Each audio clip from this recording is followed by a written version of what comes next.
because it is going to be a challenge for each and every one of them.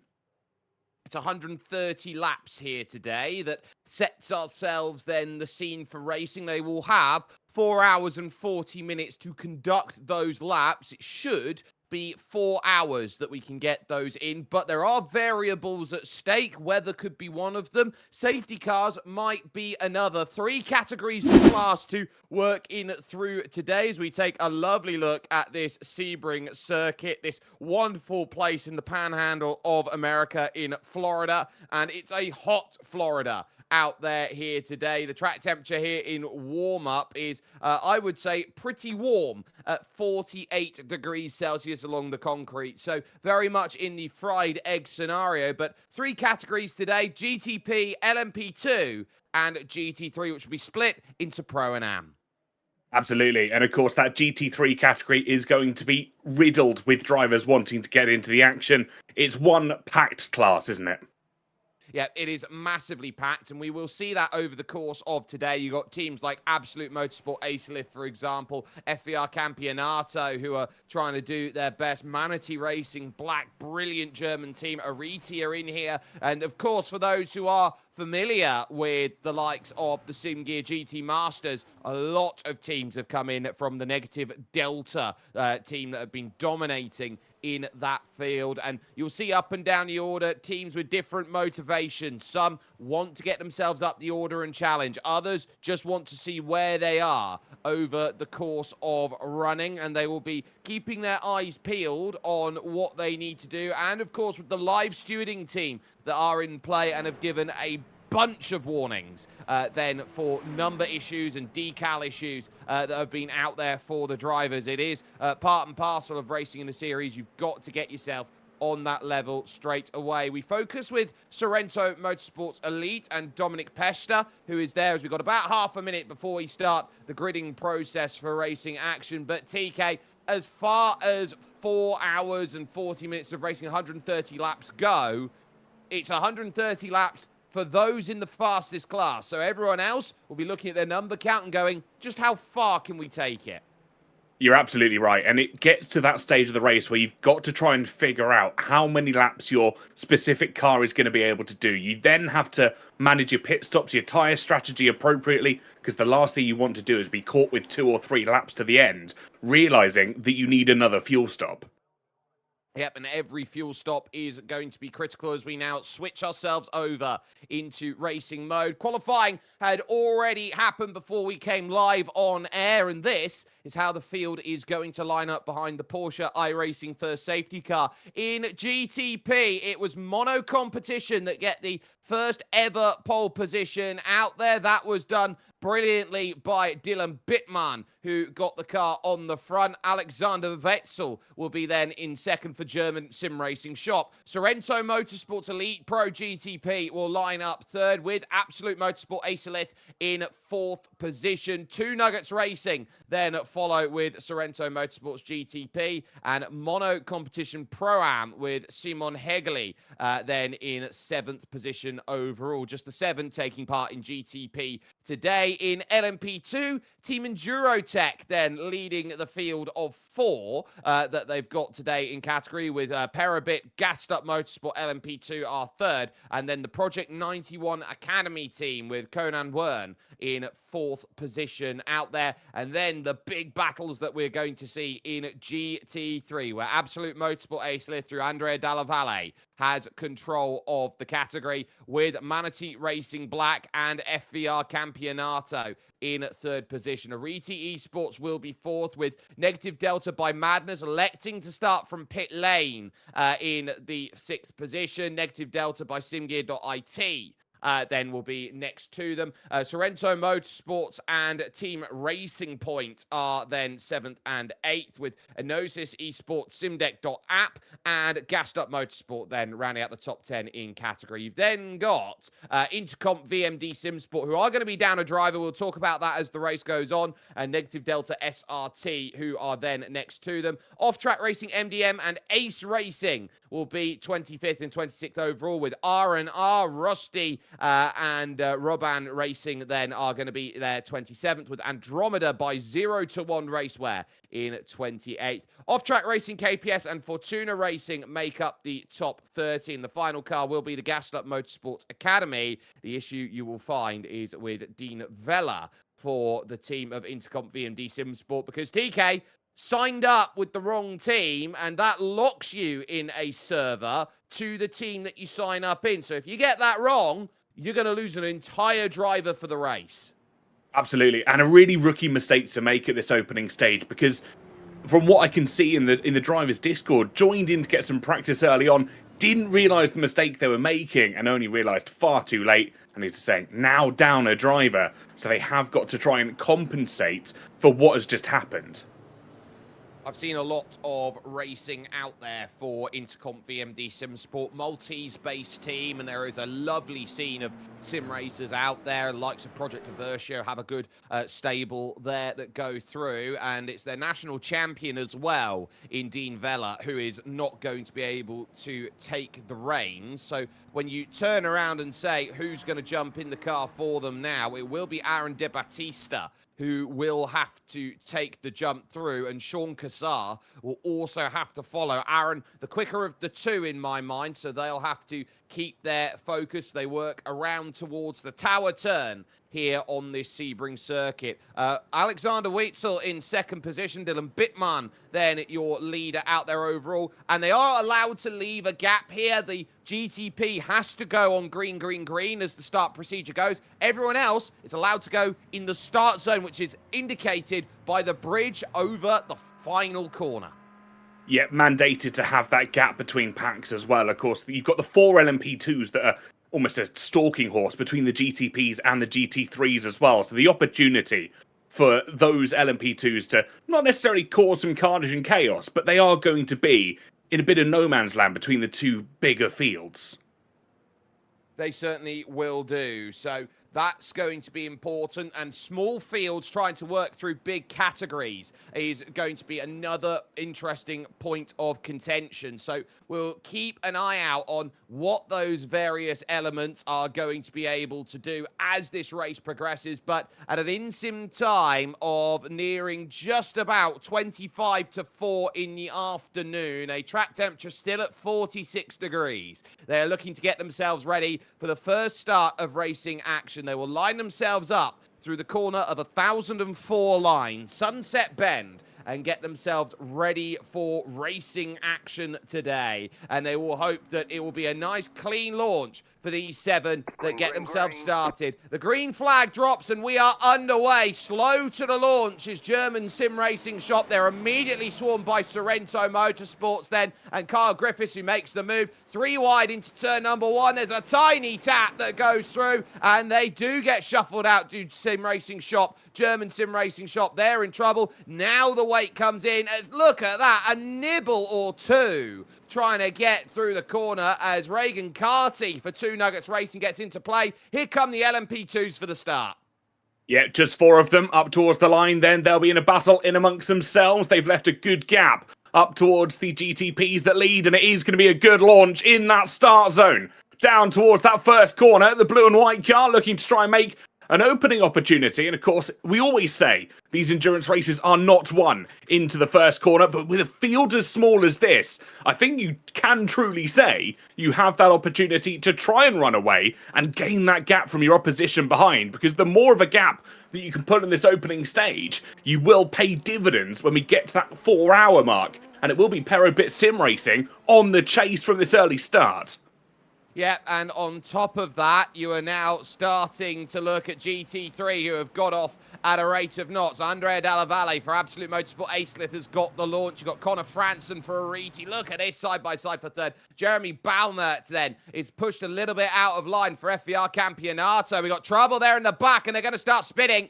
And that's a very alert start that needed to be for many in there. Ivan Boromechkov, I believe, was the driver who was caught up in the midst of that, who had to be very careful through the middle. Already they're now going to work to the hotel hairpin. Look at that, the bumper trying to fly off there of the car in front there of Boromechkov. It just about manages to clear itself, and so now we'll have to be walking a little bit wounded here along the run and in towards these important sections out there. Aaron De Battista in the background also struggling with damage, so if it wasn't for the fact they've got bad luck, they've got no luck at all. The black and orange mechanical flag showing for Intercom VMD Sim Sport.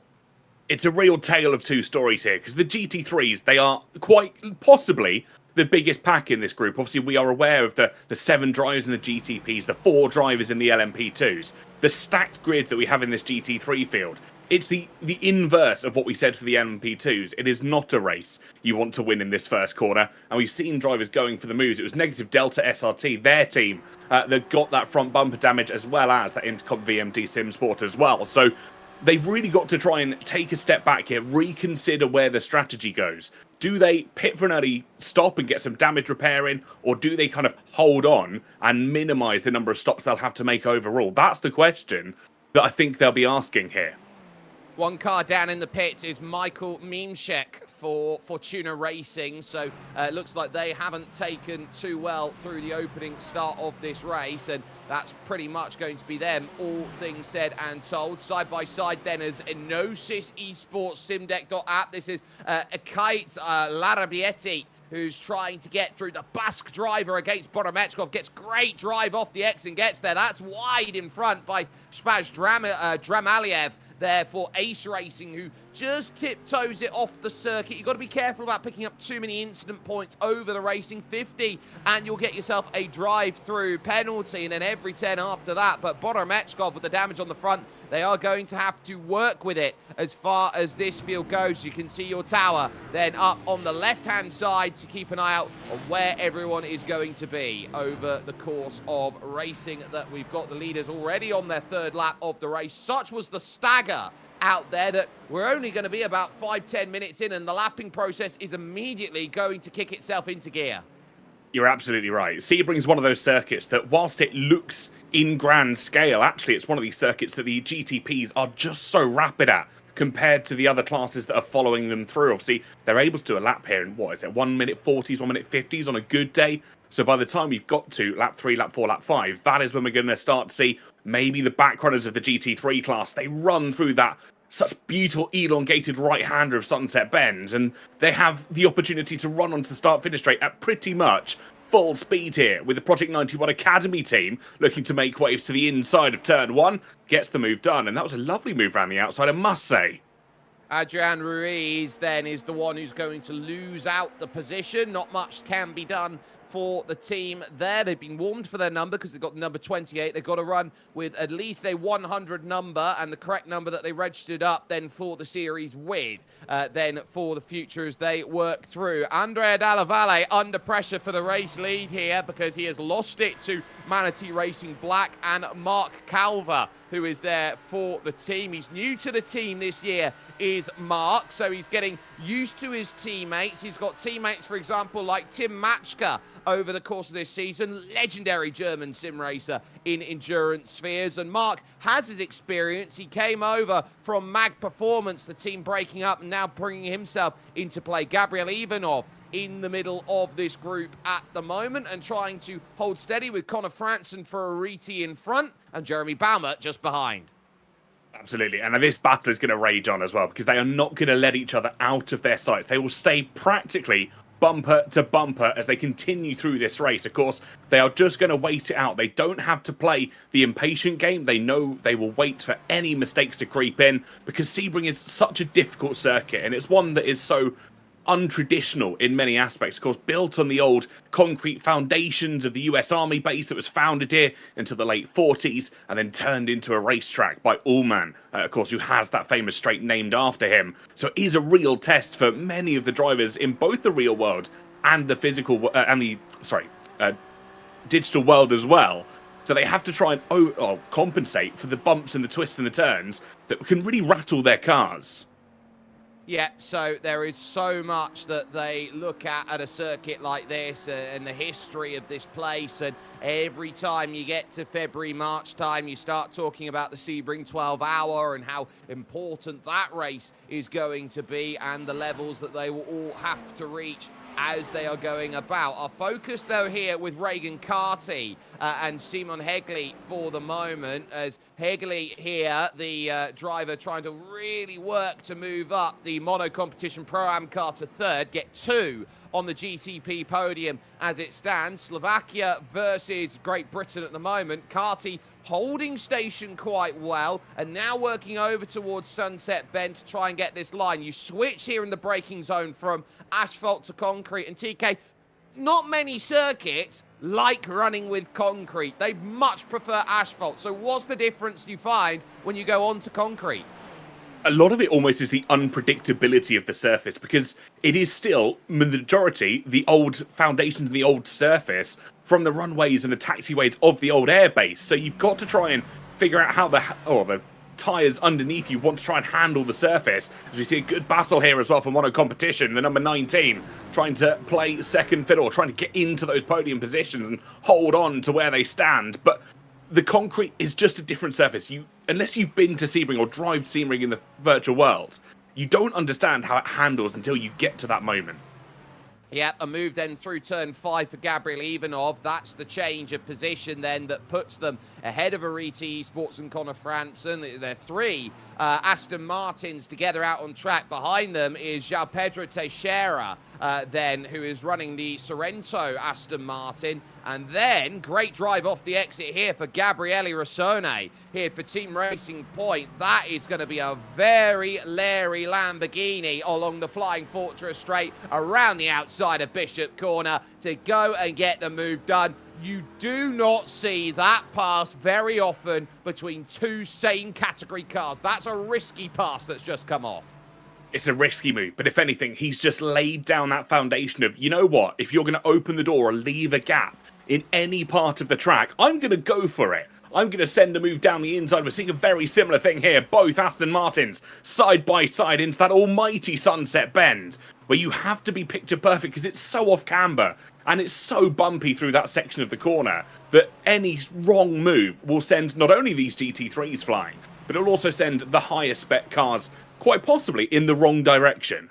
And here's the worry next with this group that continues to battle. They'll have now the GTPs flying their way through, being led by Dylan Bittman, who will come into shot in a couple of moments' time. He's just had to get by the gassed-up motorsports car of Maxime Philippin, then at 4 position as he tries to maintain his 1.3-second margin at the front of the field. And I'd love to go back and see Dylan Bittman because he didn't get much help there from Markus Silkunas, then the Lithuanian who was trying to go through. There he is in the background of shot. Big flash of lights going by then for Kyle Griffiths. And you have to respect the field as you go in. There's a little tag on the back of Regan Carty from Maxime Philippin.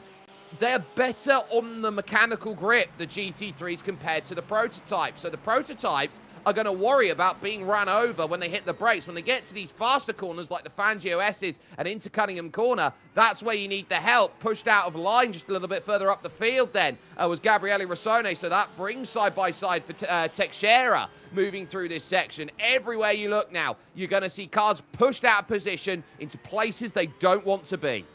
You've got this unspoken level of respect, haven't you, between the fields and between the classes, where it's, I will leave you just enough room for you to be able to get the move past, but not enough where it's going to compromise my line if I'm battling someone in front or behind me, because you know the cars in front, you know the GTPs and the LMP2s are so much quicker than you, especially in those higher speed corners. But equally, I'm going to show you the same respect when we go into those lower speeds, because I can hit the brakes later than you, but you can't.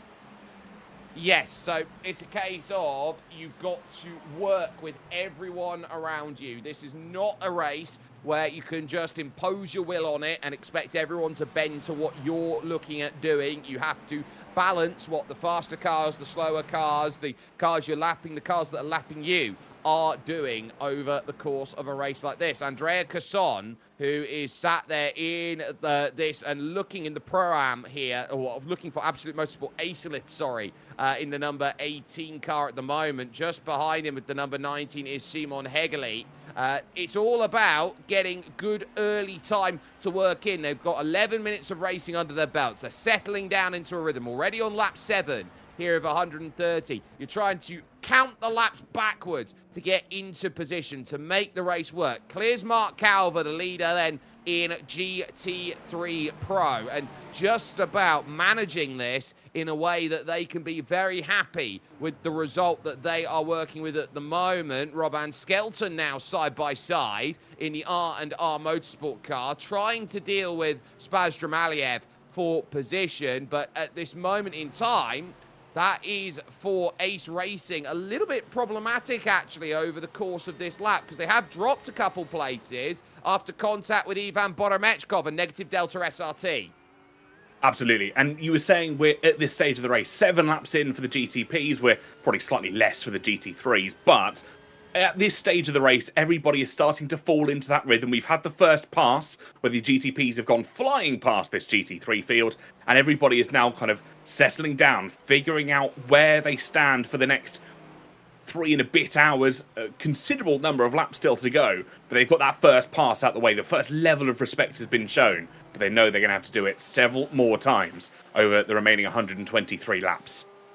Yep, as we know, anything can happen, and it usually does in races like these. A look back then from Dramaliev's view here, who tries to just escape along this Ullman straight. Skelton just feigns out the car there, that Porsche, to the inside, looking for a move, but not necessarily going to make that pass here in the early stages of running. You just got to wait and be patient and take the chances when they come to you. That's what we expect from racing like this at the moment. 2 seconds the gap for overall lead. Gassed Up Motorsport, currently your leaders in GT3 AM with Maxime Philippin. At the moment, they look at Off-Track Racing MDM, who are 1 car behind them by comparison. They've got Larabietti just in front. Back over to Reagan Carty. Then we go for the moment, who will be dealing with Andrea Casson just behind for Absolute Motorsport Acelith. The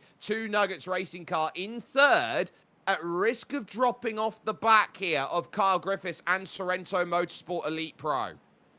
Got an interesting proposition as well for a lot of these teams and a lot of these drivers. So the majority of that GTP field signing up with just 2 drivers, feeling they're going to be absolutely fine to run through this series with just 2 of them in the car. They know that they considerably will have the greater pace over the individual lap.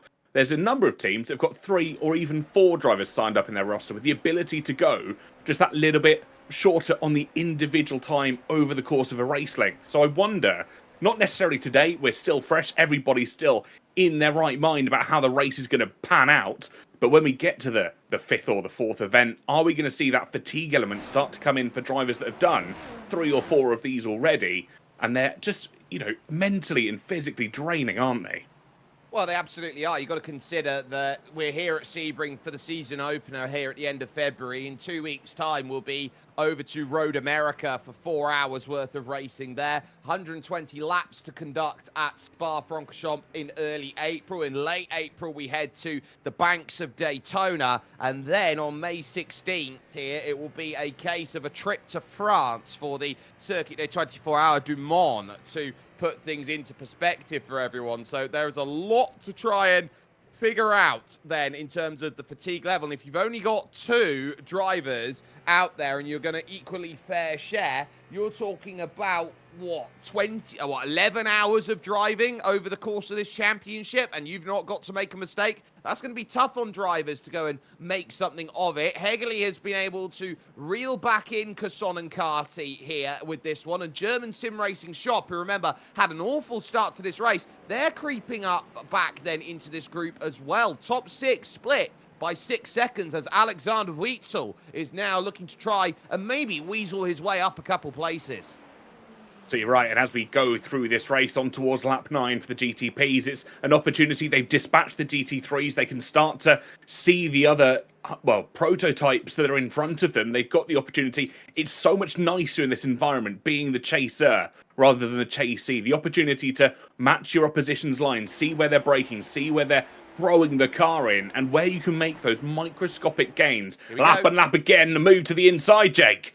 Yeah, Andrea Casson wants it on the inside. He's going to need good drive here off the exit to get by Regan Carty. It's newly paved. Well, a couple years old now, the paving on the outside then on this scan of Sebring. So they can use the circuit more. There's the lunge down to the inside. And that's not quite there for Andrea Casson. Gave it a red-hot go. Now into turn number 3. Regan Carty just able to hold steady, but it's over the curb a little bit too much. That's opened up the inside for turn 5. They'll go through the Gurney Bend at 6, over to the Hotel Hairpin. They bash against each other as they look to try and get the clearance sorted. It's Porsche plays Cadillac, and the Cadillac, as they lean on each other, of Regan Carty, is doing just enough to keep the 963 at bay. But here comes a look as well from Hegerle, who is trying every which way to get involved in the party, but that's not going to be enough to go and get that move done. So they'll continue over to Cunningham Corner. This is great stuff between them. There's the lunge by Andrea Casson. Can he shove it? And no, he gets turned across the nose. And there's going to be everyone avoid. And look at German sim racing go through. And somehow splitting the middle was Matas Zavarskis for Sorrento Motorsport GTP. That was an absolutely stunning dodge through the middle there. I wonder what it must have been like riding on board and just seeing the carnage up ahead of you, picking and committing to that inside line, not necessarily knowing which way either of those two cars were going to go. Because I think if the one on the right had moved left by a couple of inches, the car on the left had moved right by a couple of inches, that would have been even worse. And we've got a replay here of what it was on board with Kaysen in towards the right-hander. We'll have a watch and see what happens. Well, you can see it here in slow-mo. He thinks he's got the clearance there, TK, and he just doesn't. No, he doesn't. And that's really an unfortunate move, especially when you've got such long-bodied cars that the GTPs have developed into over the last few years. It was probably a couple of inches at best of clearance that he needed, but it wasn't necessarily just there on the money. And with no fast repairs, if there was any damage to that car, that's going to be heartbreak, surely. Yep, and so that heartbreak is going to be how quickly can we get it back around, how much damage have we picked up, and how are we going to avoid it. Do note a car with a slowdown penalty right now. That is negative delta by simgear.it, and Gabriel Ivanov, who's got to try and serve it before Jeremy Baumert finds a way to dive down the inside as we go back over to Venceslav Raichanov here for the team. Now, ignore the fact that it says Mono Competition Pro-Am out there. He's very much in the GT3 field at this moment in time as he works for Negative Delta by Madness. He's got Maxim Dimitrov in front and then another Maxim there in front, Maxim Philippin. And Philippin, as it's Maxim versus Maxim at the moment, TK, has the weight of an extra E in his Maxim to try and hold back Maxim Dimitrov. Certainly does. Whether that's going to pay dividends or maybe the extra E proving to be a little bit more excitement here at Sebring, just to keep everybody up to date as well with the stewards' verdicts that are coming through with the live stewarding. There has been a penalty to Negative Delta by simgear.it. They've been given a drive-through penalty for starting before the designated starting zone. So they will have to serve that in the next few laps once it's been applied to them through the sim. That is a crucial determination.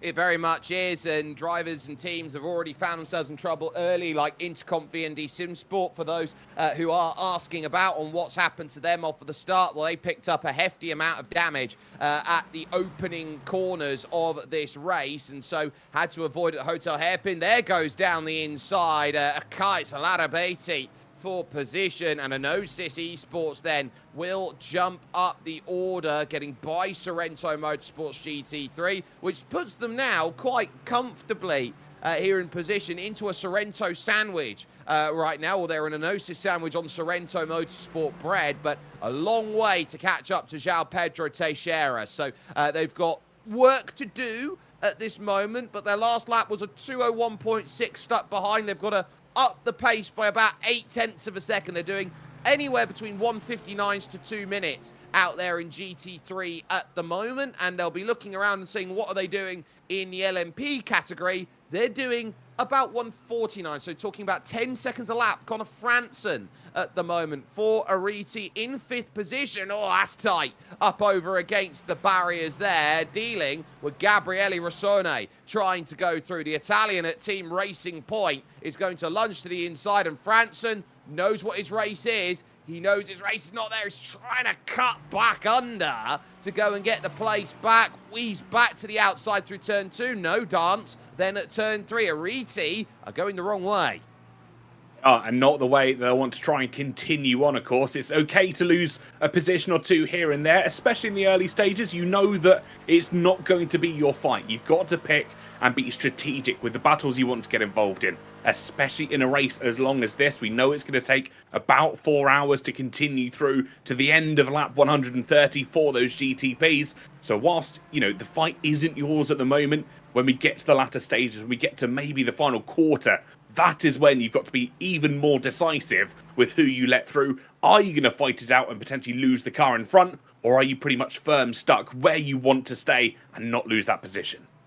Well, positioning is key out there, and let's talk about minutes for the moment on a lap race basis that we have got at the moment. We're about 22.5 minutes, nearing 23 out there here in this race, as Regan Carty here for the moment now continues to find himself in a little bit of a scrap. This is down at the bottom of the category with Andrea Casson and Absolute Motorsport Acelith here, about 16 seconds off of the lead of class as things go. But talking about minutes, now we're expecting LMP2 to be the first category that comes in to stop. That's close, but not quite there at the hotel hairpin. We're expecting LMP2 maybe to be the first category to come in. Then that follows at about 45 minutes. Then in around 50 minutes, the GTPs will jump. And GT3 Pro, if all things are well and told, should be able to make the hour. They should be. And that'll be a nice even split for them, won't it? Because they'll be able to quite nicely assess and see how they're doing in terms of fuel level and tyre wear by the time we get to that 1 hour mark. And as we head through 2, 3, and 4, they can pretty much stay on pace. But the GTPs, the LMP2s, you've got to have a rather good engineer or at least a good set of math skills to be able to try and calculate when we hit these 45, 50-minute stint times. Because we are going to see that little splash and dash at the end, aren't we? Yes, so if you do have a little bit of tiny amounts of fuel to save at the end, you're going to be very cautious about what you need to do to get there. But remember, all the fuel mileage and necessary facts of what you're doing can change in the blink of an eye, as you may be looking around at, say, a safety car changing the philosophy of what this race is going to be for all of these drivers. On board with Gabriel Ivanov. What a wonderful view this is inside of the car here as he tries, in the negative delta by SIMGEAR.IT car, to figure a way around FVR Campeonato and Jeremy Baumer. Now, TK, you've got a wonderful understanding of what FVR Campeonato are all about in different sims. They made one of their first real, I would say, important calls in Top Split, the 12 Hours of Bathurst a couple weeks ago. They are starting to note now that they want to be one of those teams that consistently gets up there, challenges the Grid and Goes, the Red Lines, the Williamses, the Coanders, all those teams. That's the level they want to be racing at. Absolutely, and that is how I think most of these teams will want to get to that competitive level. They'll want to try and challenge the big dogs in their respective fields. And as you're saying, I know them from personal experience from other sims and other runs of their departments. So it is interesting to see how they translate that experience, that knowledge that they bring to racing into iRacing and especially into GT3 racing, because on their day, they can be some of the fastest out there. It's all about consistency, though, when we get to this sort of area of expectation, because it is going to be not your hour and a half quick fire races anymore. This is about how well you work with your team, how well you can do over those elongated periods, and how well you can hold on to a car and not make those crucial mistakes. And we do have a massive amount of GT3s out there. They've got double the amount of anybody else over the course of races. We focus on Connor Franson here for Ariti Esports, just stuck then behind Team Racing Point's Lamborghini as it works through. I just want to ask you, Tom, in terms of how you look at things. It seems like the mark of a great game is how thriving the GT3 scene is out there in its service. So why is it that everyone is gravitating not to the fastest cars, not to the strongest cars, not to the most powerful cars, but to GT3? I think mainly it's that entry requirement. There is a massive skill base, or a skill gap, should I say, between a GT3 car and when you get into those prototypes, your LMP2s, your GTPs, for example. You know, you can hop into a GT3 car and go, all right, it's a faster car than I typically would drive on the road, but the foundations are pretty much the same. They've got a little bit of traction control, they've got a little bit of ABS, you can turn them down if you really want to, but it's pretty much the same philosophy. I'm going to brake, flick down a few gears, and get the car rotated in. When you start looking at those prototypes, your LMP2s, your GTP cars, you lose so much of the driver assistance, you lose so much of your metaphoric safety net that you've got to try and look at, and that's where that massive jump comes in.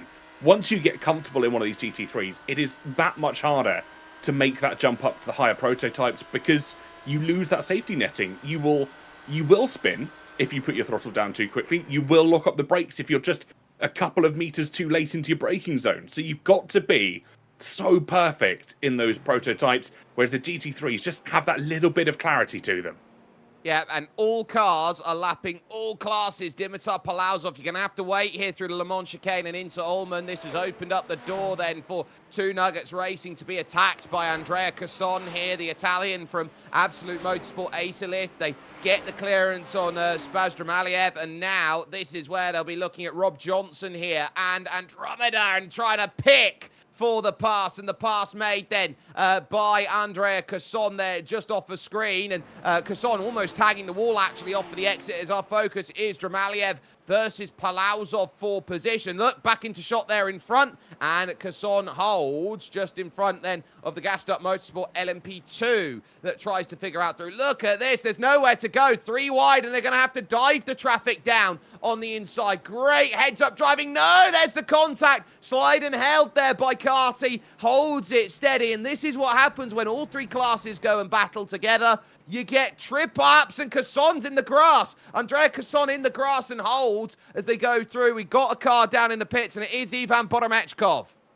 It's unfortunate, so unfortunate when we're only half an hour into this race, an eighth of the way through, if you will, and to end up in the pits this early on, it's going to be a moment of reflection because you know you've got to do better when you get to the latter stages of this series, when you get to race 3 and race 4, because there is so much more to come for these drivers. But today was such an opportunity to make that opening stamp.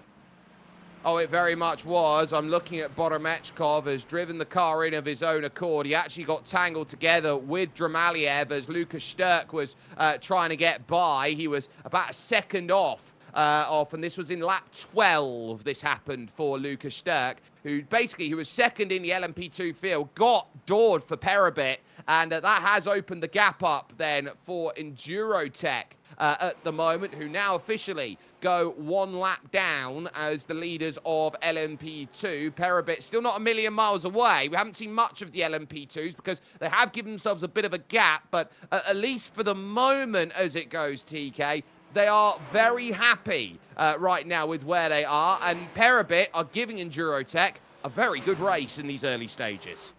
They certainly are, and look at the gap between second and third in that LMP2 field. I appreciate there's only 4 of them running today, but they've broken off into a pack of 2, which you mentioned earlier. The Team Endurotech and Perabit as well, both of those in first and second respectively. Project 91 currently holding that final podium position with Gassed Up Motorsport, their LMP2 division.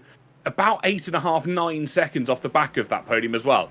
They'll know as they continue to work through the GT3 field, be overtaken as well by the GTPs, that they'll have some work to do. Who knows? 1 spin, and that brings that car back into contention for one of those podium places. Jack Mowat then in control of the 130 Team Endurotech car, but that Dallara P217, it's almost the red-headed stepchild of all of the categories of endurance racing because it doesn't have as many of the tools that you have in the prototypes, and yet it's still very leery as you try and drive it around. You have to be a certain type of driver to like the LMP2, and I think it goes down as saying there are certain teams out there, as that's going to be a lunge down the inside then on Jeremy Baumert, and that's going to get the clearance. there are certain teams out there. What comes to mind for me is a team like one of the French outfits, De La Trobe Automotive, that's going to give them everything they want. Baumer then going by Memeshik then, who is also lap traffic for his own class. It is busy right now on track.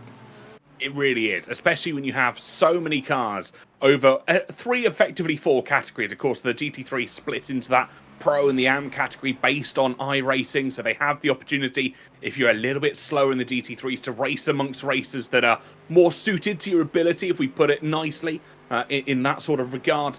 But it is going to be interesting, especially when we get to the later stages, when the lap traffic starts to cause carnage, and that was one of the LMP2s, just diving towards the inside for turn 1.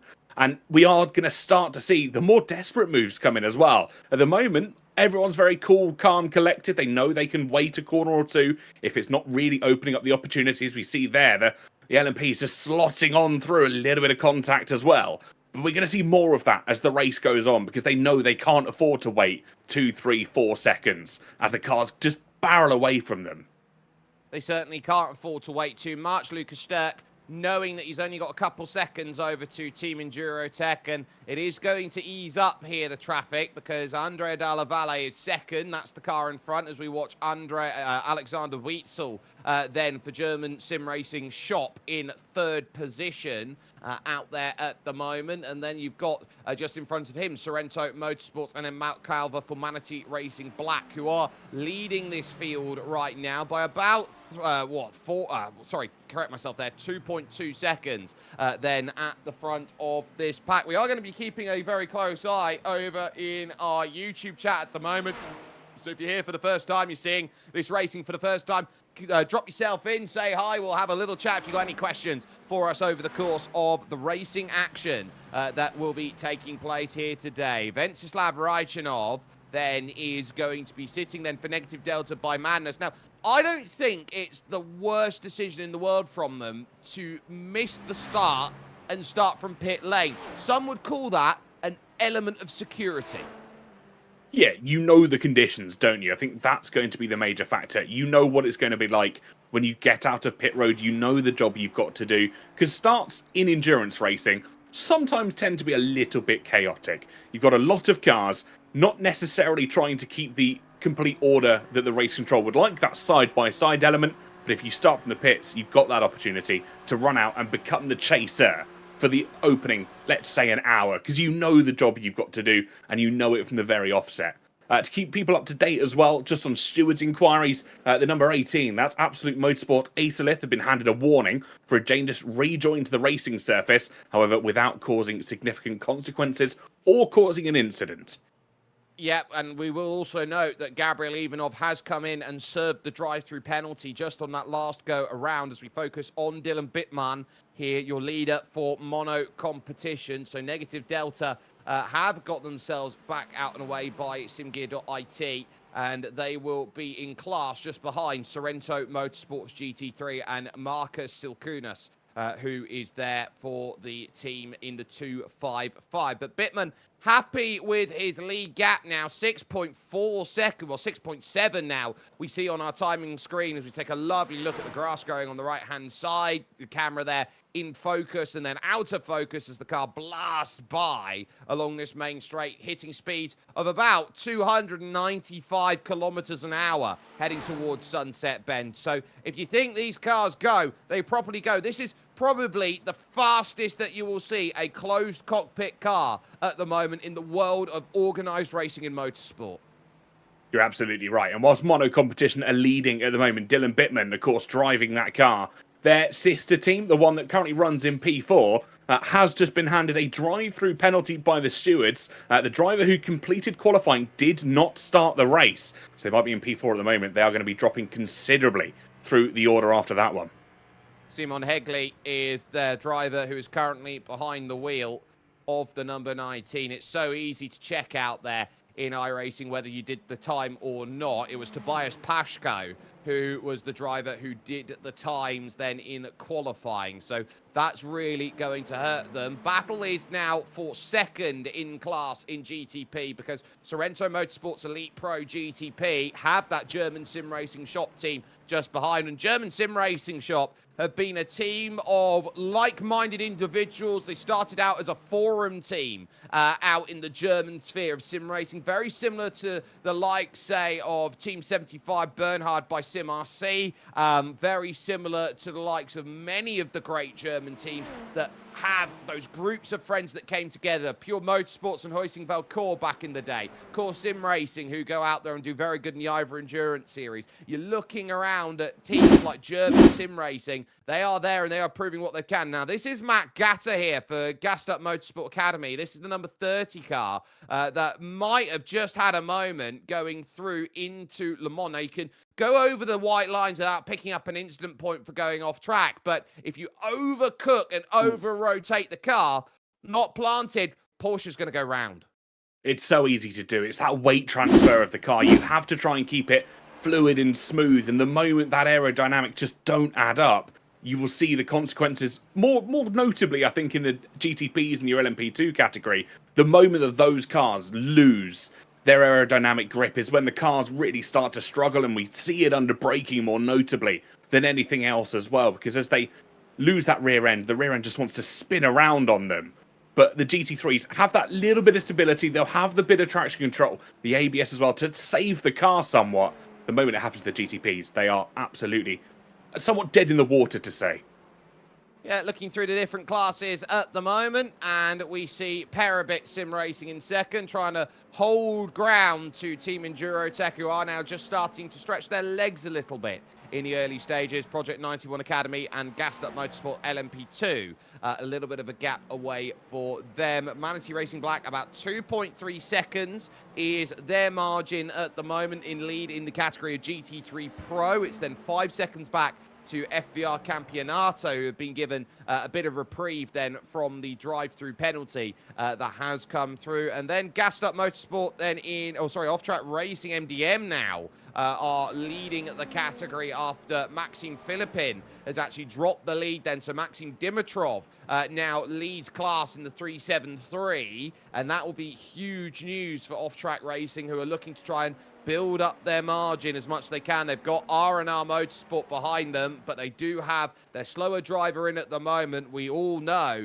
for those who have been watching this chat, or the likes of the SimGeAR GT Masters, how quick Rosti Koshev has been. He's been a pro-am in those fields, and arguably, with his consistency and pace, he could have gone up to pro in the categories that have been run out there. So it is all about holding ground then in the early stages, as we are 38 minutes into the early run, and a little bit of a change for position, as that's a comfy bit of work then that is done for position in GTP. Alexander Witzel has got himself then the place that he wants to, and will now be thinking about where to go. And actually, it was a very scary moment. I wonder if we can catch it on replay here for Kyle Griffiths, who basically had to extend his braking zone around Matt Gatter, who held to the outside, buzzed the tower, and then lost the position by taking that awkward run around the outside. So that's Witzel's perspective. Car's there on the outside, and so we don't quite get the best view of it then going through turn number one, but having to rejoin the circuit there. So working through, car's already had to take the avoiding action then on the outside, as Witzel just holds the ground on the outside. But you've got to be so careful when you outbrake yourself and you have to effectively buzz the tower. There's the look there in the right corner.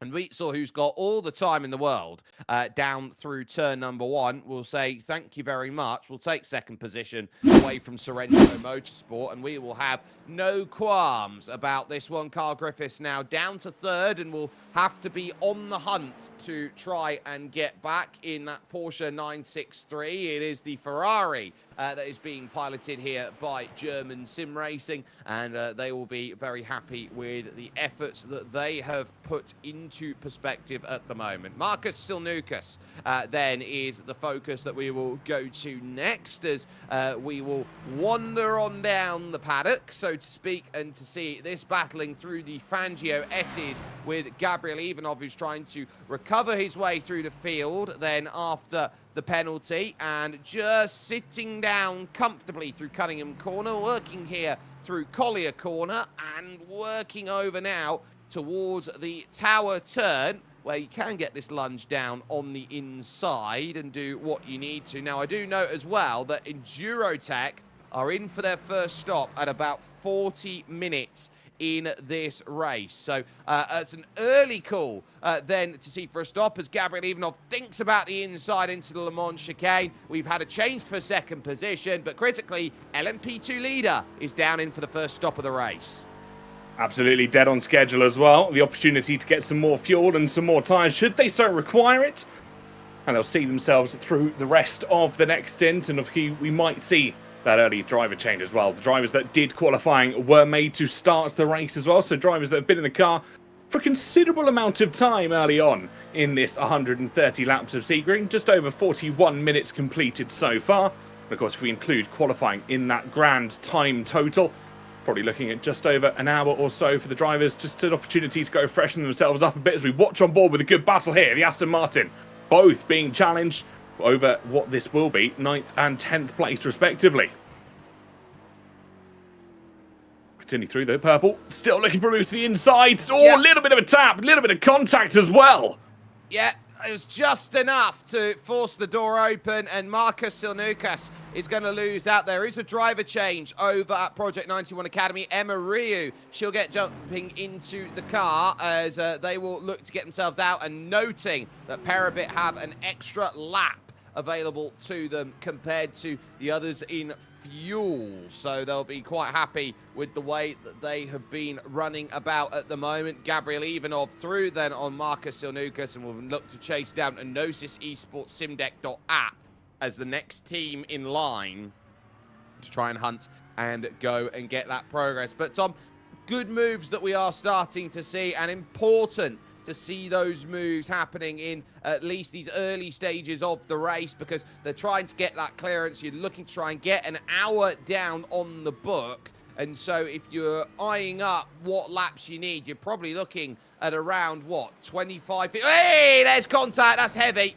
And that's going to be a massive, massive shunt up then going along this section of road. And that was disastrous for Rob Johnson of Andromeda, who just got an absolute doorful of Bodo Metchkov as he tried to fall into line and just didn't get himself there the clearance necessary. I was very shocked when I saw that Mercedes heading back towards the racetrack in one piece, but I'm sure we'll be able to have a look and see exactly what happened. We saw the exits of that move and the little bit of contact between the two cars. We'll surely have a look back in the next few moments just to confirm what in fact did happen, but there surely has to be some damage to that Mercedes. The walls here at Sebring do come at you rather thick and fast. The white and blue beautiful barricades that prevent the cars and the spectator areas from the majority of the circuit. Of course, this is still, or was, that old Army US base, so they have a lot of open space that has been contained by these concrete and steel barriers and keeping the cars where they should be on the circuit. But just going back to what you were saying, Jake, earlier on about hitting that hour mark, especially for the GT3s, when you want to get through this race, you know you've done a quarter of it, you know you want to hit those margins perfectly. But for the LMP2s and the GTPs, a little bit of fuel saving here and there will probably help them toward these latter stages.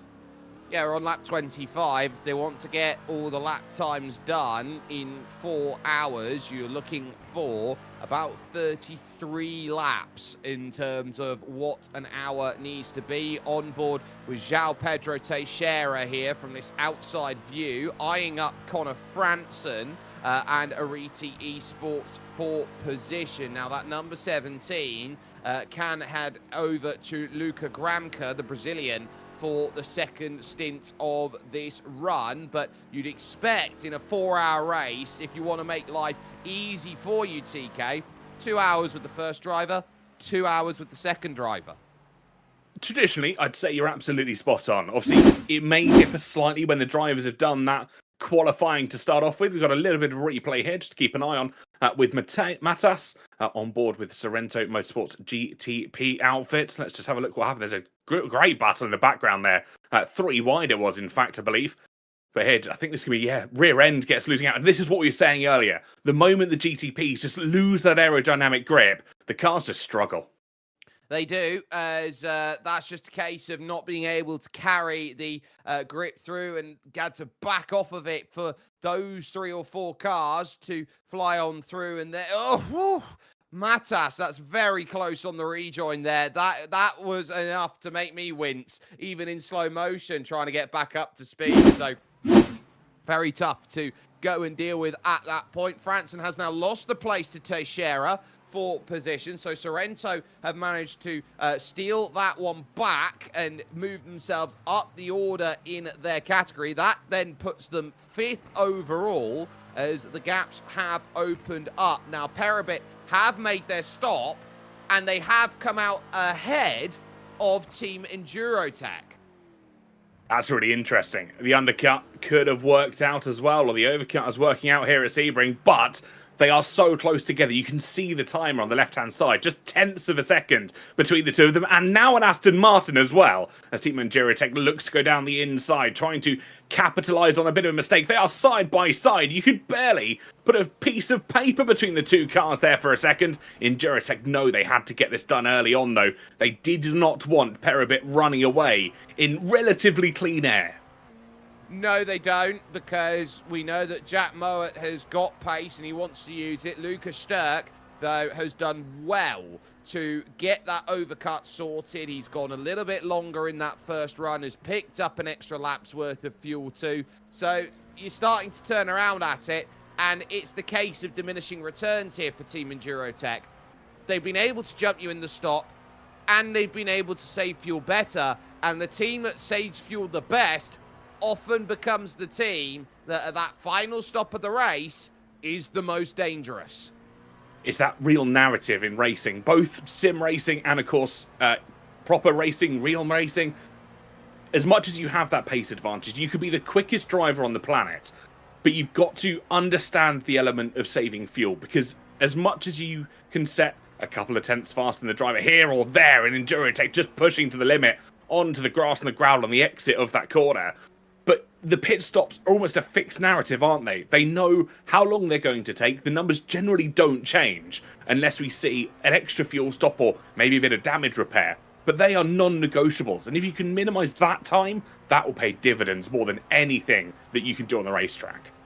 It certainly will. I can note that there is still a lot to be discussed at this moment, as there are racing incidents about, and the likes of iRacing under review for changing their line under braking as far as it stands at this moment. Mowat seeing just how aggressive this part of the track's going to be. They've got meme check that they've got to get by Ventslav Rajchanov, as well as Alexander Witzel, as Witzel just about jumps on through. So now the gap's opened up.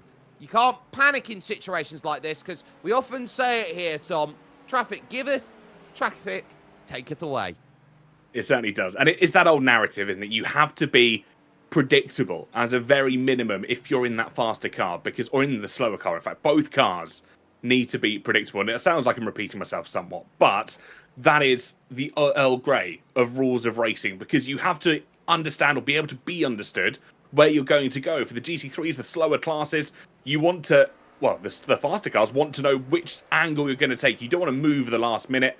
For the faster cars, you want to understand and be understood where you're going to send a move down the inside. You know, if you're going to stick to that outside line and use that extra aerodynamic grip that you have, that is where you're going to stay and not move from that line. Andrea Casson and Absolute Motorsport Acelith have just left the pits, as then now 2 more will dive in. One is Carl Griffiths, then in for his stop. The other one, Simon Hegeli, who is in for a first stop of the race. So Mono Competition and Sorrento making their first stops of the race. On the brakes they go, up on the jacks. Driver change then over for Sorrento, as then the Austrian comes back in of Dominic Pester, Tobias Pashko now into the car, as if nothing happened, as if he started the race all along. Exactly. If no one saw anything, did it even happen in the first place? That's realistically the question that everyone will be asking. But the pit stops now are crucial. They have to get them absolutely perfect. And we say this as if it isn't really a massive factor, but pit entry is crucial. If you take a couple of more seconds to slow down, or you go a little bit over cautious as you're approaching into pit road, that can then pay dividends on exit for everybody else around you when they're fully up to speed or have done their in the lap or their out lap, because that's probably the most important part of a pit stop, is your time into the pits, essentially. And those Michelin tyres, you can see the wiggle from Dominic Pesta. The scariest part of being in the GTPs here, TK, is being on this set of tyres, fresh out of the pits, cold as ice, and trying to get them warmed up and up to speed. You'll be struggling more than a snowman in the snow, because they are just that cold. When you get them out of pit road, they will have absolutely zero temperature in them, and Sebring is one of those circuits that is so unforgiving on tyres, especially when we see it in colder conditions, even more so when we see it in hot conditions, because that concrete really does not give the best, well, let's heat transfer, let's just say, into that Michelin rubber. The minute they're back on asphalt, there's a little bit better, especially as you head through turn 2 and through Gurney Bend as well. But the opportunity to warm those tyres up really doesn't come until you get out of the hairpin, and that's a whole other question in itself. It very much is. Reagan Carty out of the pits then for 2 Nuggets Racing, and just very happy to get back on and try and work, as now your top 2 in the pits at the same time. Mono competition with Dylan Bittmann, and German sim racing shop with Alexander Witzel down then in pit lane. So they're both making their stops at the moment. They're eyeing up where Sorrento will be by comparison, as our focus goes into Cunningham Corner and to Collier, as a warning then goes the way, then one way for race control. Out of the pits comes Dylan Bittmann, so that will be back up to racing speed for them. Long stop by Witzel here, so I think Sorrento might be able to get the launch as we focus on Andrea Dalla Valle and Absolute Motorsport Ace of the GT3, who are getting themselves close. Now, it is going to be very close going through turn number 1, and Dominic Pesta does get the clearance on Alexander Witzel. He does. Fantastic move, and just holding on for dear life. We can see the scrap that is going on here for 3rd and 2nd, respectively. The times between them is oh so close, and we're now that quarter way through. We can start to see the drivers, especially those that are fresh in the car, want to push a little bit more, make their impact early on in the race. We see a replay here on board with the car coming out the pits just to the right-hand side. Sorrento Motorsport car on the left, just making their way through the corner, and all the barest of margins, just getting ahead there. Barely a piece of paper you could probably fit between those 2 prototypes.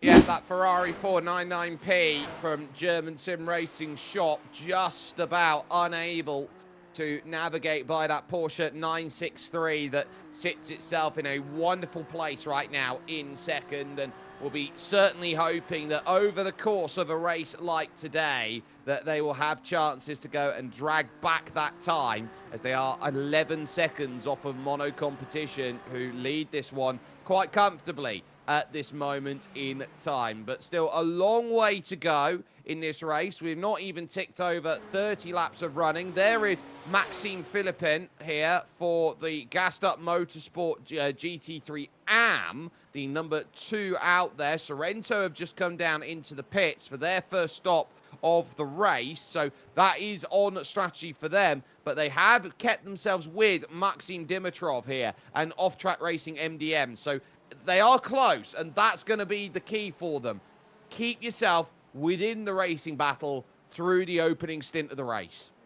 Just stay there, and that is going to be the ultimate factor, isn't it? When you get to this stage of the race, just stay with the car in front. You don't have to go for any silly moves, especially when you're sat in 2nd place. You can just follow the car through, wait for the opportunity to present itself, even put a little bit of pressure, the fake dive bombs to the inside, especially to those heavy braking zones, the likes of hairpin turn and the opening section of corners. The moment you can force a driver in front to make those mistakes, get a little bit weary behind the wheel, that's where you'll start to see the dividends pay off time and time again, as we watch here with Jack Moat in charge of the Team Endurotech LMP2 at the moment. He's 1.2 seconds off the back of Perabit Sim Racing. Of course, they were leading for the majority of that opening stint. They got lost behind by a little bit of time as they tried to peel through that GT3 traffic, but it's only a matter of time, I feel, until they're right back on the rear of the Perabit Sim Racing car. Yeah, that was Andrea Della Valle that they had to get by. Second for Absolute Motorsport Ace Lith, who have been knocking on the door of saying, look, we are this tier 2, tier 3 team that's going to want to try and move up in the next few years, and say we've got great drivers and there's some wonderful sim racers that come out of Italy and show exactly what they've got to offer. Lucas Sturck then is still just keeping that clearance as Philippin here is trying the Belgian to get this move done on Maxim Dimitrov. You can see in the bottom right corner the speedo there that is going to be there, but there will be no speed for Maxim Philippin, trying to keep that tight, narrow line and onto pit lane for the first time. 4 minutes before the hour, though, will be concerning as the Pro-Am team now finally get called for their penalty cleared at the moment. So it looks like that they are okay with how things have gone right now. But for Maxime Philippin here, driver change in as Leslie Brazil will jump into the car, and just about Jack Mowat getting the clearance there through the tower. Again, it's just important to be predictable when you're making these overtakes on the slower classes. The TT driver just making sure to file their way through. They've gained a couple of tenths in doing so. So I wonder if the Parabit Sim Racing just got stuck behind some other cars in doing so as well. But as you were saying, that moment where we're still 3.5, 4 minutes off the back of the hour, that crucial mark for the GT3s where they know they're going to have to hit time and time again, that's going to indicate they're going to have to do some major fuel saving in the next 3 stints if they want to avoid that extra little splash and dash at the end. Yep, so Gassed Up Motorsport in the pits, Ace Racing down in the pits, off track also down there as well, and Mowat's going to see all of them then just about leaving and on the exit then of this various section here of pit lane over towards turn number 1. So Leslie Brazil up to speed in class and looking to try and jump away with as much ability as possible. And over the last year and a half, as Alex Koechikov will jump in for Ace Racing, Paniot Karpachev in for off-track racing, and also Damon Shales then for the Gassed Up Motorsport Academy car that's in there. And a little look at our safety car then, which will be piloted around by Vladislav Shopov today too. So you can tell it's a safety car. It says safety car on it. That's always helpful, isn't it? Especially knowing which car it is. I must admit, as safety car liveries go, and I have a bit of experience in driving some in other, circumstances, it is a top-tier safety car livery. You certainly will not miss that on track, and it looks just like you've decorated it with hazard warning tape around the rear. But if that's what makes it visible on the circuit, that is exactly what our drivers need to know. Because as you're coming around this circuit at considerable speeds, the last thing you want to go is, oh, is that the safety car in front? I'm not 100% sure. Safety is crucial. And there we go. The full picture of it. Absolutely stunning. More cars down then into pit lane, and it is a hive of activity as Ariti hit their marks with Connor Franson into the pits. Gabriel Ivanov then leaves pit lane after his service. Milen Milchev jumps in for off-track racing MDM, the leaders of category. Ivo Serafimov then will jump in for R&R Motorsports. That Porsche then makes its call. Ivanov out and away, and now fighting back into contention in LMP2 is Team Endurotech. So Mowat has had to have a couple laps where he's had to give himself a good talking to, I think, there, Tom, and now it's giving him the chance to say, right, back up to speed we go. They just don't want to be split and separated here on the exit. Now taking a massive risk. They're going through turn number 1 on the exit. Milen Milchev would have seen a go straight out of the pits, would have wanted none of that. And behind then, Connor Franson will jump through to put a lap ahead. My, oh my, Jack Mowat taking all the liberties there on the tightrope walk. I've just had to pick my jaw up off the floor after that move, because neither did I think he was going to try and stick it, let alone when we saw just how close to the track limits was that GT3 on pit exit. But hey, he's kept his foot to the floor. He's decided and prepared to go for that move, and it's really paid off for him. He's managed to stay with the Parabit Sim Racing car just in front, albeit looking to put another of the GT3s between them. So they head into that braking zone again. Jack Mowat once again proving that he wants to just try and stay with the car in front, be that chaser through the majority of this and the next few laps, and happy to play ball, even if it means he is pushed to the extremities of these Sebring track limits. It's Luca in the cockpit for the Parabit Sim Racing car, the number 176. And he'll have watched that in his mirrors going, oh my goodness, has that just happened?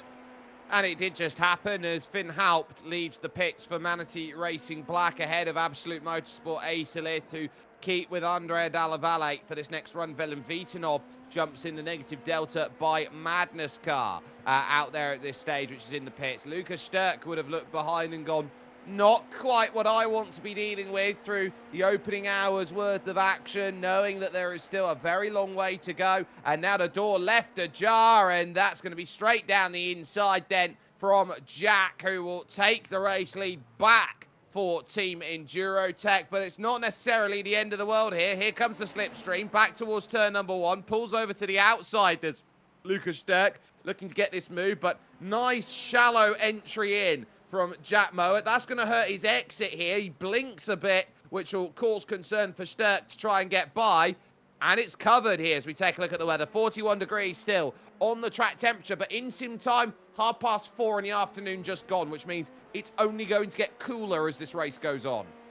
Certainly is. As that clock continues to tick over, the tyres will be, well, sighing a little bit of relief compared to what we had in the opening qualifying. You were saying that track temperature was in the, well, mid-40s, wasn't it? The extreme temperatures that this asphalt and the concrete can really lay down at Sebring. And Luca, I think, is having his race somewhat impaired by the blinking of that TET car in front of him. He knows that he doesn't want to try and send a move when he can't possibly see the car.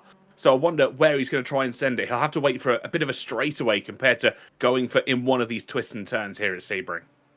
Yeah, so every twist and turn is going to be scrutinised to the nth degree as Jeremy Balmer now we focus. FVR Campionato as a Gnosis, who have gone longer than anyone else, 1 hour and 2 minutes on their run. They have got themselves a wonderful place against Andrea Dalla Valle, just trying to pick the pocket off of the exit. Up over the bank, he can get a tiny little advantage on that downhill track, but this is the battle that we will see time and time again. Lamborghini versus Aston Martin as the two to go with. Oh, and behind them, that's Damon Shales, who goes behind for the Gassed Up Academy. That's heartbreak, isn't it? Facing sideways on the circuit again. We'll have a look at that probably the next few moments, and just not how you'd want to see a race do, but it becomes a game of dodgems for everybody else as they file through. They've got to hope that the driver is sensible in the cockpit. They're not going to move whilst they're stranded in the middle of the circuit. Even if they manage to get off to the edge of the circuit, they're not going to rejoin in a dangerous manner. Sometimes it is having a little bit of faith in your fellow drivers as this battle continues to ramp up as well. It's the Aston Martin chasing down the Lamborghini. Number 253, of course, that is going to be piloted at the moment. And we get a replay. Caution. Sorry, Ooh. we got yellow flag out just after the first round of stops. So I think what we've looked at then was the issue going through for Shales, who found the spin, couldn't get himself back up to speed again, and a full course safety car has been deployed for it, so that will neutralize the pack, and everyone will now turn around and see that this field is going to go right back to a slowed momentum. So it doesn't really affect anybody too badly because all the stops have been conducted, but what it will mean now is any gaps that you had to begin with here, Tom, well, say goodbye to them. They are eradicated. Absolutely. It drags everybody back into contention, and the beautiful and striking safety car just comes into shot here. But I'm just curious, Jake. Obviously, we've had that first round of stops. We know the engineers will have planned out fuel loads and tyre loads to the nth degree. They'll be pretty much lap perfect by this point. This safety car, we predicted, doesn't necessarily throw any of that under the bus. But are we expecting anyone to maybe just switch up the strategy a little bit, go on an alternate? Yeah, that's what I'm thinking. Are they going to go for a different direction, be out of sync with the rest of their fields, and see where they go? Well, here's the difference that you see between LMP2 and every other category. LMP2 has to pit more than every other category out there. They've just got a little bit of less of a fuel tank by comparison. They can only go 40 to 45 minutes. So if you consider that fact here, TK, you're talking about being, what, halfway through a stint? That's the perfect time to try and get yourself halfway along, especially if you're Project 91 or Gassed Up Motorsport LMP2. They will definitely need it.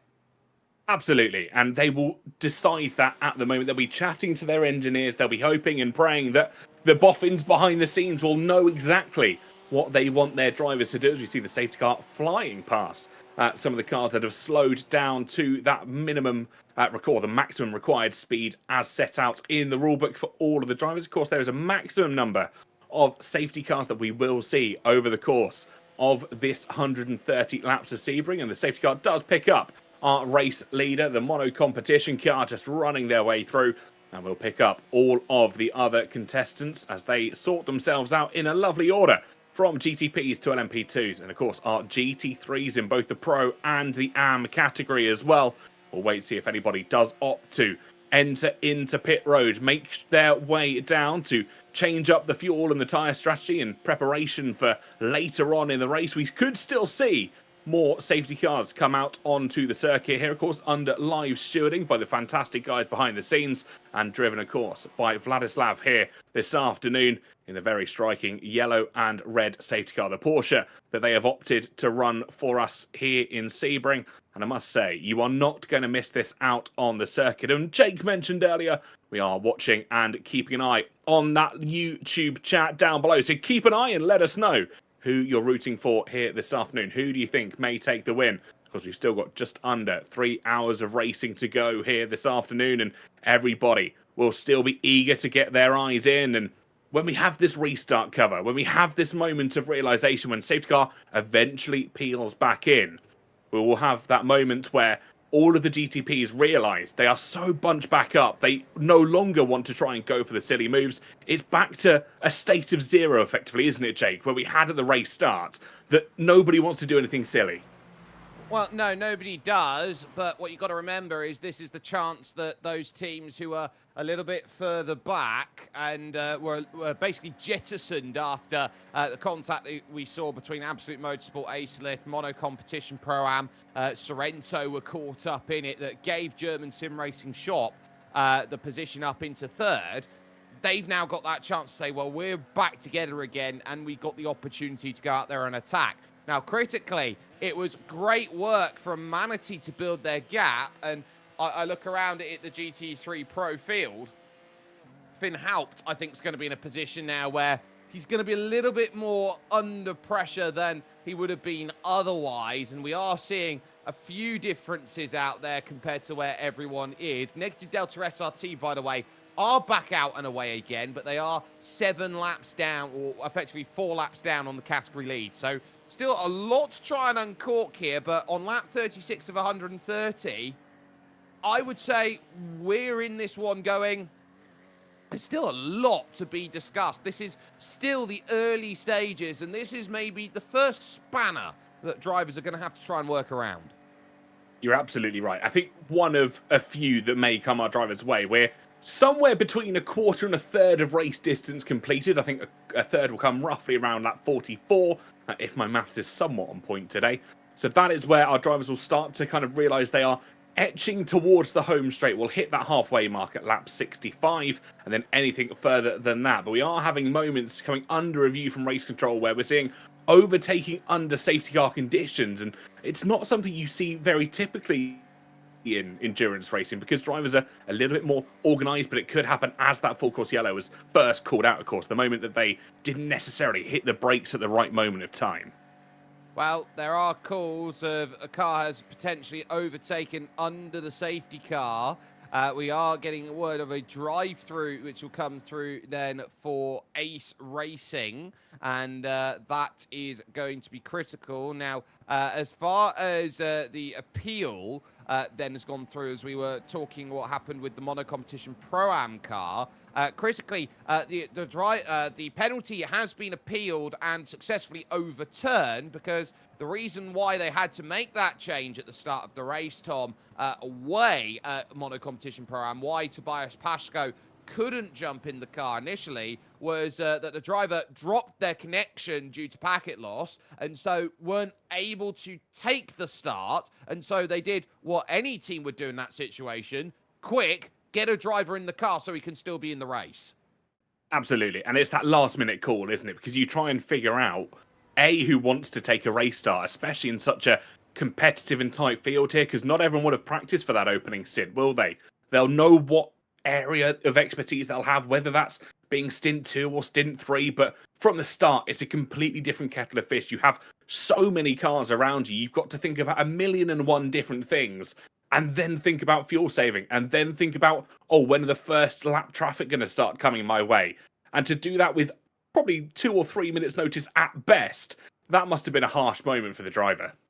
Certainly can do. As those who look, we do have a GTP diving down into pit lane, and that will be German sim racing shop, who are making that call and saying, look, we'll take a bit more fuel. Absolute Acelith are in. So too are Fortuna Racing, who are a couple laps down. Sorrento have jumped in. 2 Nuggets are down in the pit. So here's the thing. We were expecting LMP2 to be the category to come in, as in comes Perabit Sim Racing then. They will make that call.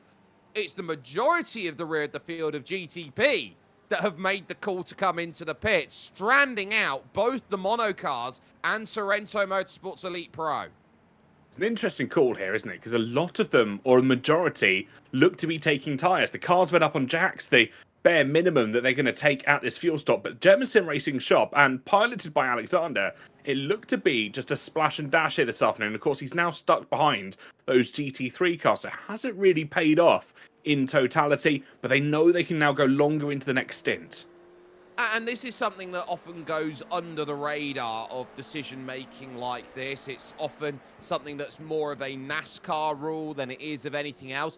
There are rules in place which indicate, Tom, how many tyre sets do you have for the duration of the race you've got? And you turn around and you look at the amount of tyres that are available. It's open season. Bring as many as you want out to this race. So drivers will come in and get fresh tyres and go back out again, because they can realise at this point, well, there's no penalty for getting a brand new set of tyres on, except the couple of laps it will take to get up to speed. By at that point, everyone else's tyres would have cooled anyway, and I've got a free set of tyres and fuel up to the brim to go out and attack. Well, you're absolutely right. Why not take that extra set of tyres, take a bit of fuel? If you're feeling comfortable in the car, if you're not getting too uncomfortable in your seat and you need to go to the loo or something like that, let's go for a longer stint. Let's take a new set of tyres. Let's run them till the end, because we know now that we're going to be out of order with the rest of our field. They're all going to have to pit at the usual time, so they become predictable in your mind's eye. And actually, for all the engineers that are sat back at base or sat in the calls with everybody and with their drivers, they don't know what is going to happen with those drivers that have just pitted. They are an area of unpredictability from this point forwards, because they aren't going to follow the status quo.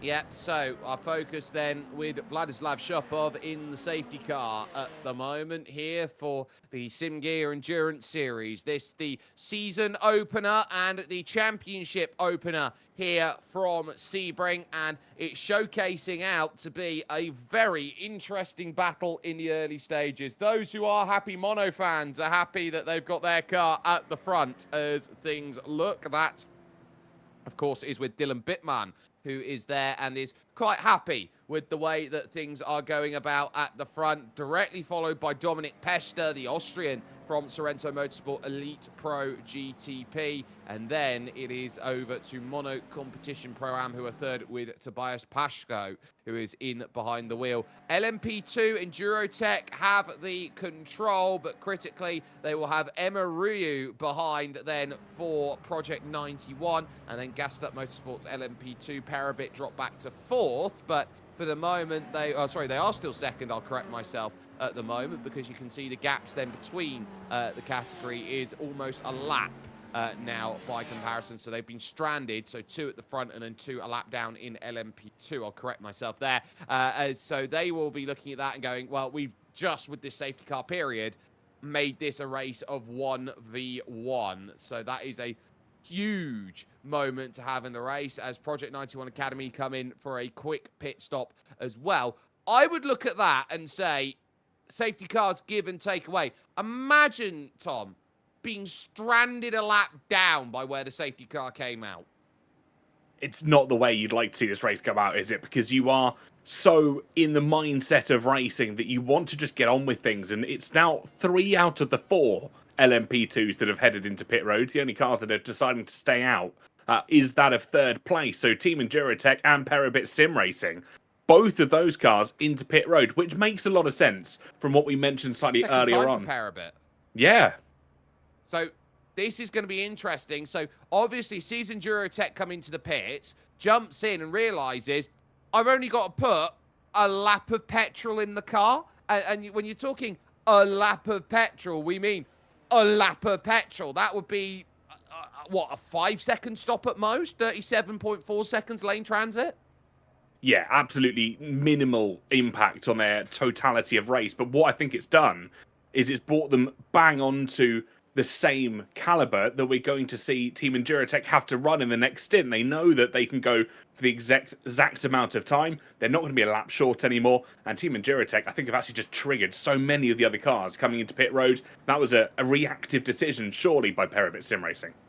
Yeah, I wouldn't have said that was proactive to come down twice in a row, but sometimes you do see it from certain teams out there who do make that position known and say, look, this is what we're all about. We'll come in every chance we can and make the pit stops the way that we know we have to in racing like this at Sebring. And so all of this will be time that will be added onto the clock as it goes. It will be 4 hours, 40 minutes. They've got to get these laps in by. And so a long, prolonged safety car here is going to be critical. Now, we're getting word in from race control that the number 2 car gets a wave by around the pack. So we are now starting to get into the wave around process here that is starting to set, where a car can then go by the safety car to rejoin with the back of the pack. And sometimes you do see this. This is more of an IMSA style scenario that we've got at the moment going on, where cars get waved around so classes get closer to the representative classes that they're supposed to be racing with, and you don't end up then with this massive jumble that you've got to try and race around out there on circuit. More clearance then on the cars that go flying by. Julian Theis, for example, for Andromeda by 0 to 1 where then goes on by and will look to gain that lap back. So we will see the wave around process then in play, and the 333 then getting all of the clearance needed to go forward. Andrea Casson, we look on board with here. The scariest part of this race here, Tom, is going to be that restart on cold tyres for the GTP field. It is, and they're going to be at a stage where they know the competition around them. They know how the driver's going to react. So you take away that initial element of fear, don't you? You know how the other driver's going to react, but you then have this ultra-powerful machinery that is on cold tyres that won't necessarily react how it has done for the last hour and a bit over 38 laps of racing. There is going to be that element of unknown. And it's worth pointing out as well, obviously, if people are tuning in for the very first time, not necessarily knowing about endurance racing and why cars are overtaking under safety cars, say they've watched some other disciplines where it doesn't traditionally happen. The best way I can describe it is, imagine every overtake during the race is like a Rubik's Cube. You twist one side of it, you twist another side of it, and by the time you get to the safety car, it's a big jumbled mess. We want to get to a stage where it's not necessarily completed, but we're just unturning enough of them where it makes it somewhat solvable before we go racing. But by that measure and metric then, TK, what you're saying is you don't want to complete the Rubik's Cube, but you want to complete a side. Absolutely. You want to get enough where it looks possible, it looks a little bit cleaner, you know where you can go from there, but you're not completely stranded out in the woods where you've got 3 white squares in the middle that doesn't necessarily add up. No. So I think that what you look at now in a scenario that you sit in at this safety car period is everybody is going to be settling themselves down, trying to give themselves enough motivation to go into this next stage. And almost really in what they're dealing with right now, it's a chance to say Act 1 is done. That first part of the race, if it's gone well for you, great, continue on with it. If it didn't go well for you, forget it. You've got another chance to then start running about with what's going on out there in this racing. Absolutely. And that curtain call has happened. The safety car brings out the audience have clapped, so to speak, but the race is not over yet. They know that curtain is going to be launched back up into the air. The audience is going to be expecting some fantastic drama, and that is what we're probably about to give them here, as everybody just gets to their places. Again, just another way to look at it. You are waiting for the GT3s, the LMP2s to get into the right place. Places has been called by that director, and they're just making sure they're ready to go when that curtain lifts.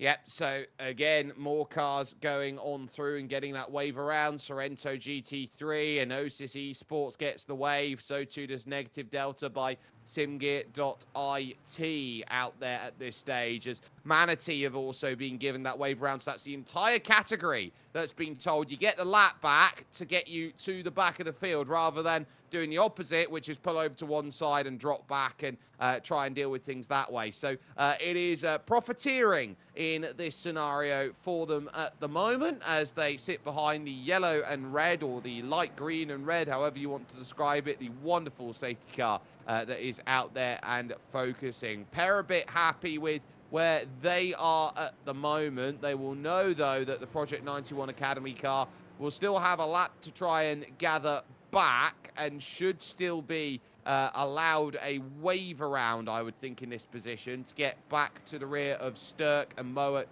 who are there in front, or just behind them, sorry. So that will certainly give them a bit of help. But also in this scenario, rhythm.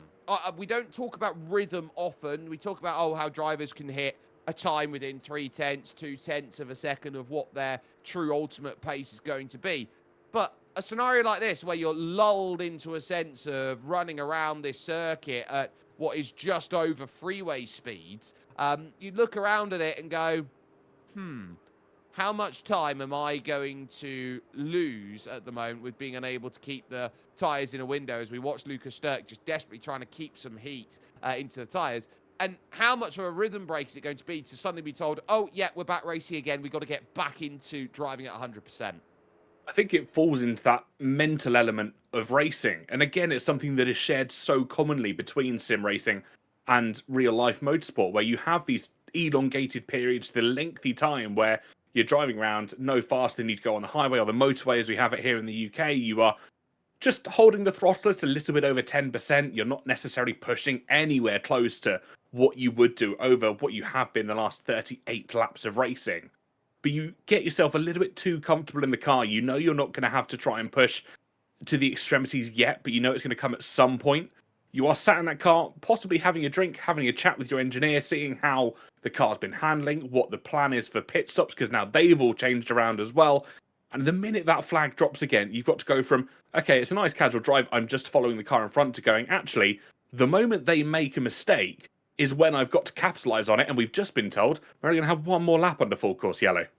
Well, they'll know they'll go green next time by. It's not the case really here, Tom, where they sit down and have what happened at the real life 24 hours of Daytona, for example, where they had a full course yellow on track for about 7.5 hours as fog descended at Daytona Beach, which is only a couple hours down the road from here. And one team actually got so tired and bored in the scenario that they were, that they started reading The Cat in the Hat to their drivers. I don't blame them. A, it's a great book, but B, it just passes the time, doesn't it? It keeps your driver engaged, awake, because it is so easy just to fall into that, not sleep mode, but you are just resting so much, you're not under as much strain as you have been. You see it with professional athletes all the time, especially half-time in football, or soccer as they call it here in the US, where they just switch off. And you've got to keep that brain engaged more than anything else. Otherwise, it can just go so catastrophically wrong. But it was funny watching the 24 Hours Daytona. I went to sleep under yellow cautions. I woke up and it was still under full course cautions. Yep, and during that time, you would have heard some good sim racing voices in the form of Arjuna Kankipati and Peter Mackay, who were there having to try and navigate through that stint as nothing happened. And really, the reluctance, and you see it in endurance-style racing, the reluctance to throw a red flag because they want to honour the clock. Absolutely, and that is the key principle of endurance racing, isn't it? You want to make sure that nothing else is important as the clock, and that is one thing that I think we really lose out on here in the UK, because it's so fantastic to watch endurance racing everywhere else. We don't really have them in the UK as much.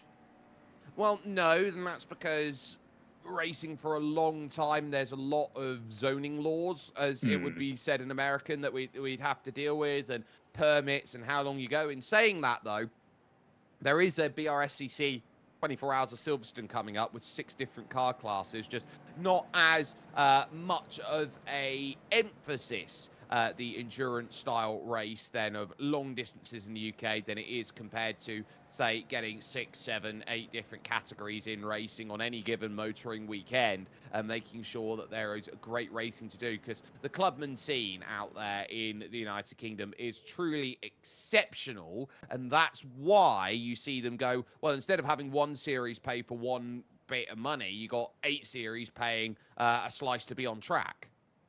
Absolutely. And it's nice to go as a spectator to watch that sort of racing, because you get to experience everything good and proper with motorsport. You get a real mix, and especially if you go for days watching some of the Clubman series, you get the likes of Caterhams, you get touring cars, you get Porsches as well that really just fire up the energy around any given circuit. So you get so much more for what you pay for. You certainly do. Now, it is worth noting that Project 91 Academy haven't been given their wave around here, so they are going to be stuck a lap down almost here compared to Sturk, Moat, and Adrian Ruiz, who are in position. But we are ready to go back to racing, not just yet. So we were expecting the safety car to come in. The safety car has not. And so this is now going to be safety car in this lap. So it was one more wave around. Now the safety car is going to come down into the pit. So they're allowed to get those tyres weaved up then into position, so they get an extra lap around. But I would argue at this point in time that they are looking at where they are in position and saying, sorry, I'm just getting word here. It's just reduce your speed. Says for Parabit, just so that they're in position, and that has stranded Project 91 Academy, sorry, that Tom, out wide a little bit there in their own sort of area. So this is a very awkward position to be in right now for the categories. Yeah, it looks like Project 91 is going to be almost somewhat stuck in that no man's land, isn't it? Because you got Parabit there, who's leading their class, and they've got Team Enduratech and Gaston Motorsport just behind them. But the LMP2 of Project 91 is stuck somewhere in the middle of both those classes, not necessarily knowing where to go. No, and that is very true. If they don't know where to go, they will get up to speed, but they're going to play with a pretty big disadvantage, I think, in this stage. They were third. They're now down to 4th position, and they haven't necessarily got themselves where they want to. There's Finn Haupt, who is driving the Manatee Racing black car. We'll have Andrea Dalla Valle behind, then Jeremy Baumert and Gabriele Rossone, Team Racing Point, up to 4th position through the struggles of the early stages. And lest we forget as well, Gabriel Ivanov and that negative delta by SIMGEAR.IT car, TK, that, remember, had a drive-through penalty in the early stages of the racing. And so effectively gets that drive-through penalty neutralized at this point thanks to the safety car. You're absolutely right. And sometimes that is the saving grace with getting those early penalties if we see the safety car make its way onto the circuit, because you will serve them, you will lose a considerable amount of time. But of course, if you can have a good run through the circuit, if you can have some good laps put in, you can gain it all back when the field continues to bunch back up once again. And I think they'll be very thankful for the earlier antics that did see this safety car being called out, because it has saved their graces, I think. I think it has done too, and that will give them a lot of positivity to go and work with at this stage in time. In terms of category, Gassed Up Motorsport are very happy with the work that they have done, but they are also going to be another team that's out there. So all the cars basically got the wave around, but it looks like you're not going to get a free lap out of the scenario. So teams like Ace Racing, Off Track Racing, Andromeda by 0 to 1 Raceware, and Gassed Up Motorsport also fall in the same category right now as what we're seeing with Project 91 Academy 191. They are all there together. They're not necessarily in an order that gives them the opportunity to work through. Now, look how aggressive this weave is going to be. You got a lot of teams deciding they want to do it. There's a lot different, though, from the likes of Andrea Casson and Tyler Watson. They take maybe a little bit less time to get that weaving in place. Safety car is going to come down in at the end of this lap. It'll be lap 42 of 130, and it'll be about an hour and a half's worth of racing that has been conducted of a maximum of 4 hours and 40 minutes out there. Shopov will hit pit lane. The pace is now going to be in the control of Dylan Bittman here. who waits for the call from race control, and the clearance is there, and we're back underway here at Sebring, and immediately Dominic Pester just gets swarmed. What a start by Tyler Watson from Sorrento down to the inside, looking to sweep into third position. Can he get the clearance as contact? And that's going to force them a massive checkup now as they go through. LMP2's now off and away too. Little bit of rubbing is racing from the lead pack there in the GTPs. They know they can fight for position in these early stages, and sometimes getting just 1 or 2 positions from this restart can be critical. We saw it from race start as well, how much the leaders were able to just continue to pull away, and you can see the situation for the LMP2s as well as it comes up on your screen. Peribit Racing, Team Endurotech, they're in 1 and 2 as they were so further forward. It is going so wrong for Project 91, who is still stuck in that I don't know where I need to go. Yep, Team Racing Point in control. Absolute Motorsport, Acelith then are second, and so their position starting to tell as where they were on the start. Now, there was drama off of that start because of the launch of the 3-2-1 go. They all had to go together. Kolechikov basically had a slide and a tap and was thrown into the barriers on the outside. So Kolechikov for Ace Racing, really not the place you want to be on a start. Now it's going to be 3 wide, and they're going to lean on each other. Bang! Around they go. The number 2 of Gassed Up Motorsport is caught up in it with Velin Vitanov of Negative Delta by Madness. A big, crazy restart as they were trying to deal through with Sorrento Motorsports GT3 that set the chain reaction up. You could see that one coming, couldn't you? They were trying to navigate through that section of corners that 3 does not go into 1 most of the time, let alone 2 cars. Across came the Porsche. You could just see it in the replay there through the trees. They tried to keep it together. The Mercedes paid the price for that move in totality. Did they keep it out the barriers? Just about, and that's going to be the only good thing that came from that.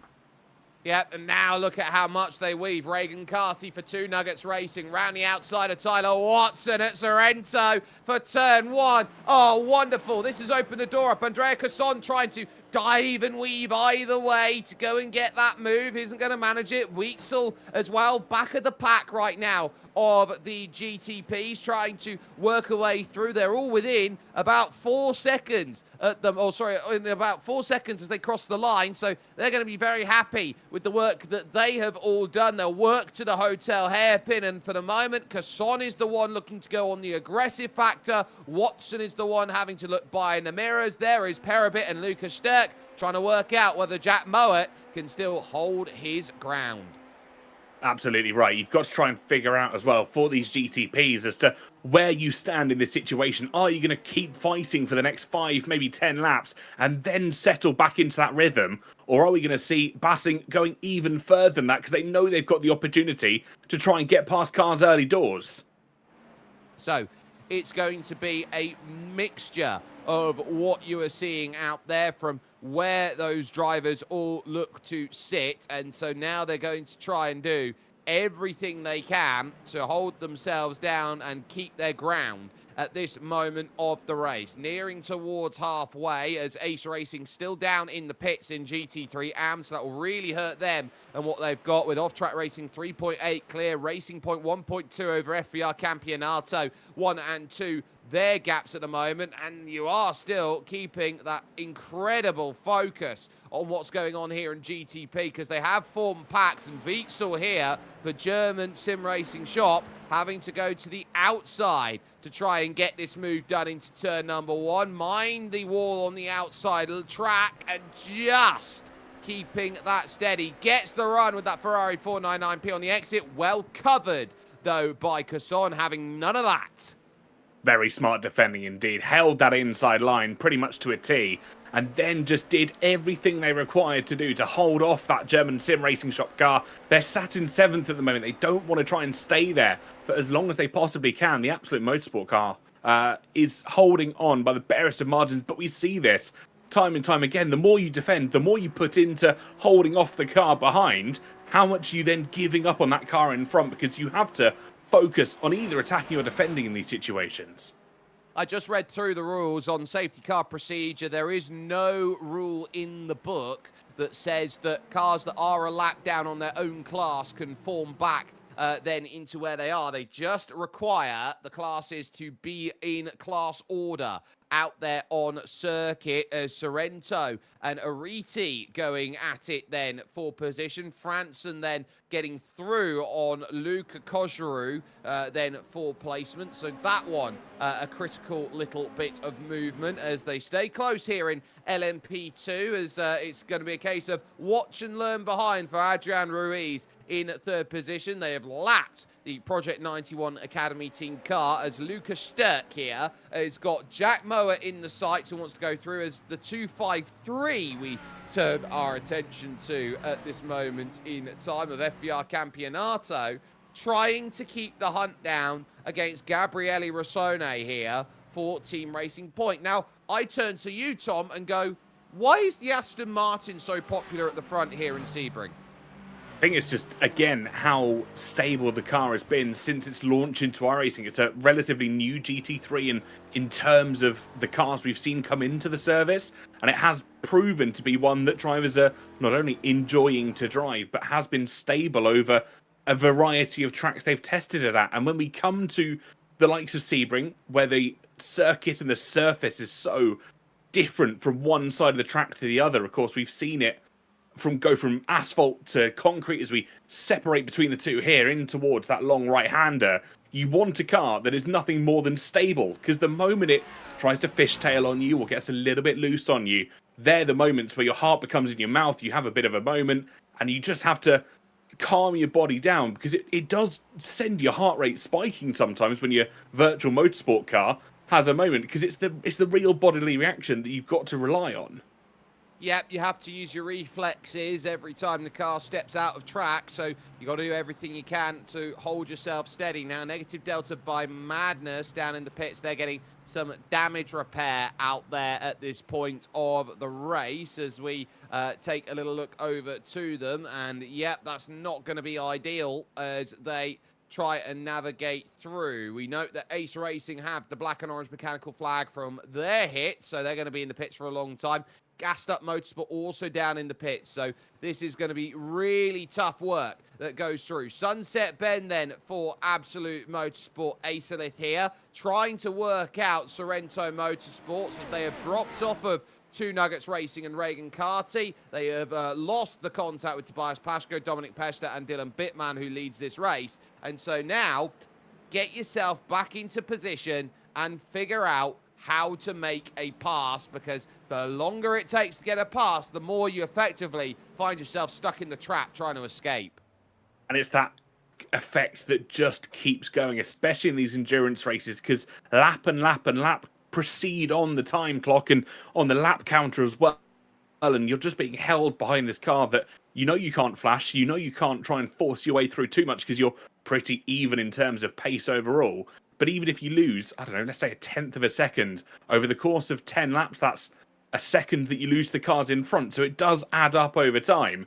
And this is where we start to see those really small margins add up over this great 130 lap race. Because even 1/10 of a second, if you add that up over 130 laps, that's about 13 or so seconds, if my maths is correct. Yeah, and so you see the differences in time and go, wow, these gaps are pretty big for what they are. But for 4 hours of racing, they are still pretty closely compacted together. Watson seeing behind the driver then of Andrea Casson, trying to make this move and settle on down the pass. Is going to work for the drive off the exit here of Ullman. This will give the run along this Ullman straight, so this will set up, or Jean de Bien corner onto the Ullman straight. They will have a little bit of traffic to jump by, and Maxime Philippin for Gassed Up Motorsport, the number 2 that they go on by, and Casson realises again, he just runs a tightrope, does Tyler Watson. He's got a car that's very stable through the corner, and it's very tough to outdrive someone off the exit when you're giving up time in the middle of the corners. Couple cars coming out of the pits. Velen Vitanov now clear to return to racing, as is Ivan Korejikov then for Ace Racing. So their mandatory repairs are all sorted. You're talking about that element where we're seeing how stable you can be in the corners, and often a payoff of that is your straight line speed. You have to pick one or the other and pretty much go with it for an endurance race like this.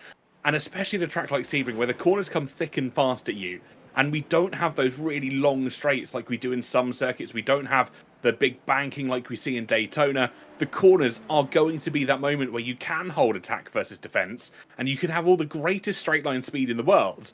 But if you can't manage the corners well enough, that is where we're starting to see those moments really pay off for the drivers that have gone for maybe a higher downforce setup. You can see as well the weather on the right-hand side of the screen. 36 degrees is the track temperature at the moment, just dropped down from 37. So we are starting to see that asphalt, that concrete, start to fall into more of a manageable level for a lot of the drivers. We are, and I think that is quite important to note, that the cars are going to be looking around, or they are going to look around at it and go, well, what's my setup looking at? Ace Racing, by the way, have just been awarded their black flag penalty out there for moving under braking. So that will be a drive-through penalty for it. A warning has gone the way of Gassed Up Motorsport LMP2 for overtaking under safety car. There's a couple looks then for issues against the mono competition Pro-Am team car and as well Sorrento Motorsport. So I think they'll be looking around and going, I'm not going to be too happy about where I sit. Watson then for Sorrento GTP is sitting in that number 33 machine. Still happy with the work that's being done. You're looking to tick off some laps now at this point. You're not thinking end of race here. You're just thinking, can I get 20, 30 laps where I can just concentrate on my race? Because they're now 3 seconds behind Regan Carty, and they are going to start hitting lap traffic now. Yeah, we start to see that element now of just getting into race simulation. We're just thinking about maybe some fuel saving to consider where we were when that safety car came out. Of course, a lot of the drivers, a lot of the cars may have gone for the ultimate pit strategies. We saw a few of the GTPs, the majority of the LMP2s, and some dotted GT3s as well. So the engineers, the drivers will be discussing, figuring out where they're roughly now looking to pit, because the game plan, as it was laid out at the start of this race, oh, hello, who's gone round there? Well, that's in the middle of the sector, and that will be Adrian Ruiz Hernandez for the Gassed Up Motorsport LMP2. They just come out the pits, and by the looks of things, just looped it around at their own accord. They were struggling then with Peshko to go by, and you're going to see here on the brakes, just trying to put the power down on the exit by the looks of things, and then the back on cold tyres just says, no, you've not got the grip, sunshine. Yeah, I think if it had been the slightly higher track temperatures earlier on in the race, the tyres would have warmed up just that little bit quicker. Not necessarily enough to give them traction in that corner, but on a colder track surface, brand new cold tyres, they are going to be like ice on ice, because you don't have enough to dig into the micro grooves in the asphalt and the micro grooves in that concrete to try and power that car forwards. I tell you what, that is my favourite ice skating musical, Ice on Ice. It's coming to a local theatre near you, if you didn't realise. They're just going to flood the stage for about half an hour and see how it goes. Yeah, but at the moment, the only flooding we're seeing here is of drivers trying to figure out where they've got it. It's about a tenth of a second for the lead in GT3 Pro right now between Team Racing Point and FVR Campeonato, who are right in the wheelhouse with each other, trying to figure out who's got what. We go to the 253 now through Cunningham Corner. This is a very interesting scenario for them. Obviously, this is going to extend their stint out by a good, I would say, couple of laps extra on the fuel, because they weren't going at full bore. But now FVR Campeonato have to turn down, look at this situation and say, well, Gabriele Rossone, we could take laps in the lead, or we could work together to keep Manatee Racing Black behind and Finn Haupt at 2 seconds. It's a case of one's going to work, one's not. So what are you looking at? It's how much as well do you want to sacrifice to the car behind? Because as you said, they could go for that all-in-out victory. Oh, we led a couple of laps during that middle stint, essentially, as we run up towards that halfway mark of lap 65.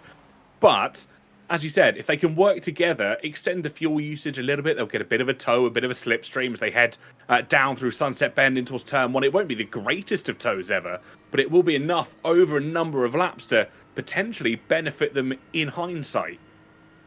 And hindsight is a wonderful thing out there. It's undefeated is hindsight in terms of the strategies that have gone out there, because hindsight always knows what the best strategy is. But right now, These two happy to work, but Manatee are just slowly clawing that gap at around 2 seconds. Last lap, 2:02 for Gabriele Rossone, 2:01 by Finn Haupt. So that will tell you it's about a tenth of a second in it in terms of where they are, what they're trying to deal with, and it is still very close because you've got Gabriel Ivanov there in fourth, only a second back of that. 2 seconds to Connor Franson of Ariti. Then Kojaru, a couple seconds again. It's just a case of there's a second here, there's a second there to try and basically claw back the gaps in GT3 Pro. And the gap in GT3 AM, currently about 6 seconds for off-track compared to R&R. So Ivo Serafimov isn't able to hold as much of a gap. That is the biggest gap of all the classes we are seeing currently here on lap 50 of 130. When they cross the line, the leaders, you'll have about 80 laps to go. Just enough room then being given through for your overall leader, Dylan Bittman, going through the traffic, and a little light flash there to say not cool from Jeremy Baumert. I wonder how much anger is going to be within that cockpit at the moment. You can see the GTPs just continuing to flow their way through as well. The drivers in second, third and fourth respectively. You can see it on the timing graph on the left-hand side. Just the separation we're going to have between those prototypes and how soon we're expecting the likes of Racing Point, FER Campionate, I've got the name wrong, my apologies, as they make their way through this field. How often we're expecting those prototypes to make their way through. Yeah, and FER Campionato are going to be very happy that they've got themselves in second. They've got themselves close. We focus here with Lucas Sturck and Parabit Sim Racing, trying to get through on Jack Mowat and Team Endurotech, as these two pretty much nose to tail, as they have been for the last hour or so in racing trim as it goes. And actually, the light flash is a very important part of motorsport. It indicates, am I going to get clear or not? It's the way for you to communicate without using the race chat, as Casson stays close then to the back of the Sorrento Motorsport GTP car of Tyler Watson, the American, out there doing a great job on virtual home soil and staving off the challenges that are there. But for some people, the light flash is move out of the way, I'm coming through. So for others, it's I'm not happy about that, I'll give a little flash of the lights. For others, like a good friend of mine who goes by the name of Josh Nowak, he once decided, you know what, I'm going to bind my light flash button to my brake pedal. So every time I hit the brakes, let me through, let me through, let me through. You know what? That sounds like a fantastic idea until you're driving somewhere in the middle of the night at Spa-Francorchamps and you just cannot see where you're going because you're flashing all the barriers and the signage that is around that track, and it's just blinding you at the same time. So who knows? Everyone likes to use that flasher just a little bit differently. I know there's drivers that like to use it to maybe express frustrations more than others. And of course, there is rules in the rule book, especially here for SIMGEAR, as to how you're going to handle that. Yeah, so there's not much out there that puts everything into play. Now, just getting word then for Gassed Up Motorsport LMP2 and the Mono Competition Pro-Am entries. No further action is going to be called because the penalty issued at the issue resulted from a communication/technical fault rather than a breach of any rules. So if no rules being breached, you can't give a penalty for no rule being breached. You absolutely can't. And it's good to see the stewards applying that ruling in that terms. Obviously, you want to try and understand where these mistakes have come from, because you've got to realise that mistakes don't always equal malice, right? That's where you've got to look at, especially in racing. Sometimes it could be just a technical fault, which it has been in this situation. And hey, sometimes some things are out of the driver's control. They did the best that they could do in that situation, and the stewards are reflecting that. Gabriel Ivanov then in fourth position in GT3 Pro has his eyes on Finn Haupt for a move, who Haupt had lost 4 tenths on the last lap, and so comes under the pressure of a driver who looks to prove everything he's got. He was so quick in the SIMGEAR GT Masters, he gets right up underneath the rear spoiler there. He's red eye liveries about 3 or 4 times as he's gone through some of these corners as Gabriel. Finn Haupt, I think, is getting the message pretty clear from the SIMGEAR by Negative Delta by SIMGEAR car. Hurry up, get a move on, or I'm coming through. That is the message that I'm getting up here in the commentary box as well, because it is looking to be that way. Just reading through the stewards' reports as well, by the look of it, Sorrento Motorsport have reported themselves for avoidable contact. Now, it's gone down as an invalid report, I'm sure, in the steward's documentation, but I thought it'd be a bit of a fun laugh for everybody back at home. I mean, they can report themselves. It's just not going to be looked at. Well, that is very true, and I'm sure the stewards are very thankful that they don't have one additional report to look at. Someone back at Race Control will certainly have to make that determination, but side by side here, Finn Hout as well, trying to get the better up for second place. It's still on the table. It is, but this is going to be about where you get to third. Sunset Bend is pretty much the be-all and end-all. Commands the apex on the inside. Haupt has to wait to turn then when Gabriel Ivanov takes that inside line.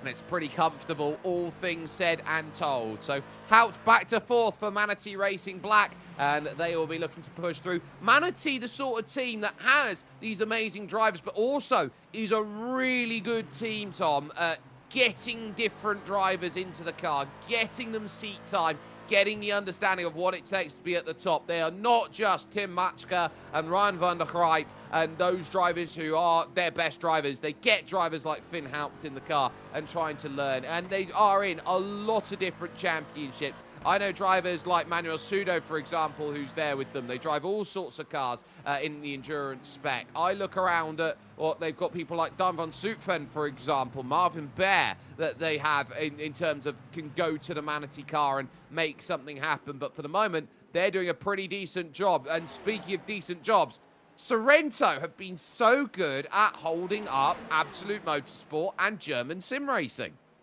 They have, and they've held them in contention at the moment, and I think there's going to be a little bit of frustration from the cars behind because they know they want to try and dispatch that gap to the drivers in front. Just continues to climb corner after corner, lap after lap, and bear in mind that all of these prototypes were within half a second of one another just a few laps ago when safety car peeled back into pit road.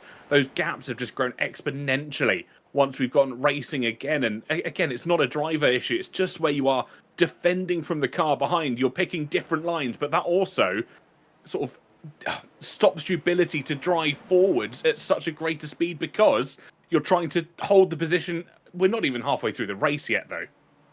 No, we're on lap 54 here of 130. Halfway is going to score at the end of lap 65 out there. So we're about 11 laps shy, and in time, we're about half an hour away. So I think we are about 20 minutes worth of leeway is what we've got. 20 minutes to half an hour's worth of leeway still left in this race then at full speed between now and the end. But looking on the rear here where Tyler Watson is rushing on through, I would take the look and the understanding of what Tyler Watson has been doing. He hasn't been attacked, and this is the difference that you see. It's not the Wild West where everyone thinks they're John Wayne and they can throw a car down the inside any given chance they want. This is a race where you have to pick and choose your moments, and if you're not overtaking, you are fuel saving. You are doing something towards the end of the race. Absolutely, and that is the situation that Absolute Motorsport and German Sim Racing Shop cars will be in at the moment. They know they can afford to just lift and coast a little bit, wait to see what happens in front of them. More so for the car that we're watching on board with Alexander at the moment. He can wait for the two drivers in front in 5th and 6th respectively to have a good battle. He can sit there fuel saving, play the patient game, and just wait to see if there's any contact between them. Wait to see if the Absolute Motorsport car goes for a move down the inside, and then spot the weaknesses in that Sorrento Motorsports car that sat in 5th at the moment. But they're under no pressure, they're under no rush, because they know there's almost certainly going to be another safety car. They know the field will come back together again, and they can just wait and play that patient game. It's not about winning it now. No, it's about trying to win this later and giving themselves chances to jump up the order with everything that they possibly can. They will know how important it is going to be over the course of this season just to keep a level head and understand what they're having to deal with. And, you know, they've had to put, for a full season entry, 65 euros down on the board to say, look, I'm going to come in and race for this. So it's going to be a pretty big championship for them to feel quite comfortable with the work that they've been doing and saying, look, this is what I want to do. This is how we want to go and be as successful as we can. And they also know, above everything else, that they've been trying to get out of this. If you win this championship, it's 300 euros plus 50 euros worth of shopping voucher from simgear.bg. In the GT3 AM class, it is 200 plus 100 in terms of the voucher that they've got.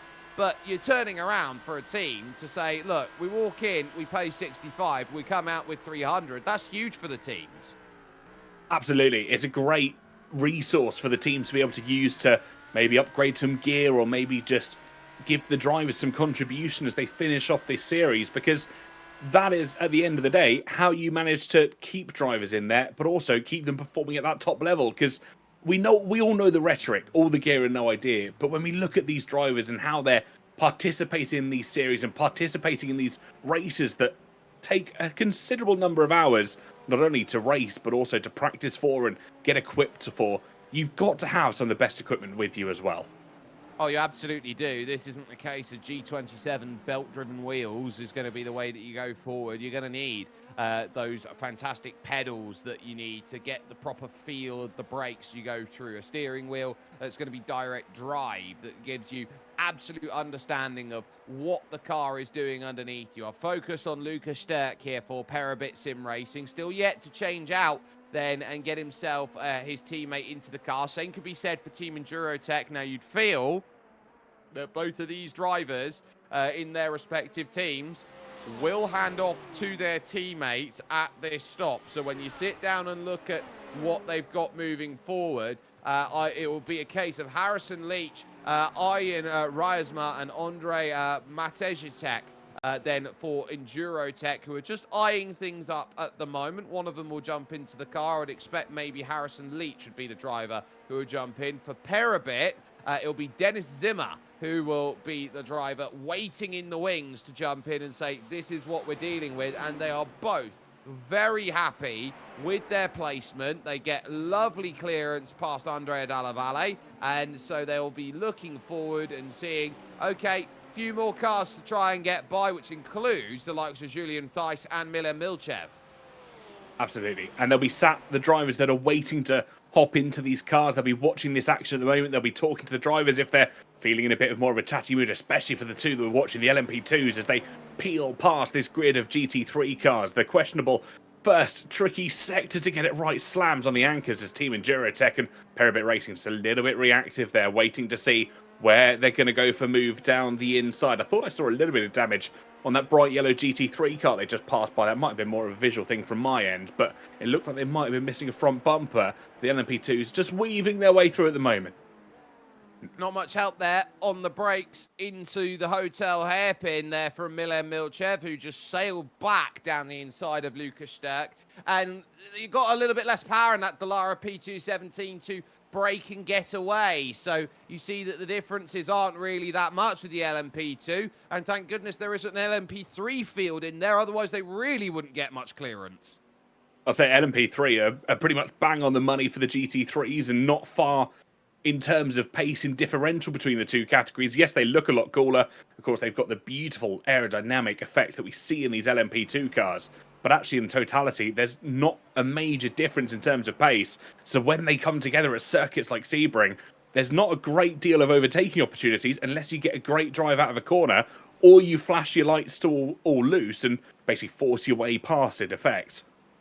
Leaders continuing on in GT3 Pro. Team Racing Point happy to have these laps at the front of this field, but noting in their scenario right now that they are being shadowed, and they are being shadowed quite heavily. That Lamborghini Huracan that they're working with at the moment has been out of favour for a long time, but really it's been the last build or so where the Lamborghini has just woken up and come to life. Balance of performances say it's Lamborghini right now who'll be very happy. And here's another thing that they'll be having to keep a very close eye out on for the next round of the championship, which will be taking its place on March 14th. We're in week 11. March 14th is a week 13 build, TK, and that means these drivers will have, what, 3 days to understand all the changes to the new build of iRacing? Yeah, exactly that. They're going to have to put a lot of time and effort in from that Tuesday morning when everything gets released and everything gets updated. Of course, they'll have to deal with somewhat server downtime whilst everything does get updated in the back end.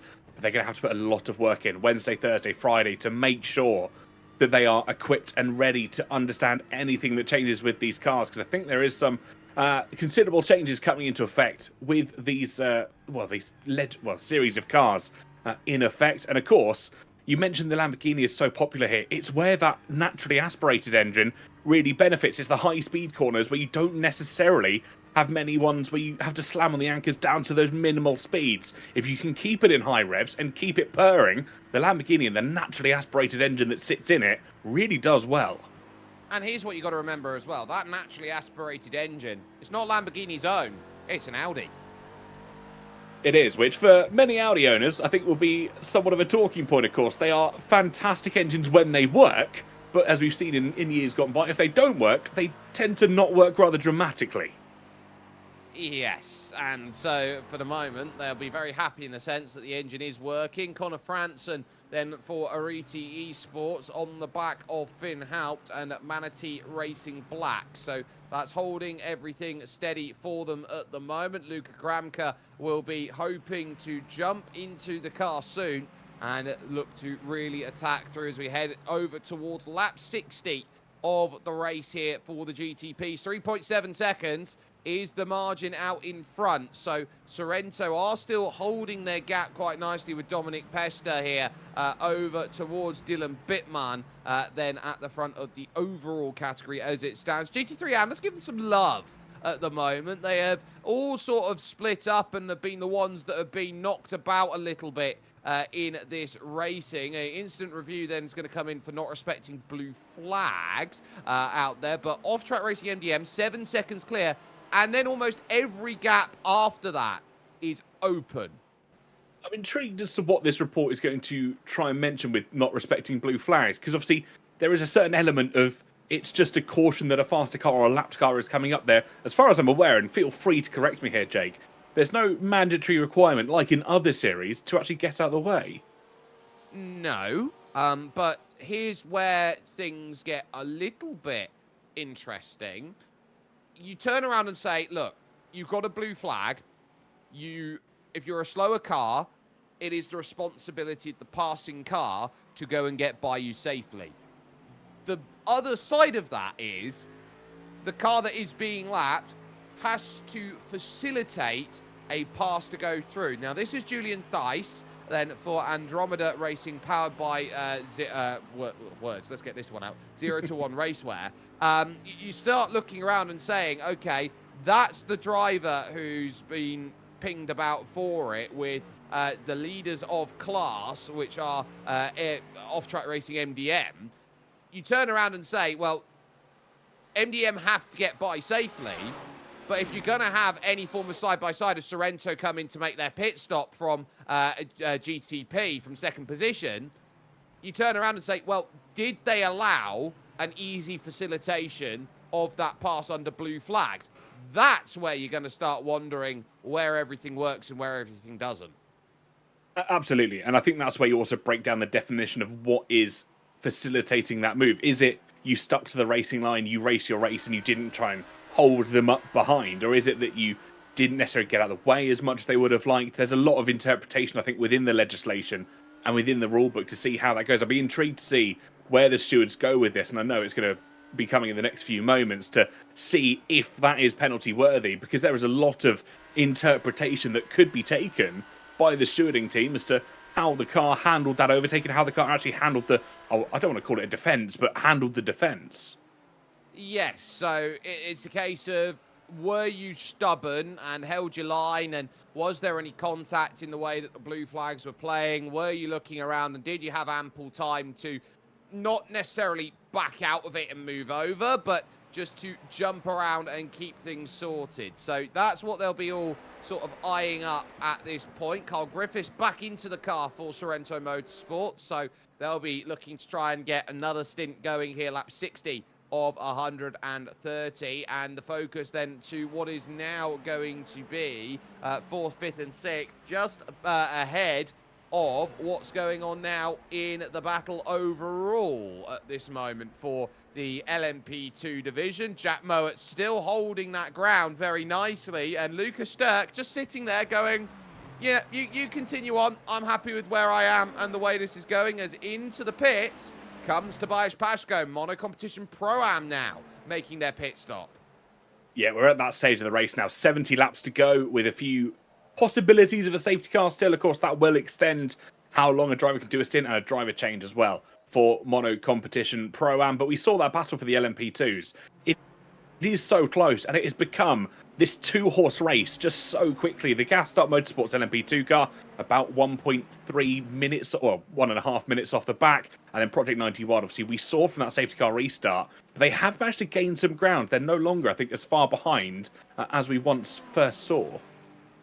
And pitting at this stage is interesting because I would argue, as we watch Gassed Up Motorsport LMP2, they're a little bit off sequence by comparison to those around, as they are third in class at the moment and have made an extra stop. From here in the GTP division, you are about 2.5 pit stops away from this race being exactly where you need it to be. Here's the issue though, 2.5 pit stops is 3 pit stops. 2.01 pit stops is also 3 pit stops. Exactly that, and we mentioned it right at the start of the show, didn't we? That we're going to have that splash and dash right at the end, unless we see anything really dramatic happen in the end stages. We're approaching pretty much bang on halfway, but we're at such an awkward stage for that 2.5 pit stops where we're not necessarily in contention now for fuel saving to really benefit in a greater degree. Of course, we do a considerable number of laps over a whole stint. When we get to that 2.1, 2.2 stints, we could probably start to see fuel saving save some of the drivers there, but a whole half a stint, that's a lot of Lyco that our drivers would have to do.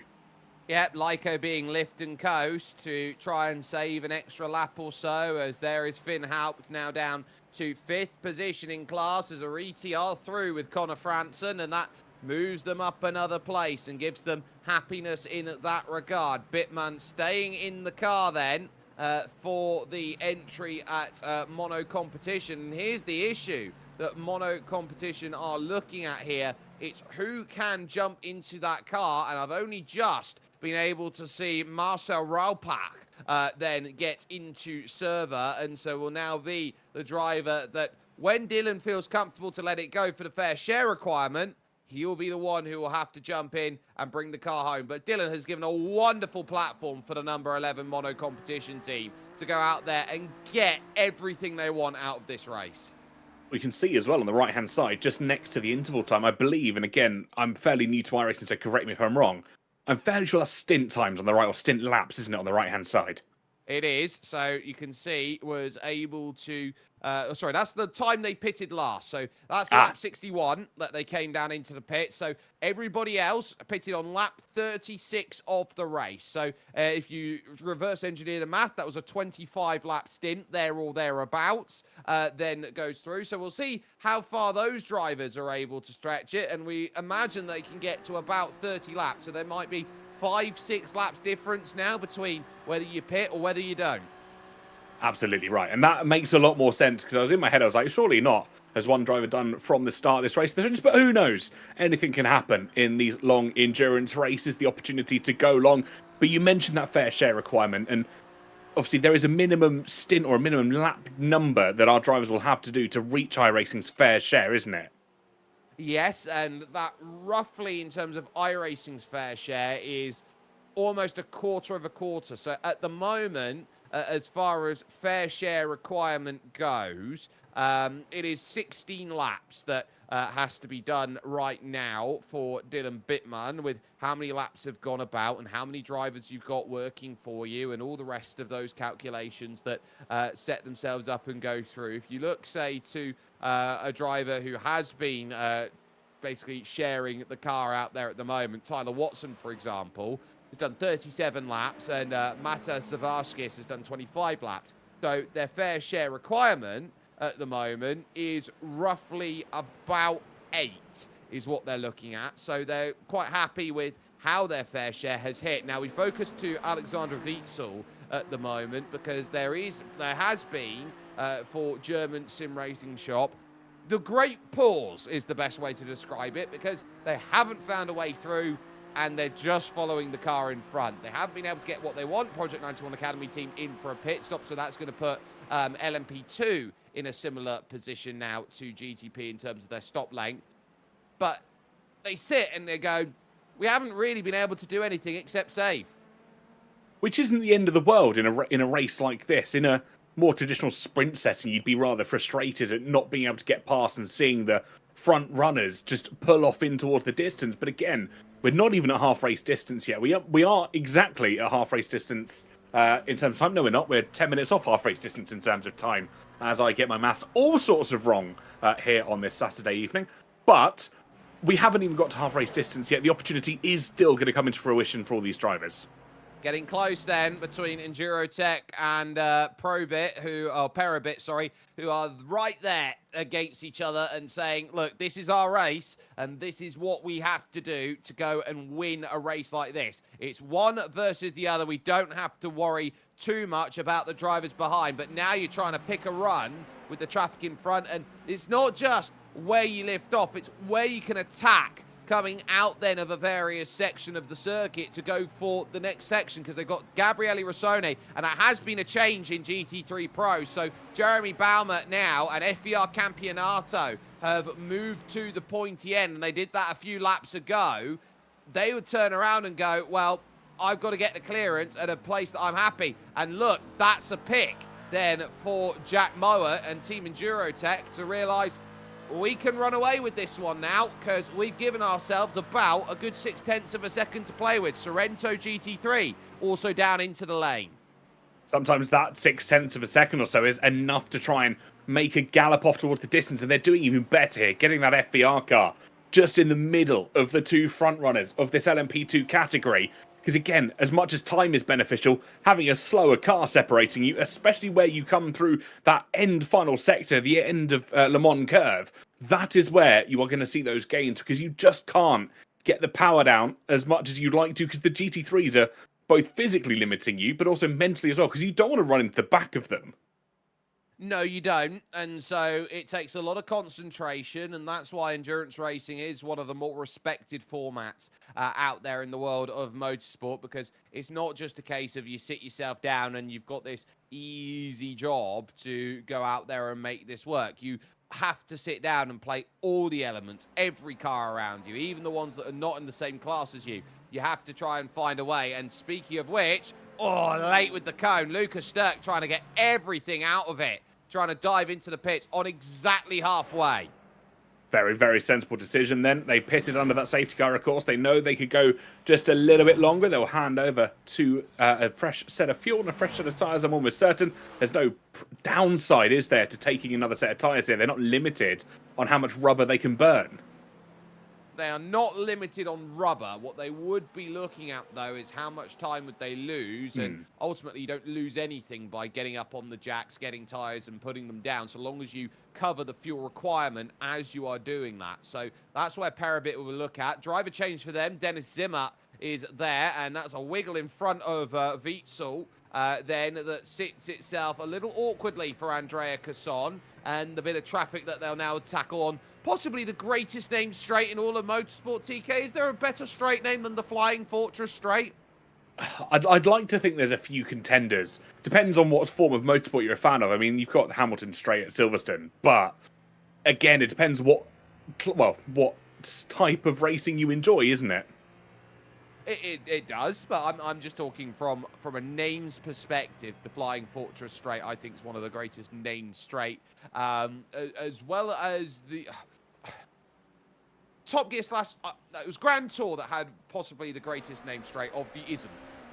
Yes, I think that sits up there in legendary history. But of course, they had a very good history of naming both corners and straights. I mean, Gambon was quite possibly one of the funniest, just because of how it came to be. Oh, yes, and that clip, for me, always sits down and says, is wonderful, but enough reminiscing about Top Gear for a moment, because Andrea Casson is now looking at Tyler Watson. Two Nuggets Racing have control of the field, but you look at the difference here in gap to mono competition, that's 45, 46 seconds after their pit stop. And they are going to be sat stationary for at least 35 of it. Endurotech now hit pit lane with Jack Mowat as FVR Campionato in, Negative Delta also in, Manatee Racing Black, the only team to be able to stay out. So we're pretty much every single category right now is in pit lane. It was to be expected. We were waiting for that bunch of cars to come into pit road. Of course, the majority of them pitting under that safety car condition, just getting a little bit of a cheap pit stop, which you like to call it. Obviously, not having to pit under green flag conditions, you don't lose as much time as you traditionally would do should all the cars be going full speed. So, of course, when they all stack up again, that's when we're starting to see them all dive into pit road pretty much at the same time, barring any fuel saving that some of the cars have been able to do. Yep, so driver changes have gone through FV. Oh, bang! Weitzel straight into the back of the GT traffic. And that is a massive disaster. Andrea Casson's car is completely destroyed from the hit with João Pedro Teixeira. So the first hit came in. There was nowhere to go for Weitzel. 2 GTPs in trouble with 1 GT3 Aston Martin. And Weitzel will very tamely leapfrog into the pits. And that is, I'm staying out, says João Pedro Teixeira, despite the damage that's there. Good enough for German sim racing shop that this was falling right on the pit window. Interesting there for the Safety GT3. car's coming out. I'm not surprised. The amount of debris on the circuit from that hit. It was not one, but 2 front bumper and rear bumpers. You see the GTP. I wonder if there was a bit of a tap there, if it was just the car getting loose, and it was the 1-2 combo, front and back, for the Aston Martin. Nowhere they could have gone. Well, I would say a 1-2 combo, phaser set to Wombo, and that is just as tough as tough can be for Andrea Casson. Patience always is the requirement in a scenario like that. He got through on the inside, and actually, I think Casson was so desperate to get through, the back stepped out there, TK, and there was nowhere for Teixeira to go. I think that's Casson's mistake and not the GT3. I think you're right, absolutely. It was, you could see the rear end as we were riding on board with the following GT3. The rear end just stepped out, and the minute it did so, there was no more asphalt. They'd run out of tarmac to be able to grip into. And we all know what's going to happen when these tyres bite into grass. They are just going to spin more and more and more. And it was actually somewhat lucky that the GT3 was there to keep them pointing somewhat in the right direction. And then they just over-rotated. Cars got round, and into the grass they went even more so. So we're just over the halfway stage. 2 Nuggets Racing have control, but they are due a pit stop right now with Reagan Carty, and the likes then of driver changes happening. So Julian Zagelski for German Sim Racing Shop, they'll take as much optional repair as they can. Francesco Iliano will be in for Absolute Motorsport Acelith. They go about. Dylan Bittman still there for Motorsport, and there's what was Andrea Casson at the time. He was full lock one way, had to then be full lock the other, to the point where the steering wheel just decided, look, we got damage now to the rear of our car. We got to try and get a new clip in on it as we go forward. Really a very tough scenario. So they're slow. Teixeira has nowhere to go. And it's a chain reaction. And you're asking yourself at the point where you're supposed to stamp your foot down, how much clearance do you have? And the answer is next to none. Yeah, it's that really unfortunate scenario because it would have come out of quite literally nowhere. They would not have been expecting that Aston Martin to have suffered the damage. They wouldn't have been expecting the GTP to make such an easy mistake to make, because these guys are all very experienced racers. They know the sim, they know the circuit, they know the cars they're driving as well. And actually to get down to that level of the rear stepping out is something you see very rarely in these sort of endurance series. It can happen, and it does happen, as we've just seen. But again, it's not something that you see as often as you would do in the lower levels of this sort of racing. No, and I think that is quite telling as far as the racing is going right now. And here's something else that is quite telling at the moment. Reagan Carty has caught the back of the train, so I look around at the teams that he's fighting with at 2 Nuggets Racing, which is Sorrento Motorsport and Matas Zavarskis, then who's in the pits and was in and around as the safety car came out. Where the safety car caught the field is massive, because 2 Nuggets Racing now have a free pit stop and almost a lap. They do, and they'll be overjoyed by that fact because it has the opportunity to get themselves in, serve a pit stop, and get whatever repairs or upgrades they want to bolt on towards that car. Should we see a driver change, as we've just crossed over that halfway point as well, that was to be probably expected. Again, for the front runs in the LMP2 field, that was something that is interesting to keep an eye on, because Parabit Sim Racing and Team Endurotech once again had flown off into the distance and then be dragged back into contention with Gassed Up Motorsport and, of course, Project 91, who I think are now in the right place. They are, but they are currently classified as being almost 3 minutes down on Gassed Up Motorsport. So they are at least a lap down and a bit, and will now be behind the drivers that they need to be, albeit a lap down at this point in time. So they're going to have to really fight to get back. Driver change as well over at Endurotech. They've got the Czechian driver in Andrzej Matejicek, who is going to be then their driver to bring through the next stages of this run. So they will look to make their call and say, look, they're doing a really good job of racing, and they will be looking to try and plow on through with what they have got. As I look around, Manatee Racing Black and Finn Haupt will have the control of the field. We will have a car diving down into pit lane, and that will be Two Nuggets Racing from the lead. And critically, when they will look to rejoin, they will rejoin in a position that will make them very, very happy with the way that this has all fallen out for them. They will hit the brakes, they will get into their box, slide into their box, and there should be a driver change. It will be. Corey Ratcliffe now will have one of the best platforms to work with. He's just had the race handed to him on a plate here, hasn't he? He has the opportunity to go on forwards, and once he gets back out there, back in towards that safety car train and the snake that proceeds its way through here at Sebring, he knows he has one job, and that is put his foot down and just maintain. He doesn't have to push. He doesn't have to be careless with any mistakes like we've seen in and around this field. It's just a case of maintaining where you're at and seeing this race home.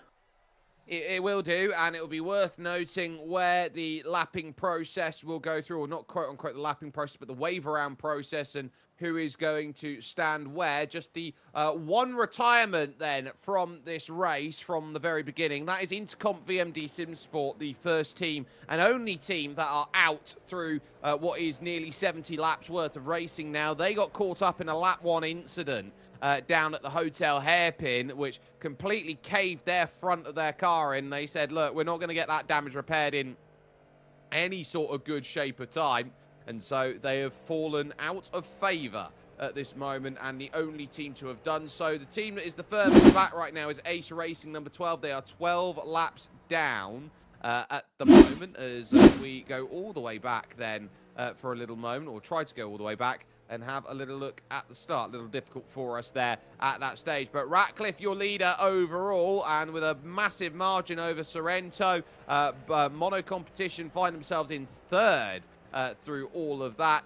But you turn around and say there are gives and takes in all of racing, and getting yourself in the best place possible, I think, is so difficult to work in an endurance style race, especially in a race with safety cars. You remember, in iRacing official races, they don't have safety cars. In the special events, they don't have safety cars. So you put them into safety car style racing, and it's a bit more uncharted territory than you think it is. Absolutely. It's not something that these drivers will be as familiar with as you traditionally see in other formats of racing, again, because it happens so infrequently. It's only in very kind of these environments where we have a dedicated safety car team and a dedicated stewarding team where we're able to call out the safety car, or choose to call out the safety car in a better aspect of the term, because they just want to allow the racing as much as they possibly can. And even in the longer endurance series, we don't see that safety car come out. It's not something they practice for. They don't know how to... it's not ingrained in them, I think, is probably the best way to look at it, as it would traditionally be in other formats. No, and I think that with those formats that you look at where maybe it is, you turn around and ask the question, okay, well, how do you get yourself into play? Now, there is a review here of overtaking under safety car, the 208 and the 281, which is Negative Delta by SIMGEAR.it, and Enosis Esports SimDeck.app. So for Jonathan Goitisati here, who will be looking around at Gabriel Ivanov, interesting. Both leaders come in LMP2. We've got a few GT3 cars that are also down there in the pits right now taking service, which includes Ace Racing, Fortuna Racing down there, Sorrento looking to try and get damage repaired in this period, as well as Adrian Ruiz, who will jump in. Finn Haupt as well from the lead has come in to make pit stop. So FVR Campionato here and Adam Radek will retake the race lead with Negative Delta by SimGear.it, the car in second, but under review. Yeah, interesting to see how our drivers are handling these safety car situations, because we're seeing a couple of reports where drivers have entered into pit road before, well, during a closed pit lane. Now, obviously, there's two sides to the story. If we've seen drivers go for that fuel saving aspect, have they got to a point where they don't have enough fuel to wait till pit lane opens? Of course, that will be investigated. But if they have gone in when pit lane is closed, that surely is going to be a rather slam dunk penalty. Well, if you don't have a choice, I turn around and look to you, TK, and go, why don't you have enough fuel in your car? That's the question, isn't it? And this is where the element of endurance racing comes into it, because how much deficit or how much of an extra portion of fuel are you going to save in the car, or not risk running that low if a safety car comes out? Because again, we don't see these in the iRacing official series. We don't see a safety car come into fruition. We don't see everyone have a closed pit lane that very often. The full course yellows will occasionally make an appearance in league formats, but when our drivers are racing week in, week out at official series, and they don't have to save that extra fuel, or don't have to pit with, say, 2 or 3 laps of fuel remaining, because why would you? You get to this element now where you see the safety cars, you see a closed pit lane, and go, I understand why they haven't saved enough fuel, because they haven't had to previously, but equally, how much would you save if you knew that safety cars were a factor? Well, you can't give yourself leeway and leave yourself short. Let's put that into position. It's very tough to sit yourself down and say, what am I supposed to do in this position where I am going to run out of fuel if I stay out and wait for the safety car, scenario to open up and give itself all that we can. The only thing I can think is, in terms of pitting under a closed pit entry, and I think this is correct in terms of the rule book, it is an end-of-line penalty for any team or driver that gets caught doing that, because you can't penalise a team out there, Tom, for not having enough fuel and needing to make a stop when they need to. All it means is, look, you've come in at the wrong time. Just, look, you're still in this race, but you've got to go to the back. Yeah, interesting to note as well, Absolute Motorsport Acelith, the number 299 car, have actually put in a second kind of rebuttal, so to say, saying that it was a mandatory pit stop due to lack of fuel, which is why they made that Still an end entry. of line. Well, exactly, and that's what the stewards will come and make their decision about. Of course, we can't really comment too much until the stewards have had their say. But again, where do you leave that leeway? I throw it to you, because we've both done probably a little bit of sim racing, nowhere near as much as these guys that are racing here today. If you were in this race at the moment, you had 3 laps of fuel left, surely you wouldn't pit with 3 laps left just in case there was a safety car. No.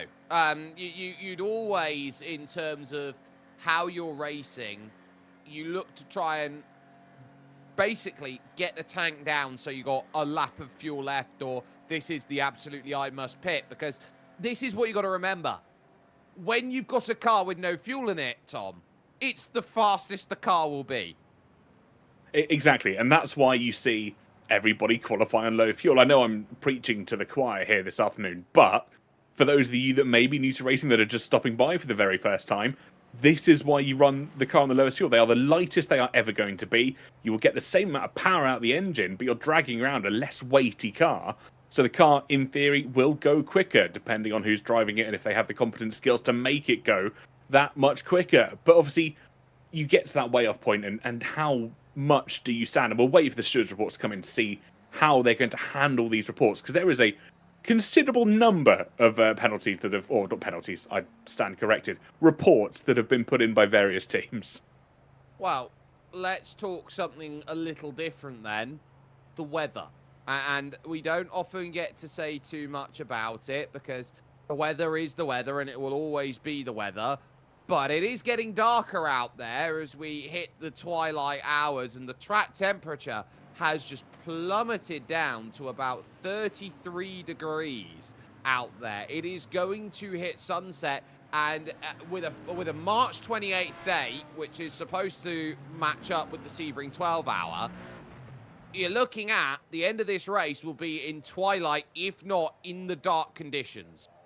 Absolutely, and we're seeing a lot of the drivers already opting to run their headlights. We saw it in the stages before the safety car came out of pit road, and we're seeing some drivers in the pits at the moment just sorting out how they're going to proceed on here, because of course we're over half race distance. We're closing in on the final, well, 60 laps or so of racing to go, so getting within that sort of 2-stint territory.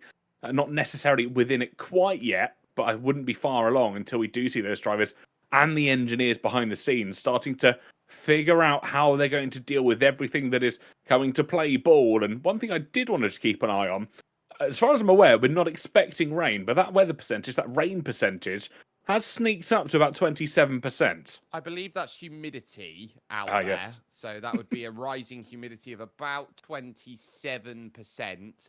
Out there at the moment, and it is humid around here, so imagine that you put a sponge in the water and try and absorb it up. The more cloud cover that you get, the more humidity that there is. This is an area of the country that is effectively got a number of lakes around it, and so often that humidity can be up as high as 70-80%. Sometimes a bit of fog rolls through, but we are expecting the humidity to climb up in the next couple of hours or so, or at least in the next hour and a half, to about 40% out there at this stage. Rain, not a threat out there at the moment. There is currently a 0% chance of rain out there, as indicated in the sim. Wind speed coming in from north to south, so it's a cooler wind out there today, 9 kilometers an hour. So that's what we would call a pretty gentle breeze.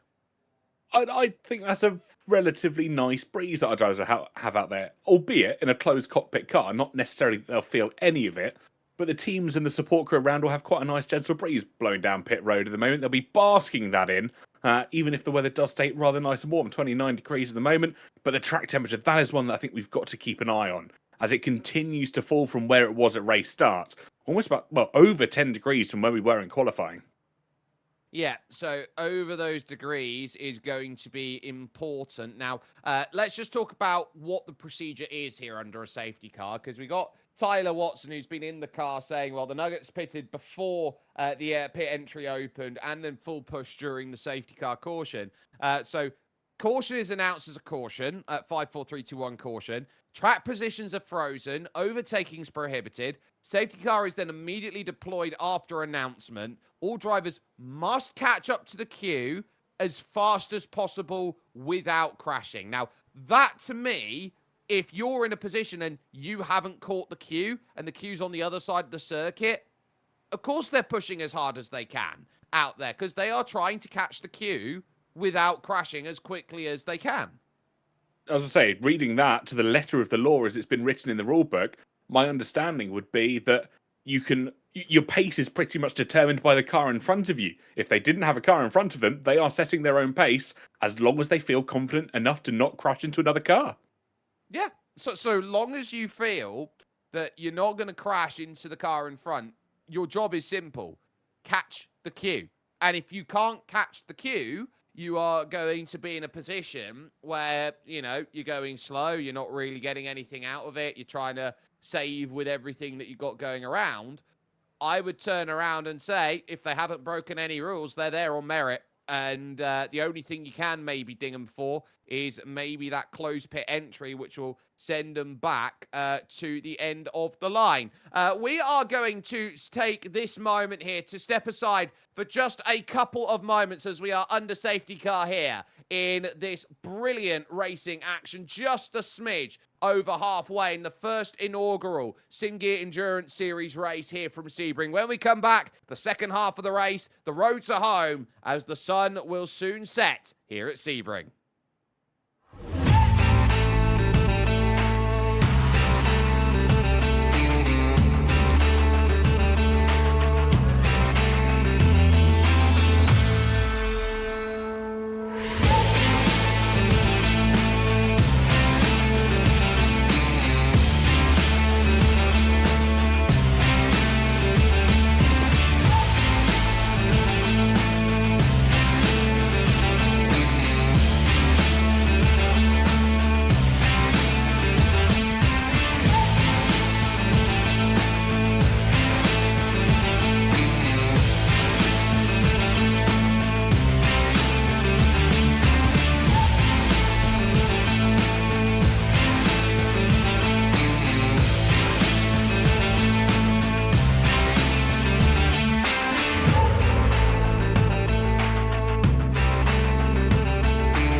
Back, ladies and gentlemen, to racing action in the SimGear Endurance Series. We are ticking over as the safety car dives down in. Corey Ratcliffe in control, but critically, Sorrento Motorsports and the entire group are back. That's a huge launch there on the drop of the green there for Absolute Motorsport, Acelith and Francesco Iliano. They're going to be 3 wide here on the start, looking to lunge through the opening corners. Sorrento and Matas Zavarskis can't get the run. It's brilliant from Dylan Bittman, who will now look to eye up the racing. We're back underway, and there's a tag, and round goes Sorrento, getting a little nibble out of Francesco Iliano, and they get back to racing, and it is as aggressive as you like. I tell you what, that could have almost been another safety car right from the very start. They say safety cars breed safety cars, and that could have been a moment. GT3s as well, now plunging down towards the first corner. They're side by side through that opening section of corners. Cars gone wide. Off in the background, that's the purple and white car. I'm sure Jake can tell us a little bit more about it. One of the negative Delta cars then running off wide. I think that was Bodomechkov. Who ended up having to just try and skirt about, and you're seeing how close they are as they now run under the bridge, and there is a car around, and it is Matt Gatter there for Gassed Up Motorsports Academy there, TK.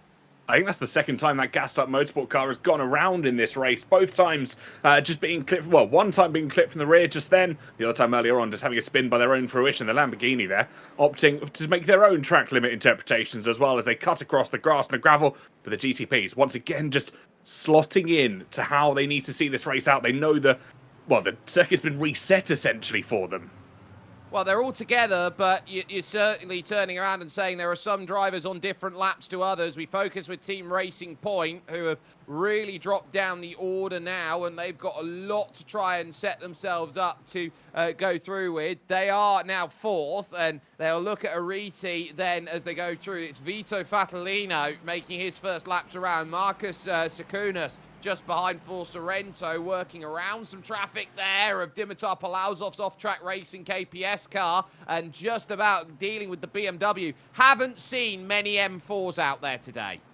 I don't think we have in the slightest. They haven't been a favourable car. They are traditionally one of the more steady cars within iRacing and GT3 fields, but they haven't seemed to be popular here today, and I think that's part and parcel with so many people favouring that Aston Martin outfit. They certainly do, and as they've moved through, Mono have regained the front of the field. Ratcliffe down to 3rd and might be even down to 4th, and is now with Simon Hegeli going through. On board with Jonathan Goitic-Sati here, who is looking for Inosis at what everyone is trying to scream into turn 1 with. He easily gets the corner ahead of Velin Vitanov, who is currently 2 laps down on the race lead. Finn Haupt is the clearance that he wants just behind and is managing that quite nicely. Very lovely livery out there for them. And that's slowed by Ratcliffe then, as that's going to be struggle street to get the car turned in through Tower as Francesco Iliano jumps through and gains the place. And now here comes Julian Zagelski to the inside. Clear that Ratcliffe can't keep the pace. Absolutely stunning move there. Just went late on the brakes. They knew they had the capacity to get the car slowed down. Did so, in fact. And actually, when all was said and done, it was a rather easy move for the number 67, just trying to chase down 5th place at the moment, who stands in front of them. It's all kind of chopping and changing here over the course of the race, because we've had these 2 safety cars. We're almost certainly going to go to time now, if my maths is somewhat nearing correct. So we had a rather long safety car period. So it'll be interesting. If it stays green, I think we can get the laps in. It's going to be very close. I think if we have that 3rd safety car, we're almost certainly going to time. Yeah, and it's 130 laps or 4 hours and 40 minutes. It's whatever comes first, and there's a reason why there's a time limit out there. They've just got to get the laps done within the time. Finn Haupt, then we focus on. Obviously, everyone would love to finish the race then under laps rather than time, but that's the battleground that they sit with. There's the move over to the left-hand side, and Inosis, I think that's a slowdown penalty, and it is. They're trying desperately to get that served and slowed. They have done, so they'll lose 1, 2, maybe 3 for Goitis as Velin Vitanov goes around the outside, so 3 places back in the train, not necessarily positions, but still time that is being lost in terms of what they're dealing with here. But now they've just got to settle back down, get onto the noisy pedal, and they're not getting much help then as they were blocked off thanks to Vladimir Mavrodiev moving through. So João Pedro Teixeira, who was involved in that second safety car and the reason why it came out, just about getting the clearance necessary as they now look to try and settle back into their necessary rhythms that they've got in this race. It's that double-edged sword, isn't it, when we have this close pack racing at a safety car restart, because you want to try and take every track limits advantage you could possibly have, and traditionally you want to try and obviously use them to stay side by side or get an overtake done. We see a little bit of a switchback attempt there from the Aston Martin. The Lamborghini's had a slow pull away as they look to go side by side, but it's that element of how much can you take before the game gives you that slowdown penalty, and that double side of the sword where it is the worst time to take a slowdown. Oh, what a move.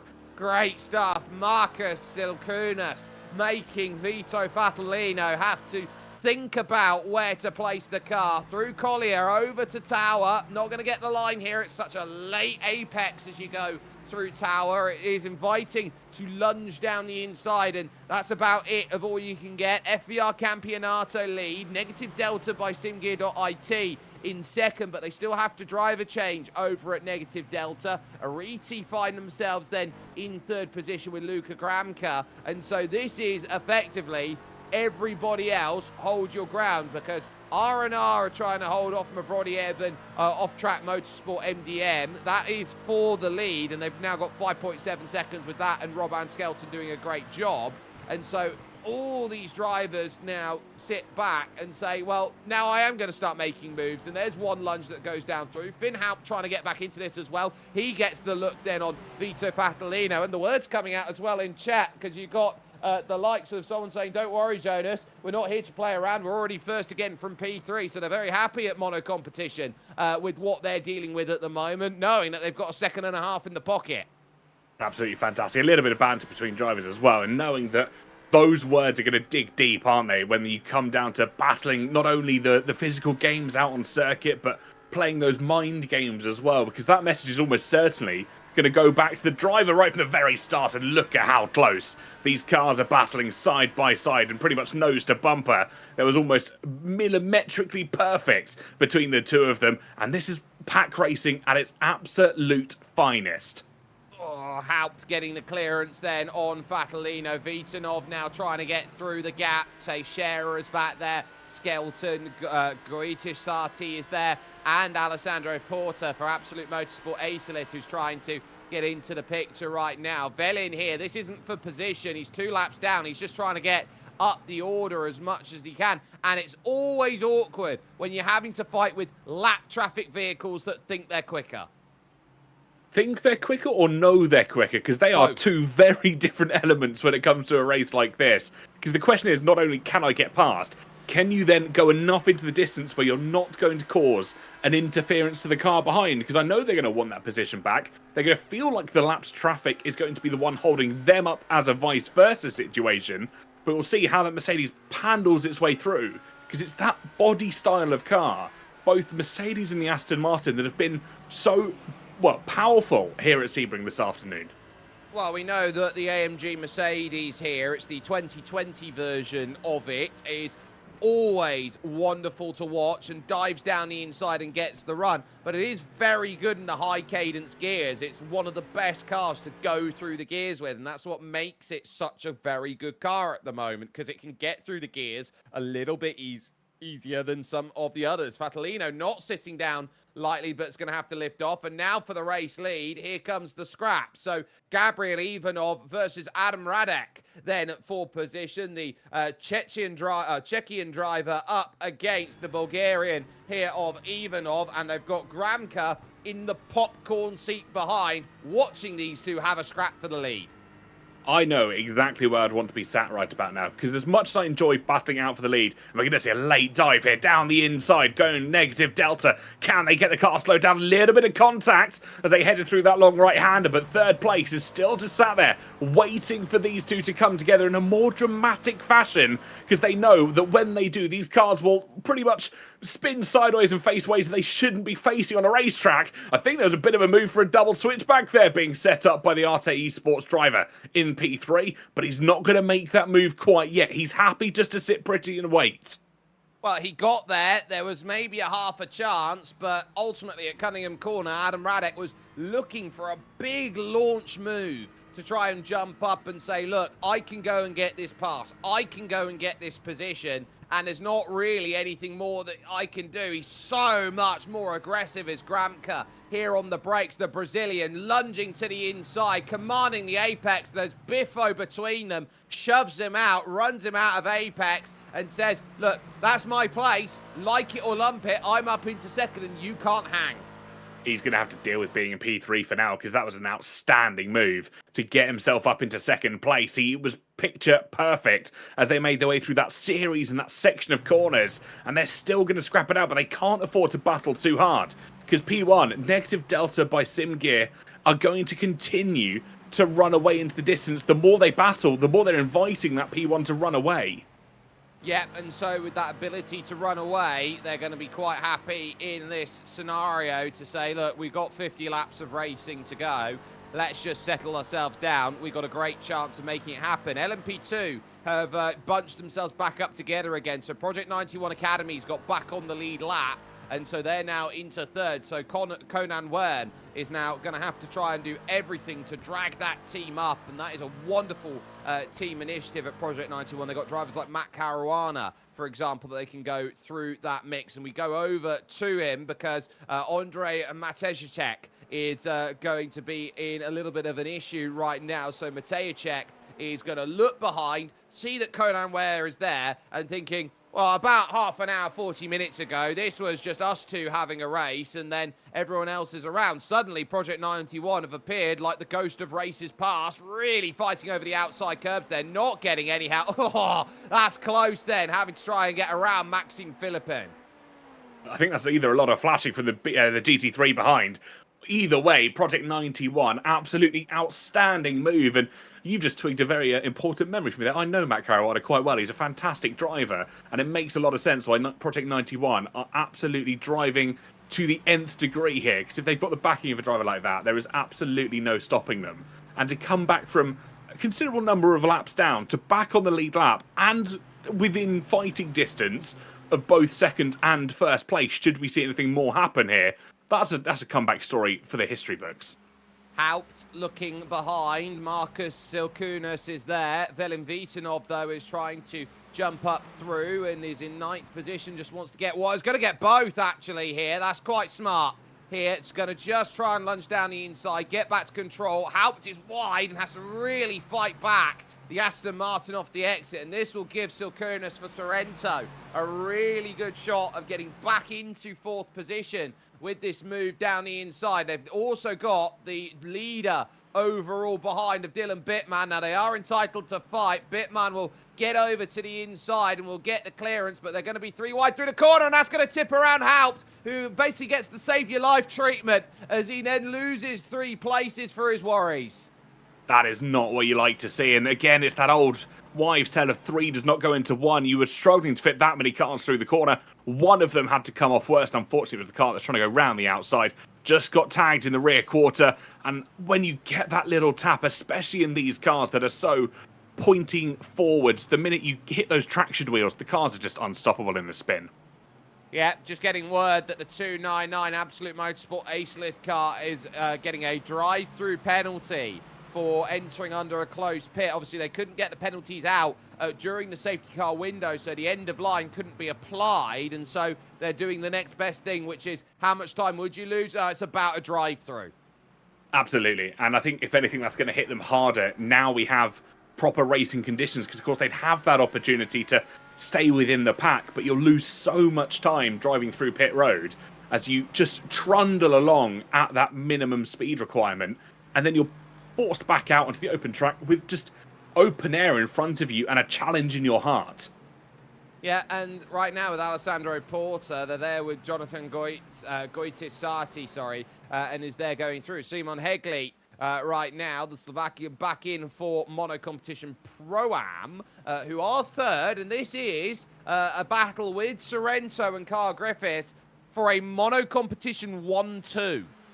It is looking that way, isn't it? How amazing would that be for Mono Competition to get first and second? Both their primary team and their Pro-Am team as well, but they have got Sorrento Motorsports Elite Pro GTP, one of the longest team names that I've seen in a long while. They are the stalking horse here. They are the ones that want to prevent this happening with everything that they've got, and that was incredible side-by-side racing between the Pro-Am of Mono Competition and what will be that GT3 car. Very close to forcing them off the track, but managed to keep them all facing in the right direction, but they have lost a little bit of time. Yeah, that was the GT3 lead of Negative Delta by SIMGEAR.it. Just trying to say, look, I control where you go and get around me out there on track. A little bit further back then as we see the jumping going through. There is Marcus Silkunas for Sorrento, eyeing up Team Racing Point. This is for 4th and 5th. And then you've got Manatee Racing Black and Finn Houp there in 6th. The Gnosis aren't a million miles away either in 7th. In this pack, and so they will sit back and I would say not relax, because it's not relaxing at this point. Drive-through also going to come into play as Negative Delta by SimGear.it are going to get a drive-through, but that's for overtaking under the safety car. So second drive-through of the day for the 281s. It's going to take them out the race lead and give Ariti the control. That's going to be picture perfect for the driver sat in second, but it's heartbreak for Negative Delta by SimGear.it, and they'll have to serve that drive-through, but they don't have to do it until it's been applied to them in-game. They've got the opportunity to appeal, should they wish to do so. I think we are going to see that appeal come in for the drivers that got the drive-through slightly earlier on. That'll be the number 299 car. They put their appeal in, I think, whilst we announced it on stream. Of course, it hadn't had a decision made against it yet. Maybe they pre-thought and assumed that someone would report them for what happened, but I think that appeal is already in the steward's room. It would be, and it's just a case of, look, this is our position, this is what happened in our moment, and we'll have a look and say, this is how we need to continue on with all that went on. Now, for what happened with Andromeda earlier on, with not respecting blue flags, they have been given a warning out there for it, so it's nothing too untoward. They've just been warned, look, don't play ball like that. You just got to be careful with what's going on. And Ivanov's going to see 2 drivers go by. One is Corey Ratcliffe, the other one is Mata Savashkis here for Sorrento Motorsport, that now is eyeing up the race 6th and 7th in GTP, and is just there keeping themselves steady, but nothing really to rock the apple cart between these drivers right now. You're also keeping an eye out on what the fuel level's like and how long you've got left till the end of this race. Because in an ideal world, you want to pit all of these drivers somewhere between lap 100, lap 105. Absolutely. And of course, that will be tied into their strategy and how the fuel's been managed over the course of this race. They'll pretty much want to do that, see that final stint out, and not have to pit again right at the very end. Of course, safety cars, I believe, are disabled or not going to be called out in that final 30 minutes of the race. So they have a little bit of relief in that aspect, that they won't face a very last-minute safety car call. But again, it all goes into that pre-planning, that pre-approval of how the drivers are going to run through this race, because they know it's all about driver skill in that last half an hour. It's more than that as well, Tom, and I wonder whether this is something that you can shed a bit of light on. If you know there's no safety cars in the final 30 minutes, does that make you a little bit more timid, or do you think that, okay, I just have to go all out? Do you think it actually creates more aggressive racing? Oh, I think, again, it's going to be that double-edged sword aspect that we spoke about earlier, because on the one hand, you know there's going to be no safety cars. You've got no relief if something goes wrong. It's all about that on-track action from that very moment forwards.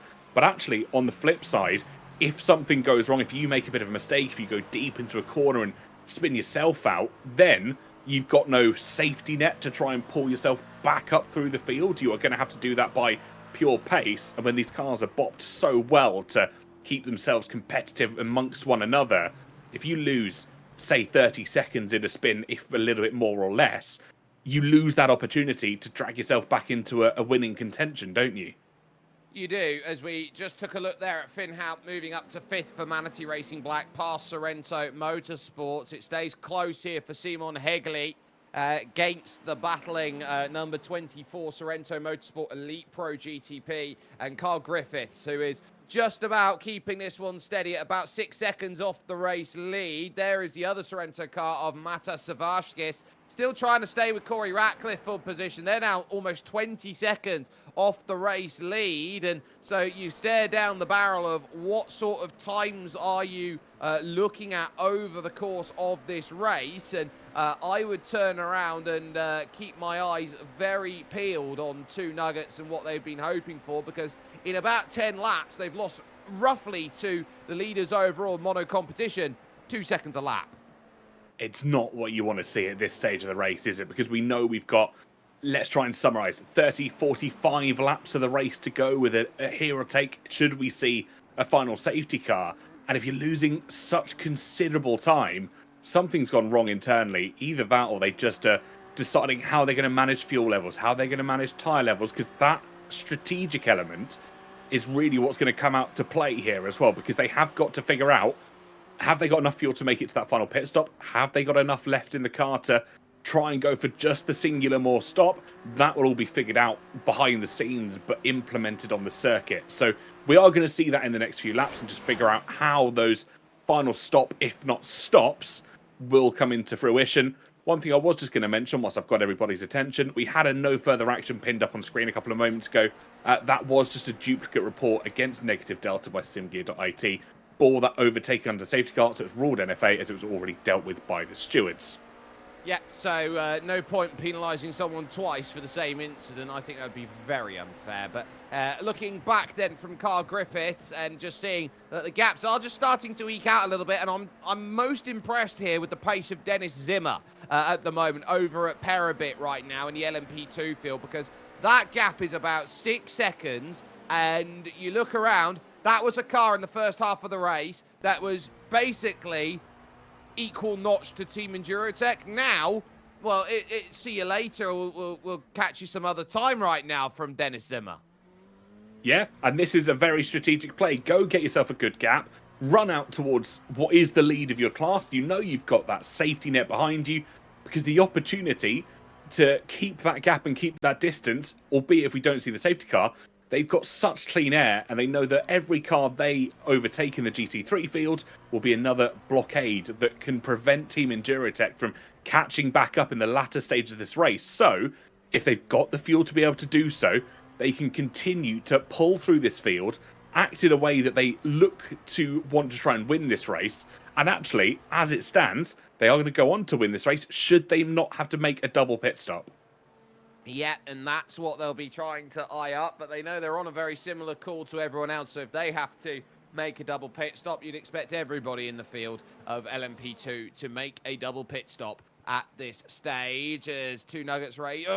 Back steps out under brakes there for Matas Savarskis. Then would have got a little indicator on that Porsche steering wheel there, which will turn purple through various sections of that. So you've got the green, the yellow, and the red lights. And if you've got any tyre slippage of any sort of way possible as you look to put the power down on the exit, Tom, you actually get those purple lights to come on that say, look, you've got wheel slippage.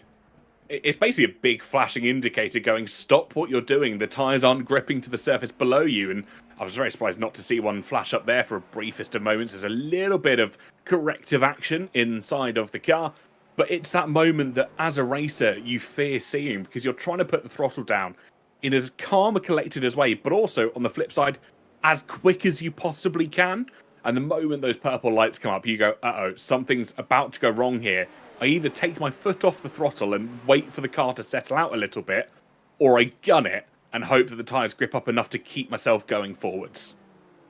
Focusing then on the battle for second in LMP2, because Project 91 Academy are really starting to knock on the door of Endurotech, and Andrei Matejcek is now going to be looking behind rather than in front. They've cleared the traffic of off-track racing MDM and off-track racing KPS that have kept themselves together. You can really see how much the Dallara P217s bounce over the curbs as you look to try and get that drive through the middle there of the corner. Bit of correction oversteer from Conan Wern, who has to be a little bit cautious about that as he now tries to hunt down and give the chase, as you see here, going through Jean de Bien corner and now towards Le Mans, or Le Mans chicane here, and into Jean de Bien corner here. There's fast right-hander at just 140 kilometers an hour. It's a little wide on the exit then from Wern, and it won't give the chance into Sunset Bend. But you are now in the realms of, right, okay,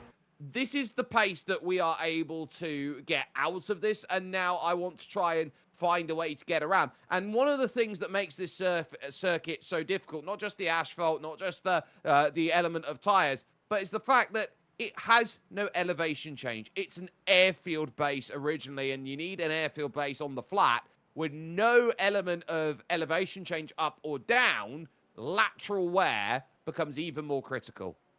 It absolutely does. Because, of course, as you were saying, there's no ups and downs. And we see this with, I appreciate this might confuse a lot of US viewers and other viewers that don't watch a lot of British racing, but a lot of our circuits here are built on former air sites or RAF bases, Silverstone, Thruxton, the likes of those. I think even Snetterton as well was an old RAF base, the Royal Air Force in the UK. And it just shows that it is so much about lateral G-forces. Sometimes they make the best race surfaces in the world because they are just big open fields with concrete or runway or asphalt that can be redeveloped. And that's why they became raceways once they closed after no longer being needed, shall we say, after the late 40s. But it's the same thing here at Sebring. It just became repurposed because it was a big open plot of land that had concrete already down. But the counterpoint to that as well is that the UK's racing sphere has legitimately no in-between between not much elevation change and a whole bunch of elevation change. Because Knockhill, you jump down the hill. You've got Alton Park and Cadwell Park, you jump up the hill. And Brands Hatch as well. You jump pretty much down the hill as well at Paddock Hill Bend. So you're right in saying that it is no in between. It's either dead flat or it's built on a bunch of hills that probably were there long before racing even existed. And that's the two approaches that we have in British motorsport. But enough about that. We'll jump back to the likes at hand here at Sebring, where it is indeed very flat. Just an update on what happened with, I believe, the number 299 Absolute Motorsport. The driver that is sat, I believe, doing well in their class. They have had their drive-through cancelled. They served an end-of-line penalty that was served under the safety car conditions, so thankfully they don't have to drive into the pits at least one more time. Yeah, and just getting a little bit of a slap on the wrist was Marcel Raupak from Mono Competition for using the in-game communications there, which almost got some people scared that there was another safety car out there. So they have just disabled driver chat out there with 40 laps to go when the number 11 Mono Competition car comes across the line, and they still haven't changed their driver, and they will have to at the last stop. So they're going to give themselves a platform. They've got 7.5 seconds for Raupak to just bring the car home. Now, you get certain types of driver out there. You get the driver that can go out there and make all the moves, who's like an ace. And then you need a driver who can just bring the car home and not make a mistake. That's an anchor. How many times do you look at races like endurance races, Tom, and you say, look, that guy I know is going to bring that car home? Absolutely, and that is the key fundamental, isn't it, of endurance racing? You have to have those two personality types, because there will be people in the chat and people online that argue you can have a driver that does both. The key overtakes, the anchoring that can't necessarily, well, just bring the car home. I argue that you can't have a driver that can do both. They're either fantastic at one or fantastic at the other. They can't be excellent at both, because then that doesn't make them a good racer. They aren't going to be the driver that can bring the car home because you're always scared or worried that they're going to be pushing the car to 110%, wanting to try and get every element out the car. They are yin and yang of endurance racing. Yeah, it is the fast in the safe, and it is the safe in the fast. You can see bottom right corner, brilliant little graphic here, showing just how much rotation of the steering wheel is going through at various elements. You can see turning to the right, you're a little bit lower, and then you're seeing the G-forces that come across. So for Dylan Bittman, who leads this field by 7 seconds right now, has his teammate in third in the GTP class, Mono will feel like it's a solo performance. They're very happy with how they've got themselves to the front. They haven't really needed to worry too much. Anytime they've been out of the lead, they found a way to jump their way back into it again. And so I think this is, smiley day to everyone at the moment, so to speak. It's a very happy day for at least one of the Mono Competition cars. The second one looking to try and still secure that second place. And with the laps gradually counting down towards race end. Of course, we're at 91 at the moment. We will have just under 40 laps to go at this moment in time. They're only about half a second separated from that Sorrento Motorsports car that stands in second. The opportunity is still there, but I think the question will be asked of both of those drivers in second and third is, how much risk are you willing to put in with 40 to go? I don't think you need to risk anything yet, and we are just getting those penalties now starting to fly in. So Andromeda by 0 to 1 get the black flag penalty that comes on through. So they will sit down and realise that they are not going to be in a happy position, that they have now been sat with a penalty at this moment in time. Bitman leading now by 8 seconds at the front. It's 10 seconds in LMP2. In GT3 Pro, 1.3, but we know Negative Delta have a drive-through penalty to serve in this race, so it's about 4.5 for Ariti over FBR, and in fact, on cue, in comes Negative Delta with the penalty. They were waiting for it, and they've immediately come in to serve it. Makes sense. Why not serve it now? You then have the maximum amount of opportunity to claw this back, because at the stage when you're handed that penalty, you've only got a certain number of laps you are able to try and take it from, and you risk the driver over pushing before coming to serve it, and then the consequences get a little bit worse. At least in this situation where you serve it, you come back out, you now know you can go full ham until your pit stop. If the risk doesn't pay off, you're already down and out the order. Carl Griffiths for Sorrento Motorsports Elite Pro GTP in for a stop. And, 38 laps to go? That is an absolute guarantee they will have to be in at least one more time. Absolutely. They are never going that length of distance on one stop alone. So I think the question now remains, are they going to go for a full pit stop here, brand new rubber, full fuel to the max, and then a splash and dash later? Or are they going to do it in the inverse, where they just do a splash and dash now, and then that full stop to round out the stint? I think that most teams look at it and go, it's a full stop now, and you do your splash and dash later, because if you get yourself involved in an incident, Tom, and I don't know how you feel about it as a driver, surely you don't want to short fill now, get the track position, and realise in your final stop, when you've got no leeway, you get yourself involved in an incident, you have to make an extra stop. Surely you give yourself the leeway of, if I crash, at least I don't have to put that much fuel in the car. Exactly that. You'll go in, you'll serve. If you have to make a damage repair, you can make a damage repair. It's not going to necessarily impact your race as much as it would if it's the inverse. Sometimes you will see teams go for the inverse and, live on a bit of a hope and a prayer that they aren't going to get involved in too much of an incident in that final stint. But the safer way to look at it is almost certainly going to be the way that you'd like to see it. But we've had another penalty come through here for 2 Nuggets Racing. They've got a drive-through penalty for, and I read as I quote, pitting 10 seconds after pit entry is declared closed by race control. Well, it doesn't matter if it's a tenth of a second. It's not going to be great for them, and now they're having to scrap because Matas Zavashkis moves on through, jumps through, gains the place, and suddenly Corey Ratcliffe, they're back at the field, and they'll have a drive-through penalty to serve. So instead of being last in class, they are now more last in class. Can you be more last in class? I mean, at the bottom of the class, sounds like a start to a Dr. Seuss book if you want to go down that route. He's last in class, but not class of the last. Anyway, that's what's happening in the situation for 2 Nuggets Racing here this afternoon. It has gone from bad to worse, but in the stewards' results, that is exactly what happens, and they were well aware that pit entry was closed, and they faced the consequences of doing so.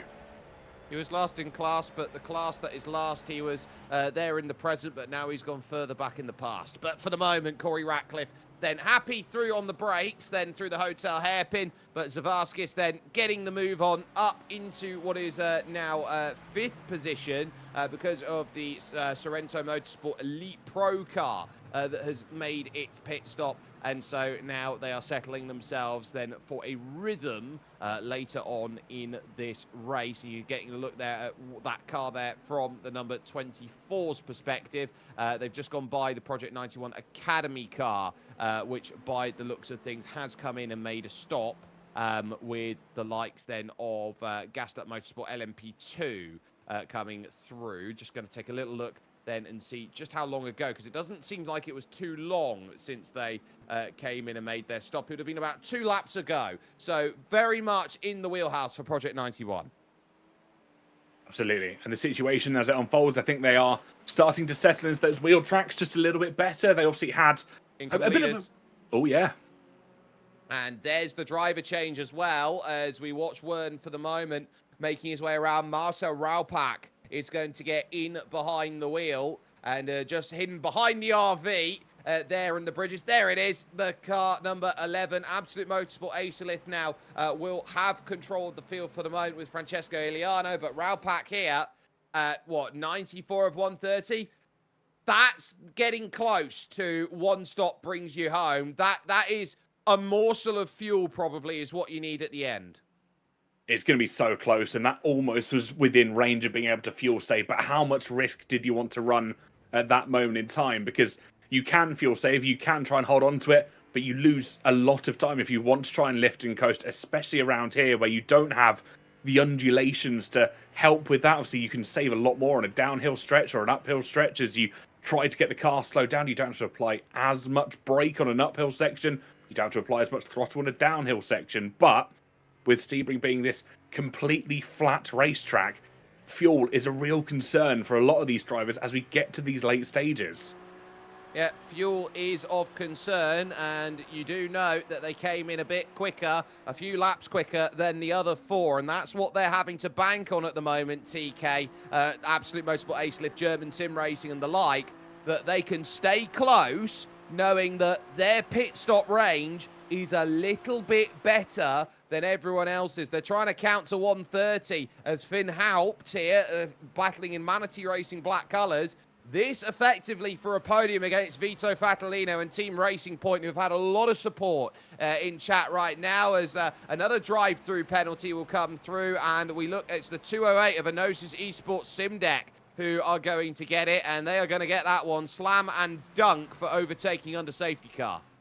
Yeah, that's unfortunate, isn't it? But again, we said it before, we'll say it again. If you enter that pits when it's closed or undertake under a safety car condition, the stewards will not look favourably towards you, and that drive-through penalty with just over 30 laps to go could be a bit of a life sentence for a few of our teams and the competitors. Especially, it will not be the way that they want to end off this first of 5 races here in the SimGear Endurance Series, because you want to try and open up the possibilities that you have a safety net again. You do. They are down with just 80 minutes left of racing action to go and 35 laps when they cross the line to do it. As far as my math goes, and as we all know, commentator math is never correct, it's close, but I think laps are going to take it at the moment. Haupt keeping himself then with Fatalino through the hotel hairpin, running through these Fangio S's, a circuit that did host Formula One races back in the 1950s, and a circuit that used to run a lot larger, actually, than this one. They've got 2 adjacent runways on the outside of this circuit. They used to run a lot further around this place than what they do now. I would love to see, I appreciate we'll never, I was going to say that was car going, so that's car in the pits, that makes a lot more sense. I'd love to see classic racetracks make a comeback, and I know we'd never get it with the homologation that they require from the various governing bodies, but I'd love to see us run a classic Spa, a classic Sebring, where we have these extremities of the circuit that have been cut off today, just for even a special appearance. Yes, and so all those different areas of, okay, let's bring that track. Bring me back a classic Österreich ring. Österreich ring, classic Monza. Can we just have one where it's the full circuit and then we headed onto the banked oval? Because for me, that is one of my favourite layouts that exists in the entire world. I'd like to caveat that with they used to have a very tight chicane in the middle of that oval banking. Do it again. Do it again. Oh, got ya. But for the moment there, we saw the drivers in the pits. It's busy now because you've got Gassed Up Motorsport LMP2 in the pits now with George Plaster and Andre Matejšek. Matejšek is in the pits for Team Endurotech. So for the 130, they're in, getting their service done. But critically, they're looking to build that gap. Parabit are in a wonderful position right now. I think they can sit down and say, so long, knock on wood, they're not going to be in a little bit of trouble and get involved with someone else. I think Dennis Zimmer, they've played a blinder right now here in LMP2. They have, and they've been a commanding force right from the very start of this race. Let's not forget that. They have looked to be one of the fastest teams, if not the fastest teams out of the four in that LMP2 category. And the only major factor that they've got to look at the moment is don't run out of fuel, because it can be done. It has been done in endurance racing where you just over-anticipate maybe how much lifting and coasting you can do over a course of a lap. But the critical thing is don't run out of fuel, get the car home, and once you do so, you're probably going to win this race. George Plaster out of the pits then, and back out onto circuit as in comes Perabit then to make their stop. So 176 team then making what should be for them their penultimate stop of the race. They do go a little shorter compared to everyone else, and if we are to time, they are going to be looking at needing just that one more to get them over home and hosed. But Manatee then trying hard to go and gain their place. Vito Fatalino is doing just about enough to keep Manatee at an arm's length here. Racing Point doing a very good job, and just in front of them, and this is worth keeping in mind here, they're 8 seconds off of Ariti, who now have a commanding position, 9 seconds now the gap. But it is FER Campeonato who are there, who are falling backwards into these two's clutches. You can say they're falling back, but look at the gap they're gaining. They gain a 10th here, a 10th there, and over the course of a couple of laps, that can quite often bring them back into contention, but they have to be consistent at a very minimum over the course of this race distance. And you can see just the ebbs and flows of the race. They gain a 10th, they lose a 10th, they gain a 10th, they lose a 10th, and I wonder if that's whether our leaders just maybe lifting and coasting a little bit, just adjusting themselves for fuel as we get the beautiful steering graphic up in the bottom right once again, just to understand how our drivers are approaching this circuit and how aggressive they're being with the front tyres, which could also be an indication of just how much confidence they've got in the cars. Because the moment those tyres start to kind of fall off the car, the grip starts to degrade somewhat, the driver can lose confidence very, very quickly in their machinery. They very much can, and so when you're managing all the grip levels, when you're understanding, right, this is the level that you've got to go out to and say, I can manage, I can keep everything on the straight and narrow, I would turn around and look at these three and go, right, get on rails and try and find a way through. There will be cars that will interrupt your balance of how you're going to go and attack and get this position here and this position there, but they'll also create opportunities, and you see that here with Raupak making that move through, getting 1, getting 2, and then getting 3. The big key there for Adam Radek is he doesn't have to deviate his line at all, whereas by comparison, it was Vito Fatalino who was the one who had to worry a bit more. Haupt taking a very big wide line, but too wide. They're going through Jean de Bienne corner as Absolute Motorsport Acelith now make their final stop with Francesco Iliano out from the race lead. On your screens as well, last time all of our cars entered into pit road, and pretty understandably with the GT3 class, none of them have entered within the last 30 or so laps, because I'm fairly sure if my maths is correct, and you said this earlier, it's correct until it's not correct. I think any stop here will see them right until the end, at least for those GT3s. Yes, and the GTPs, if you're looking at it, that's 29 laps on a stint for Absolute Motorsport Acelith. And you got teams like German Sim Racing Shop who pitted on lap 66. They can get home from here. Other teams can't, and that's big in terms of this race, because instead of this becoming a case of pace, this is a case of who saved, who didn't. Absolutely. It's something we said right at the start of the show again. It was that element of you can be the fastest driver in the world. If you can't fuel save, if you can't adjust to how a strategy plays out, especially with that safety car being a factor for all of our teams and all of our drivers to try and think about as it happens, you aren't going to stand a chance of winning the race, because it's not speed that wins these races. It's managing your fuel load, it's managing your tyres, and it's managing how the race progresses. And it's managing cold tyres on an outlap. Francesco Iliano either side. Marcel Raupak is going to get the move done and is going to jump on through. So critically, they got the jump on Mono, but the cold tyres on the outlap are going to be a nightmare. And the track has cooled dramatically over this period to 31 degrees as we race into the sunset here at Sebring. In comes German Sim Racing and Sorrento, pitting at the end of lap 99, or on lap 99, sorry, of this race. They're good for home, and Absolute Motorsport Acelith here are just trying to hold steady. Finn Haupt now in a great position to now start uncorking an ability to attack, but Radek here is going to be the counterbalance for Vito Fatalino and Team Racing Point. So with just over 31 laps to go, then we're understanding and trying to figure out, as are all of our drivers, where we stand until race and roughly an hour or so until we get to the end of this Sebring 130.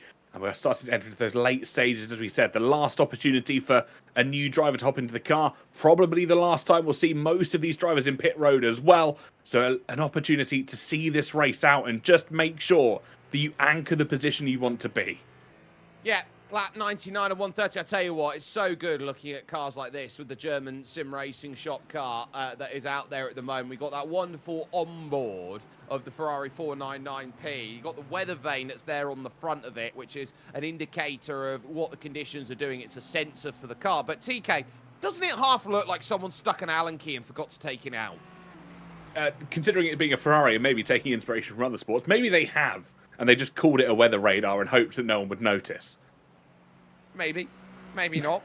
But at least for the moment, they're doing brilliant as the, I think, the sole Ferrari out there, because it's been a case of Cadillacs and Porsches, I think, has been the day of note for everybody out there. The only other Ferrari is Mono Competition, who have been running out there with two. So, in fact, it's 3 Ferraris, and then you've got 2 Cadillacs and 2 Porsches to work with. Very good balance of performance there in prototypes. Absolutely. It's a fantastic race we're seeing, and of course all the balancing that is going on behind the scenes and making sure the BOP stands well. The drivers are, well, toe-to-toe rather well. 2 Nuggets Racing into pit road then. I'm going to assume that is to serve their drive-through, would be my assumption. Early doors here. They got that slightly earlier on, if you remember. No, that's a scheduled stop. Ah.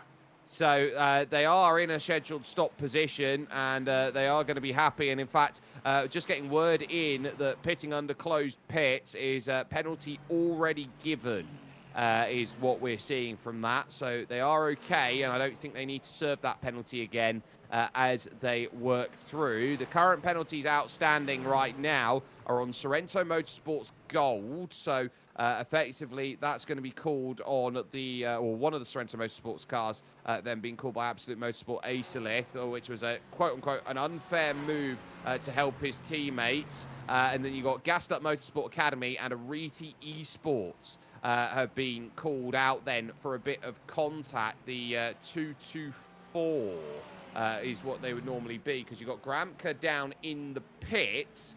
And I wonder whether the 18 of Absolute Motorsport Acelith are looking at that going, what on earth has happened here? I think you're right. I think that's the assumption that they might be making. I was speaking about that report for the 2 Nuggets Racing. My assumption was, if you look slightly higher in that feedback form, or the stewards document that we've got, you were right in saying that the penalty's already been given on line 38, but it was a duplicate report from what I saw. Line 35 is actually that drive-through penalty given to 2 Nuggets Racing. Well, there goes Ariti. They'll come out of the pits, and they will now sit down and say, look, this is where I've got to make my gap. And they've got the gap on Jeremy Baumert, who's back in the car. Team Racing Point stay with Vito Fatalino. They kind of have to at this point. So it's Baumert's responsibility in GT3 Pro to give chase. Manatee staying out longer. And you will look around at those drivers here in GT3 Pro. They are all safe now from this point going home. It's just a matter of how they go and navigate the final stages of this race. Manatee, I think, are the only team with Finn Haupt, and those behind of Acelith GT3 and Gnosis and the likes of Negative Delta, who will need to make their final stops. Yeah, and they'll be sat at the moment trying to figure out exactly how they navigate those in the situation that they've been given, because, of course, they will have to make it. There is almost zero chance that they are getting to the end of this race, but it could be the likes that we'll see them within the next 5 or 10 laps if they're sort of slotting into that regularly scheduled pit stop. If it's a splash and dash situation, probably within the last 10 laps or so, just to see this race out. And as you said, to avoid, if any contact happens during the course of this penultimate stint, then they can still change the strategy up a bit and still see the race home. Iliano has stayed very well close to mono competition here, despite coming out of the pits and dealing with what they've got. Gassed up Motorsport, they get by. They're trying to stay with Marcel Raupak then for position. They're actually managing it quite well at this moment in time. And so I sit down and go, how far in the tank are Mono going to be going here in this final stage of the race? That's what I would be turning around. And actually in comes the penalty then for 2 Nuggets Racing, who have now been served it and will now have to take that at their earliest convenience here. So they're now just trying to work themselves around, but we are fully in GT3 Pro pit stops now because everyone except Manatee has now made their stops. Absolutely, and this is going to be seeing how everybody, again, just deals with it. It's the final dash to the line, and I think this is where the gloves come off to settle in a word that doesn't necessarily exist.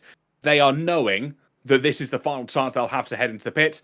It is everything to the line now for these drivers, and I think they're about to try and give it their all because they know they've got nothing in reserve. They equally have nothing to lose. If they get damaged, that is race over. They'll have to make another stop, and it's a considerable amount of time in pit road that they would not have to do from this way forwards.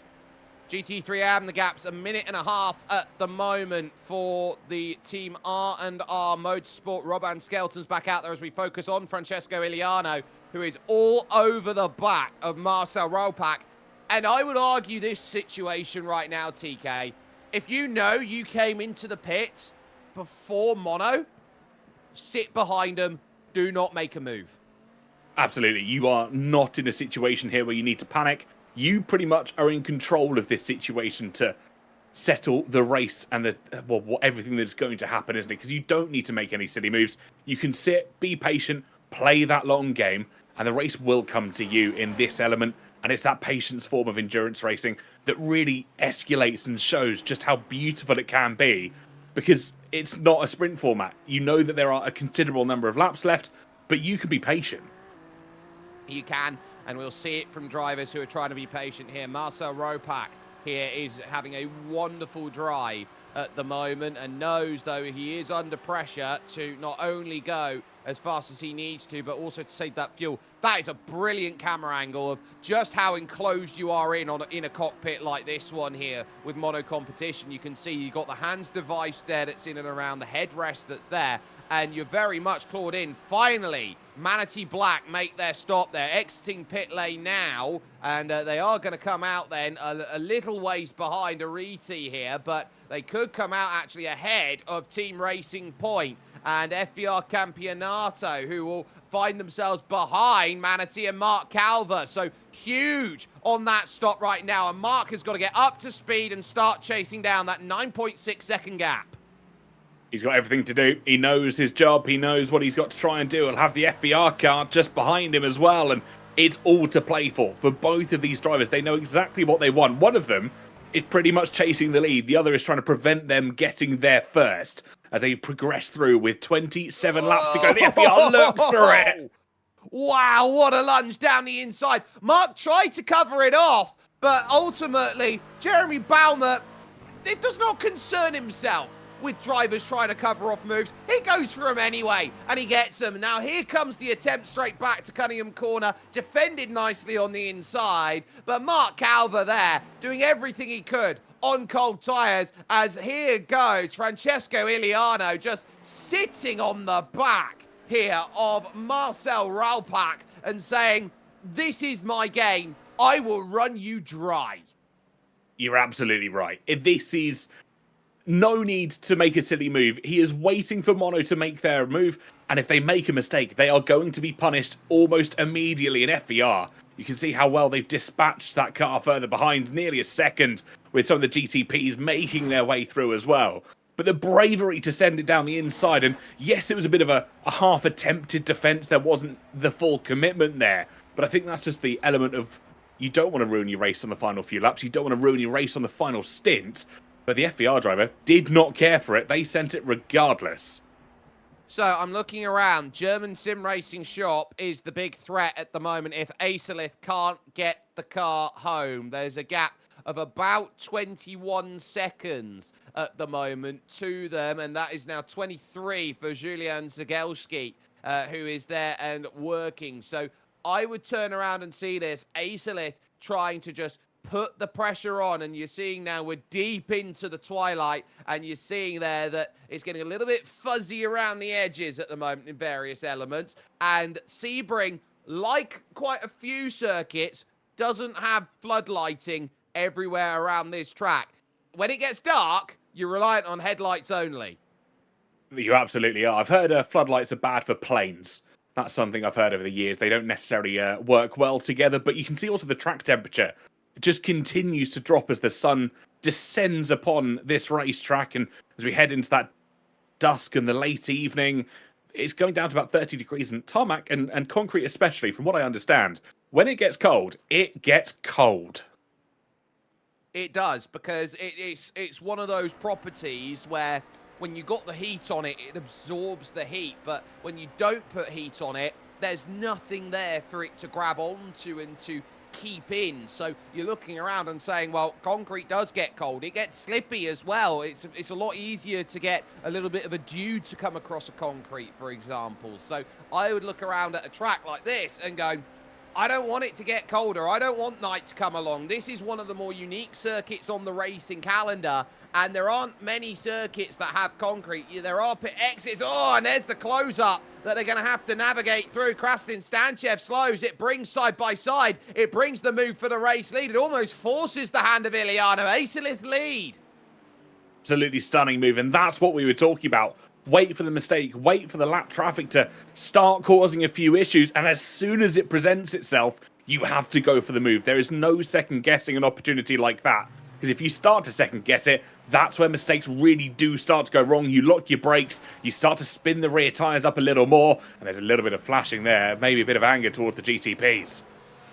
Yeah, so car number 22 has got a second warning out there, and so to speak, it was going to be it's going to be a drive-through penalty that is going to set down. I think that's for a different team. It wouldn't be the 22 because that's Intercom V&D Simsport. They were out in the early stages, but I believe it is one of the Sorrento cars that might be 33.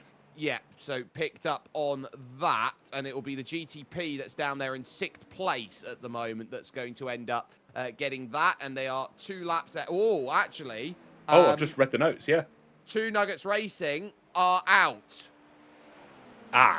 That's, I wonder if they have just packed up shop and decided that after that drive-through penalty, they were well and truly out the order. That'd be my assumption of it anyway, and not the way you'd like to see this race go out. And just reading through the stewards' reports as well with what you were saying, the report was filed against car 33, which you're absolutely right, was one of the Sorrento Motorsport cars.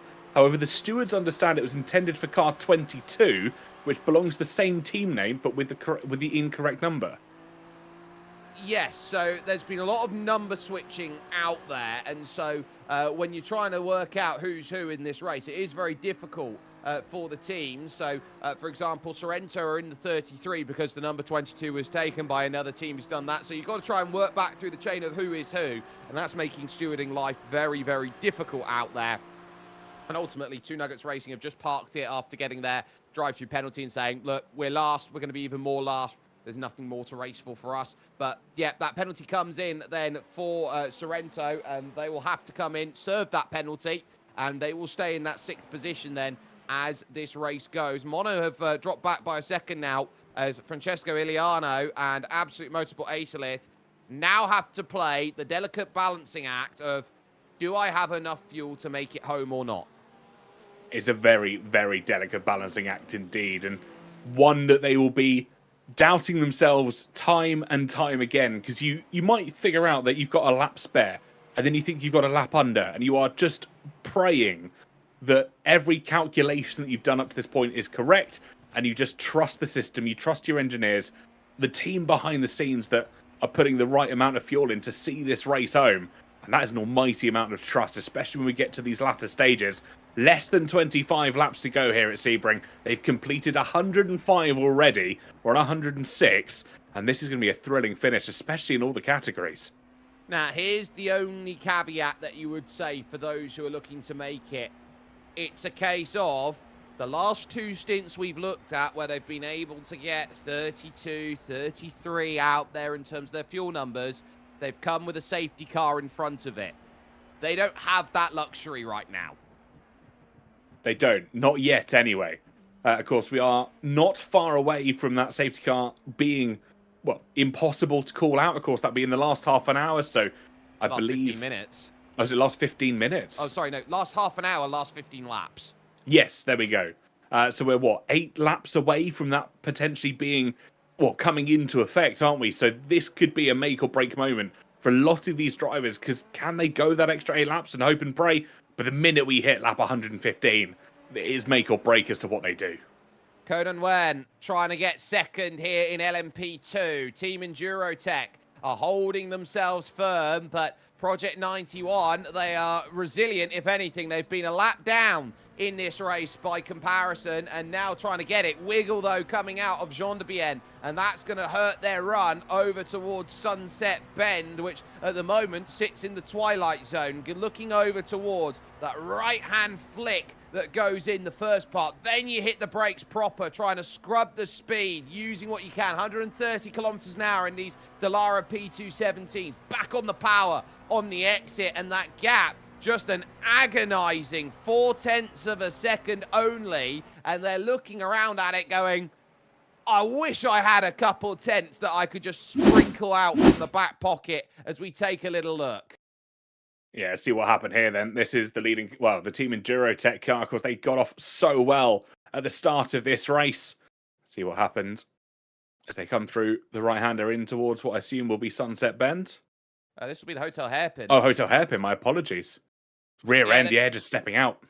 Yeah, just tried to get that tipped in, and the moment they tried to, the back just lit itself around. They did very well, actually, to get back up to speed again without losing that second place in class. So, did well, left a little smoke trail with them, and you come across that as a driver, and I'll tell you what, my eyes would go about twice the size seeing that smoke cloud in front, and you go, oh, it's my lucky day. As a driver, when you're chasing down P2, especially in the latter stages of the race like we're in at the moment, you look at that and you go, I thought all hope was lost, and suddenly this fire inside you just relights itself because you go, you know what, I've got a chance here, especially for Project 91, who are so under the cosh for the majority of this race, and they now know exactly where their competition are, exactly where they're prone to making mistakes, which is going to be a more important factor. Because if you're sat in that cockpit of the number 90 or the Project 91 car, you're going to go, I might fake a move into the hairpin turn here. Just try and force a mistake once again from the Team Endurotech car. Because they've made a mistake there previously. They're either going to be very nervy on the throttle, they're not going to try and push as much as they previously have, or equally, they're going to try and do what they've done before and push too hard. Well, it's one of the... and again, another wiggle there through the middle of the corner for Conan Wen. Just maybe being a little bit too eager to stamp the foot down to try and harry and harass, and it's just not working at the moment. Sparks fly up, maybe just brushing the wall in towards turn number 1. And now it's getting busy with Mark Calver because he wants to get Manatee back up to second position. They're about 7 seconds behind Ariti, and there's not much they can do about it, but they're fighting hard here with Dennis Zimmer from Perabit going through, and also the Pro-Am car of Tobias Pashko there from Mono, trying to jump on through this group as well. They'll now process Cunningham Corner here, turn 9, out on track, and then through over at Collier Corner over towards Tower. Zimmer now is going to get the move done on Baumert, and Jeremy Baumert then holds himself steady and realizes, I have just got to play the traffic at every point as much as I possibly can. And look at the damage there of some of these drivers who are trying to bring it forward. That was Julian Tice, who's got no clip, radiator completely exposed in American racing. Do you know what they call that, TK? They would say it's a modified. It is modified. It's extra cooling, if you want to put it that way. They might have slightly less aerodynamic performance, but the car's going to stay nice and cold in the grand scheme of things. Not that you'll really need it here at Sebring at the moment, as night continues to bestow itself upon us, and the temperatures do continue to drop here in the southern states. But it is interesting just to see how they manage that aerodynamic damage, because especially a circuit that is so flat, you get no undulations. That is going to be the key factor. Yeah, that is going to be a really important factor, and we'll see that here. Nose to tail then across the stripe as they work themselves over towards turn number 1 once again. No, late. That's so late down the inside by Mark Calver. Jeremy Baumert has to leave the door open, and here comes the chance. They've got that traffic in front of Julian Tice to try and get by, but no, it's cleared on the brakes at turn 3. Great stuff by Baumert to hold. FER doing everything in their power to try and grasp both hands on second place at the moment. They know they don't need to do anything stupid. They just need to play a strategic and defensive masterclass at the moment, because the car will come to them. They know they don't have to try and hold anything too great, but down the inside once again they go, and they have to leave that door open. But side-by-side racing, can they get the extra traction around the outside line? They're still 2 abreast as they come through this sequence of corners. Which one is going to be braver on the brakes? Can FER try and play the game they've played all day, which has just been so much more confident on the brakes, but not this time around? No, so the move made and critically done, but here comes the chance then. You can get back to side-by-side out of Collier in towards Tower. It's covered off well by being later on the brakes by Mark Calver, who is a very experienced battler, knows his place all too well, and just knew that that's where I'm going to attack. And he put a lovely message back then in terms of this race to say, this is the factor of what I am going to hit. I'm going to make these moves. And at the moment, it looks like these two are going to have to scrap it out for second. This is going to be an exhilarating battle to see this race out. Just over 20 laps to go then until that checkered flag will fly. And FER, who have performed so well over time, will be batting out Mark Calver in the car just in front of them, or Culver, my apologies, making their way through. It's going to be a question here who just makes that braver move, because we've seen before, FBR are not afraid to send it down the inside should half a car leg or car width be left open.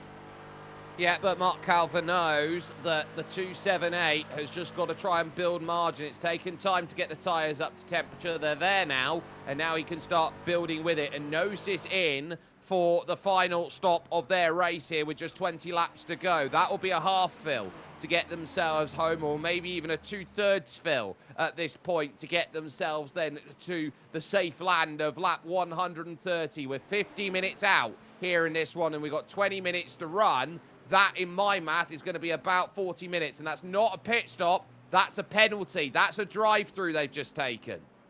Yeah, a couple of penalties coming our drivers' way right at the end. There's a penalty for Gassed Up Motorsport Academy as well, a drive-through penalty for blocking. And that's an unfortunate one. And, of course, another drive-through penalty for Sorrento Motorsports Gold, which we mentioned earlier, for that unfair move. I think there's another one in the steward's room as well, which could be going the way of Arte Esports, the number 224, for an intentional move. But, again, we'll elaborate on that when the stewards make their verdict. I have a feeling this could be a rather lengthy process just to have a look at that. That Gassed Up Motorsports car is going to retire it then from the race. They are out of the car and they're not going to get anything more. So Fortuna Racing are going to jump up the order then on what is the number 2 machine that is out there. On board with Baumert here, and that gap is just slowly starting to creep out here. Krastin Stanchev, they'll have to try and get by next. And it's one of the most demoralizing sights. Not seeing a car go away by seconds, a car go away by a 10th each lap, and you don't know how to fix it. And sometimes there is absolutely nothing you can do about it, which you were saying. They just... It's one of those elements of racing that you just have to dig deep and hope and pray that you can do something about it. As we get a replay here, watching the Project 91 Academy team, that's Conan piloting this piece of machinery in towards the same bend where we saw mistakes happen last time out as well. What are we going to see here? Yeah, another little spin, that rear end of the LMP2s just losing traction. And it's something we mentioned earlier. The moment aerodynamics just remove themselves from the car, it's like an airplane wing that gets no air under it. You just stall the wings, don't you? Well, you see it there. It's a case of you got the car in front, you just slightly misjudged the braking, property of what you need for the car in front of you. And then suddenly you realize, I'm not carrying as much speed as I should do. Then the aerodynamics cut out and you realize, hang on a second, I'm facing the wrong way. And there's not really much you can do in a prototype. When you've got cars that need downforce out there, as Conan Wen, you don't need to be Detective Conan to know that they're down in the pits for the final time. If you have a stop and you start losing all of that confidence, You don't need to know too much to realize that is very tough to try and get back, and you need to drive a car with downforce faster. Why did you have a crash? Because I didn't drive it fast enough. It's that, again, I keep referring to the double-edged sword, but especially with the GTPs and the LMP2s, it's a car that you have to drive fast for it to be fast. You need the rear wing to give you that support and give you that downforce. But for the wing on the cars, which aren't massive compared to the counterparts of the prototypes up in GTPs, you have to be going fast for the wing to generate the downforce that you need to be fast. And it's this kind of catch-22 situation when it all goes wrong. Yeah, when it goes right, it's absolutely fantastic. It's a dream to drive. When it goes wrong, it's a nightmare, and we see it time and time again. Focus then on Andrei Matejček, who is happy now in second position because there's now a 34-second gap to the car behind, and you would feel at this point, bring it home, and that second place very comfortably dealt with. Certainly so, and it's a good opportunity to kick off their standings and their career here in the SimGrid Endurance Series. There's still 4 more races to participate in, but a good start here at Sebring will be exactly what the doctor ordered. They'll make their way through, and of course some good points and some good confidence, if nothing else, to make their way through into those remaining 4 events, because you know that this is how we're going to be seen by the other teams. We're going to be a competitor. We're up there challenging for the top spots. And as we head in towards those final, or the last 4 races, that is going to be a mental mind game to your advantage that pays in dividends.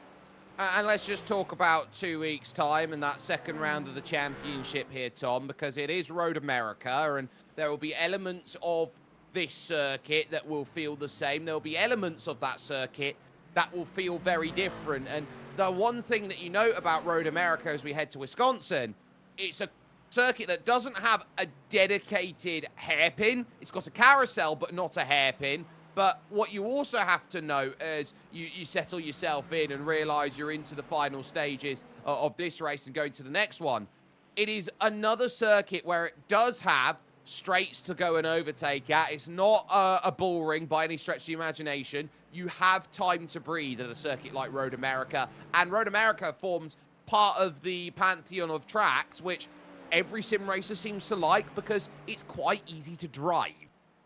It is, and it's one of those tracks that I think once you know it, you just seem to take to it like a duck to water, because it's a very simple circuit in the grand scheme of things. You have a few corners which you can find difficulty within any car, but in the majority of them, they're pretty plain and simple. The same could be said for a couple of the tracks on these calendars as well, the likes of Daytona when we head there in round 4.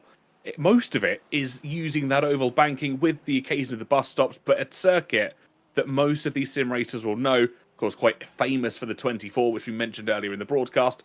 I think the 2 tricky ones that we're really going to see here for our drivers, we head to Spa for round 3, a circuit that is difficult on its best day, should we see whether it's even more difficult, and then Le Mans to finish off the 5 rounds, where an exaggerating lap is about 4 minutes of a race. So it is just remembering all of the corners that come with it. It very much is, although I will say I don't know what a bus stop is at Daytona anymore. I only know a Le Mans chicane. But... Oh, shush.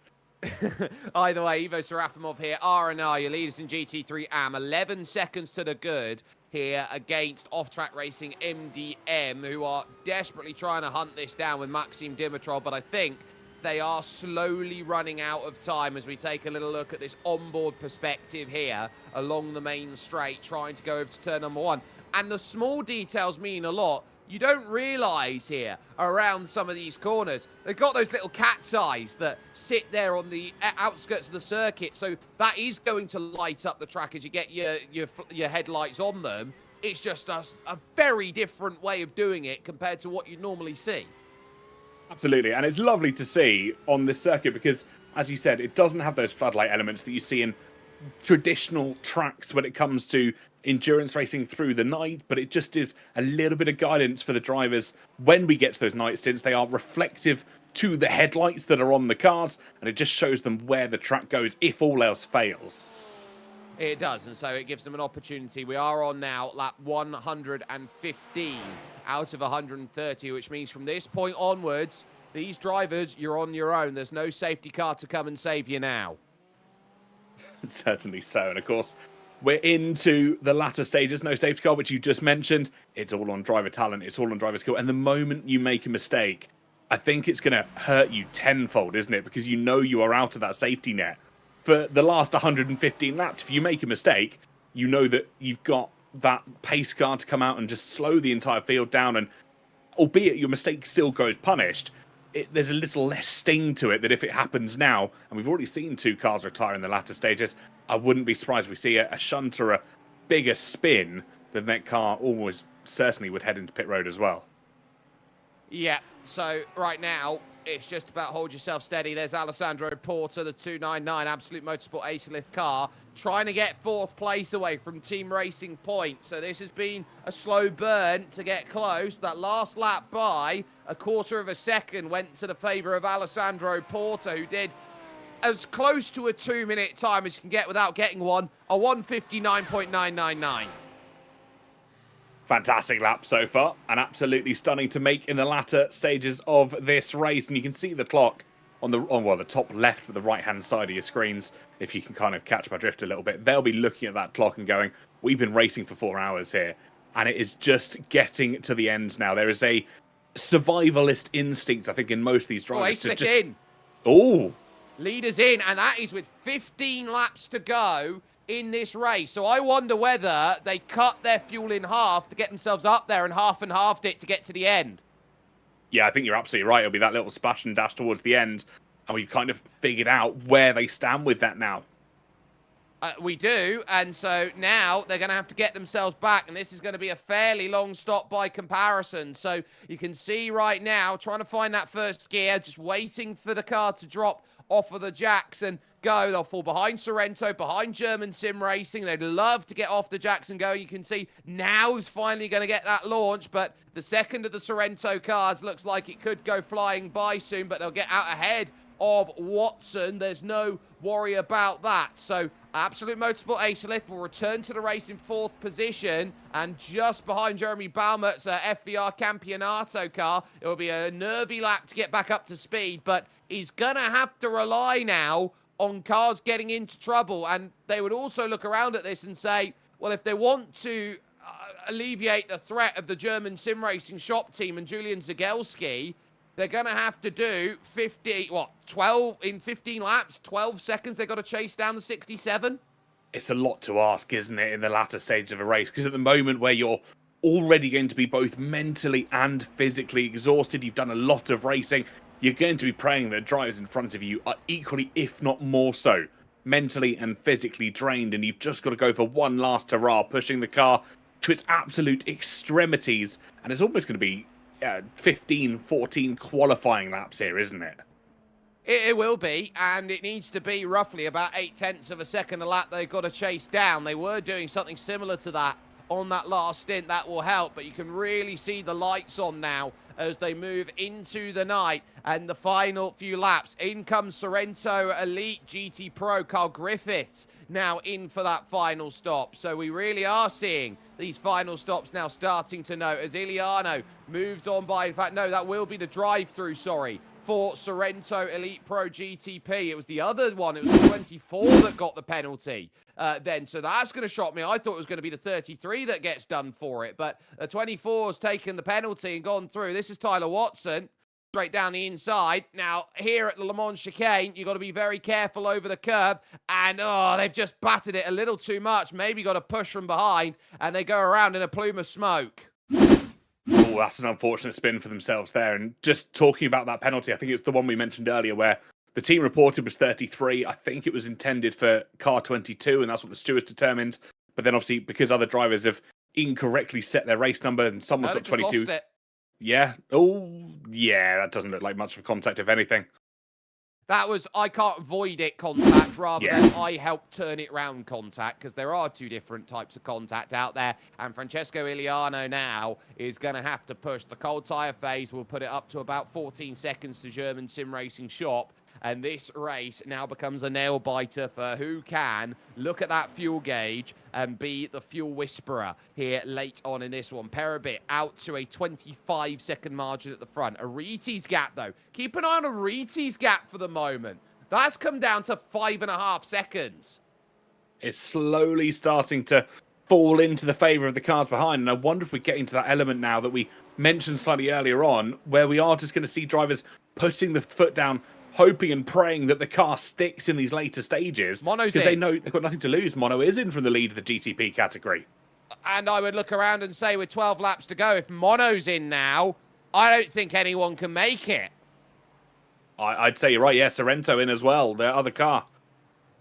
So the Sorrento back in again, and German Sim Racing will now take the lead of the race. But how long will they stay out there? And where's Mono going to come out in comparison to Absolute Motorsport Acelith? They're just coming around the final corner right now. Mono are getting out of the pit and heading themselves towards turn number 1. Mono is going to turn around here and say, we're the net leaders, not you, Acelith. Wow. Absolutely stunning stop there. And they've timed that to perfection, because they knew if they went any later, the build-up and the run that the cars behind were getting could have been too powerful. And Absolute Motorsport, I think, have got a challenge on their hands.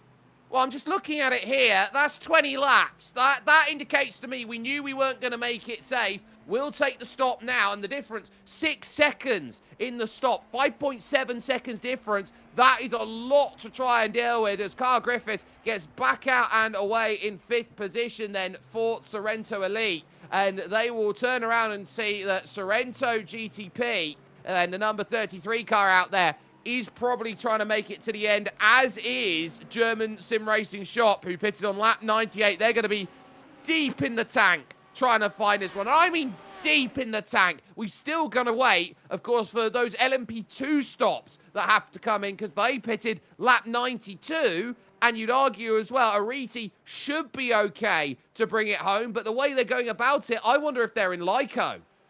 I wonder if they could be at the moment. They're definitely losing time hand over fist to the cars behind. And I think you're right. It's that couple of laps of extra fuel that second and third and everyone else behind them is going to be benefiting from. But the question is, how long can you hold onto the Lyco? How much fuel can you make up as well? Because we mentioned earlier that it's a very flat surface. You don't have the hills and undulations to help you somewhat. You will roll, of course. There's nothing to stop and slow you down as much as other circuits. But it's that benefit versus that payoff. And can you regain the fuel that you didn't take or couldn't take at the earlier opportunity? I think that's going to be the key here. In comes Team Endurotech. This is their final stop of the race with just 12 laps to go. And they know they've been second best here in the second half of the race. That they have. And it's not going to be a relief to them to know that they are stuck in the pits. And Peribet, I think, will still have to make potentially one more stop as well. But the longer they take here, the more fuel they have to put in. Obviously, they've gone slightly earlier as well. It's really going to be heartbreak for them. They know they've been quick, and they were very quick from the very start. And it's just this latter stage where they haven't found the anchor driver to hold firm, have they?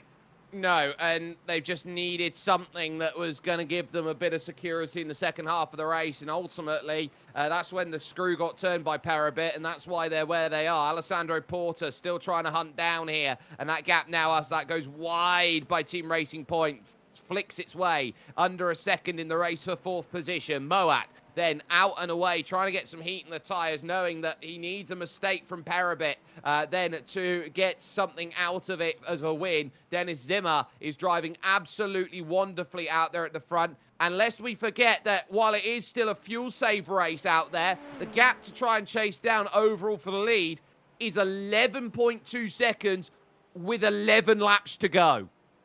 This is where it gets interesting then, especially behind the scenes. I think that's where I want to be looking, because if we had an opportunity to speak to some of the engineers, the crew, the drivers that aren't in the car at the moment, what are they thinking? Because they know it is all out of their hands at the moment and in the hands of the pilots of these machines. They've got 10 and a half or so laps to go in this race, and they just have to be hands off, give as much information as they can about who's saving, who's trying to burn through a little bit more fuel, who might still have to pit as well if they've misjudged this right at the end.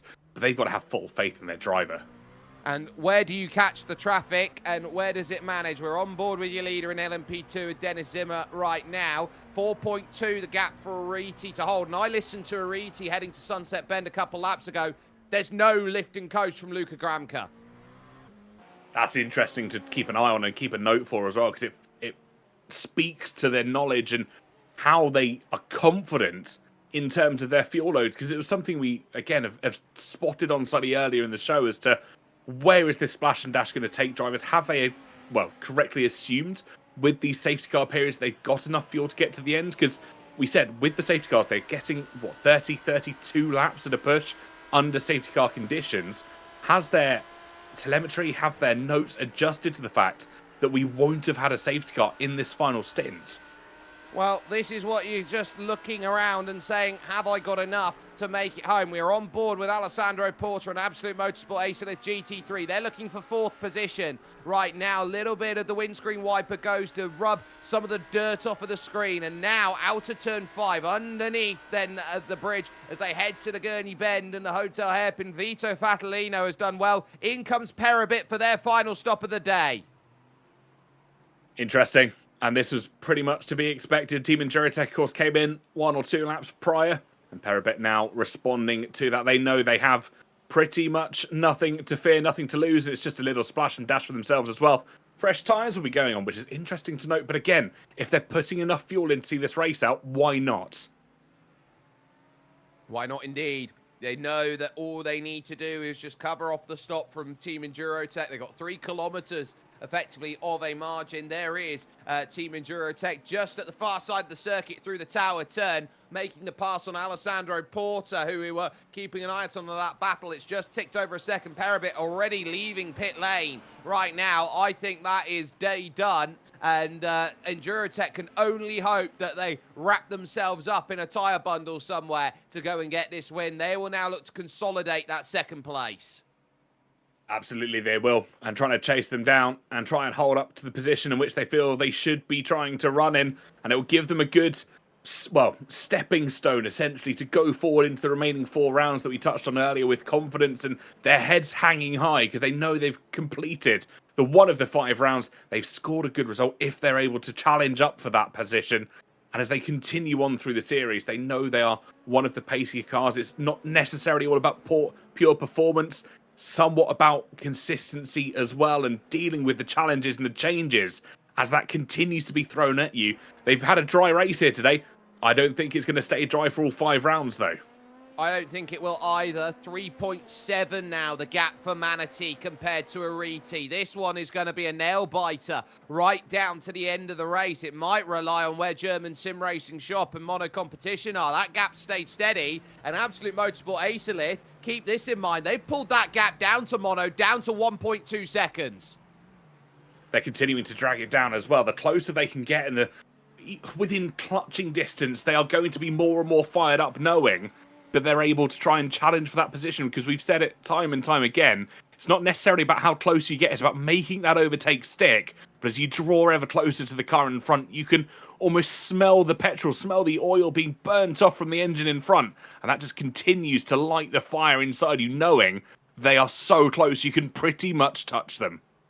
They've been very well behaved today, all these drivers. There's been not much to really look at that we can say it's not been fair play out there in this one. Iliano looking around for what is 2nd position and the best place if German Sim Racing Shop can't bring the car home. That's what they're trying to eye up at this point, which is victory out there overall. Francesco Iliano knows he is within a second of Mono Competition, and a move here, a move now, puts them in the perfect place to capitalise. Working through Cunningham Corner into Collier and over towards the tower where the old communications tower was here at Sebring, fighting through the corner and now onto the power to try and give Mono something to think about late. Marcel, how's your blocking boots?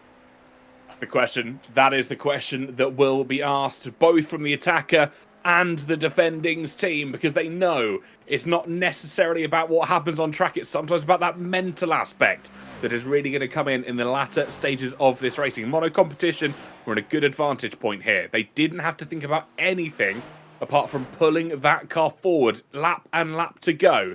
But now Absolute Motorsport have given them an extra thing to think about. The pilot in that car has got to think about not only what's in front of them, but what is behind them as well. And the more things you give a driver to think about, the more prone they probably are going to be to making those mini mistakes, which allow you to catch lap after lap after lap.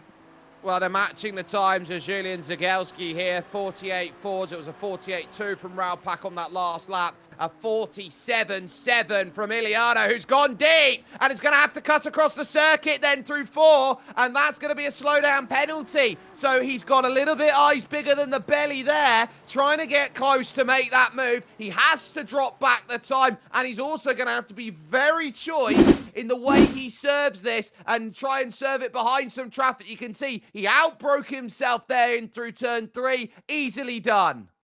Absolutely. One of the easiest things to do, especially when you're looking at a move somewhat out of desperation. I don't want to put words in the driver's mouths, but that's what it felt like. You wanted to not get stuck behind that GT3 traffic. Had no choice but to send it down the inside. And as you said, got it wrong. That is very slow. I wonder if we're just about to see a replay here of this one going around for Damon Shales. We've seen him have one spin here at turn 1. Yeah, it's as simple as that. Here comes another. And is this enough to keep it out of the barriers? The answer to that one is no. He just clobbers into it, as now they're going to fight. Iliano is through on Marcel Raupak and has got himself up into second position now, but at the cost of 2 seconds. They got stuck behind Luca Kozru, who was there for Sorrento Elite GT3. They couldn't find a way through. They tried to push their way through, and Raupak ultimately now falls back into third. But look at the time they've lost. The gap's now 12.7. I think it's trivial now what the gap is to the GTP leader. They just got to hope that there's a run out of fuel. Look at this. He's going to push his way through the corner, get to the exit. There's a wiggle there on the exit run, and Francesco Iliano gets the pass. If I'm on a competition, I'm throwing my toys out the pram at this moment in time, because surely you turn around and argue that Francesco, whilst he got the slowdown penalty for going off track, it allowed him to clear that GT3 traffic. He gained an advantage for going off the circuit, and that's allowed him then to challenge Marcel up for P2 on circuit. They're still close together, but surely I think if you're sat in that mono competition camp, you are not going to be happy seeing that car flying on by, and now considerably flying off into the distance. There's not much they can do about it. That car is running away. Gap in GT3 AM is 8.5 seconds. Gap in GT3 Pro is under 3 seconds now. It's 2.8, but here's the issue. They're staring down the barrel of about 7 laps to go here. And this now for Luca Gramka, he's just doing consistent 59.6s. Calva is in the 59.2s out there. Fastest GT3 on track, but he's not got enough time, I think, to catch him down. I don't think he does, because of course, as the laps count down, the time in theory runs down as well. Yes, we're not going to go to time here this afternoon, but there's still that overall timer that is now laps, but you can do the calculation in terms of how long an individual lap takes, and it's just going to be running thin. You're almost running on empty in terms of how long you've got to try and get that move done. They'll be hoping, praying and begging that some of these cars slow up, but it's not going to happen. It won't, and we go on board then with Mono as they realise that that 1 second gap has gone, and Acelith GT3 hit the pits. So they were chasing down for that 4th. They couldn't make it home and dry, and they've got to go and get a splash and dash to get themselves over here as the lights are fully on display here at Sebring. This is turning into a brilliant finish here for the inaugural round of the SIMGEAR Endurance Series. Exactly what we wanted to see from great racing teams that want to prove what they're all about. 2.2 seconds. Now the gap in GT3 Pro, 2.1. This is close fighting, and I think this is going to go right to the death as well at the lead of the GT3 Pro field, because they are just making the slightest of inroads, but every time they gain a bit, they lose a bit as well. It doesn't necessarily seem to be going the way that they'd like to go every single time. You can watch the car just making the time up and then losing the time again. It's just a tale of two stories, because they make it in some corners, they lose it in others. But as long as they're consistent over a lap, I think we're just within range about potentially trying to go for a move right at the death. The story's going to be the car that's directly behind Mark Calva. It is Julian Zagelski, the overall race leader, who is going to put another lap on them and take one less lap out of Mark Calva's chase. The gap is 1.9 seconds, and in between them is the negative delta by Madness car of Venceslav Raichanov, who is acting right now at this moment for Manatee Racing Black as the perfect guy rope.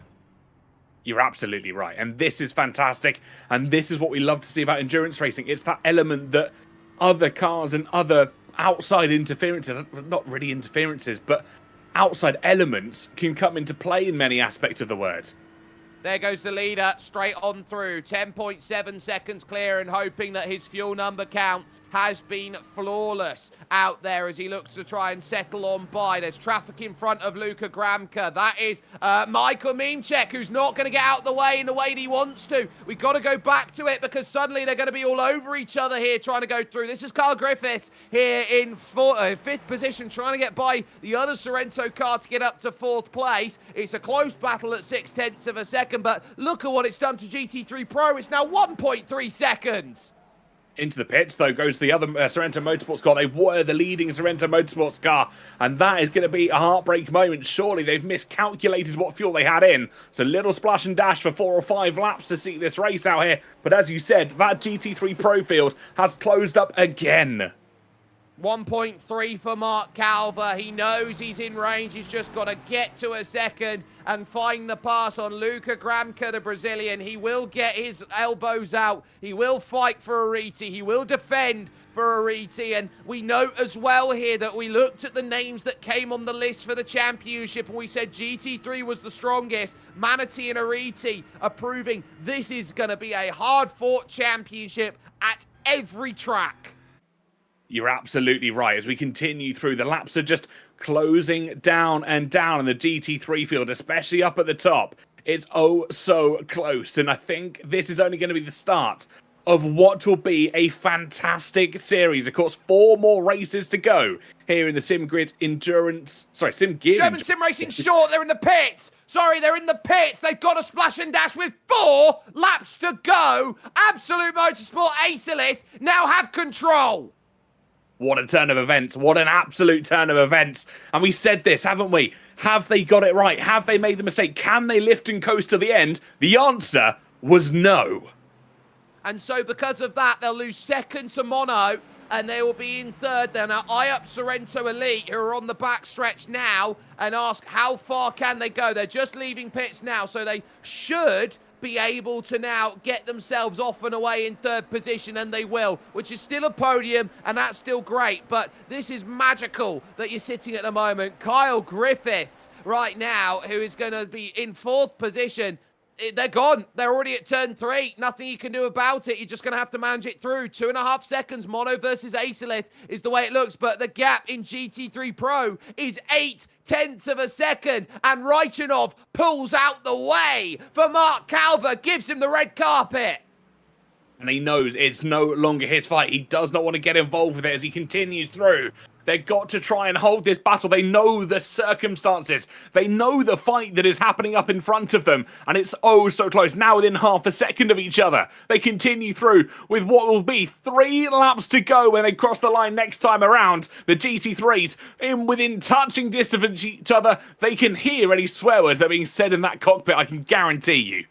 We can confirm that Acelith and Mono is under investigation for that cut track at turn 4. There was a slowdown penalty. It was served. So by letter of the iRacing law, it has been served. But now watch out, Luka Gramka. You're running out of laps. You're going to be down to what? 3 laps to go to try and hold this defense? This is going to be absolutely everything at the moment. Mark Calver getting to that inside line. He's getting wide in the mirrors to say to Luka Gramka, is Mark Calver, I want that place and I am your worst nightmare.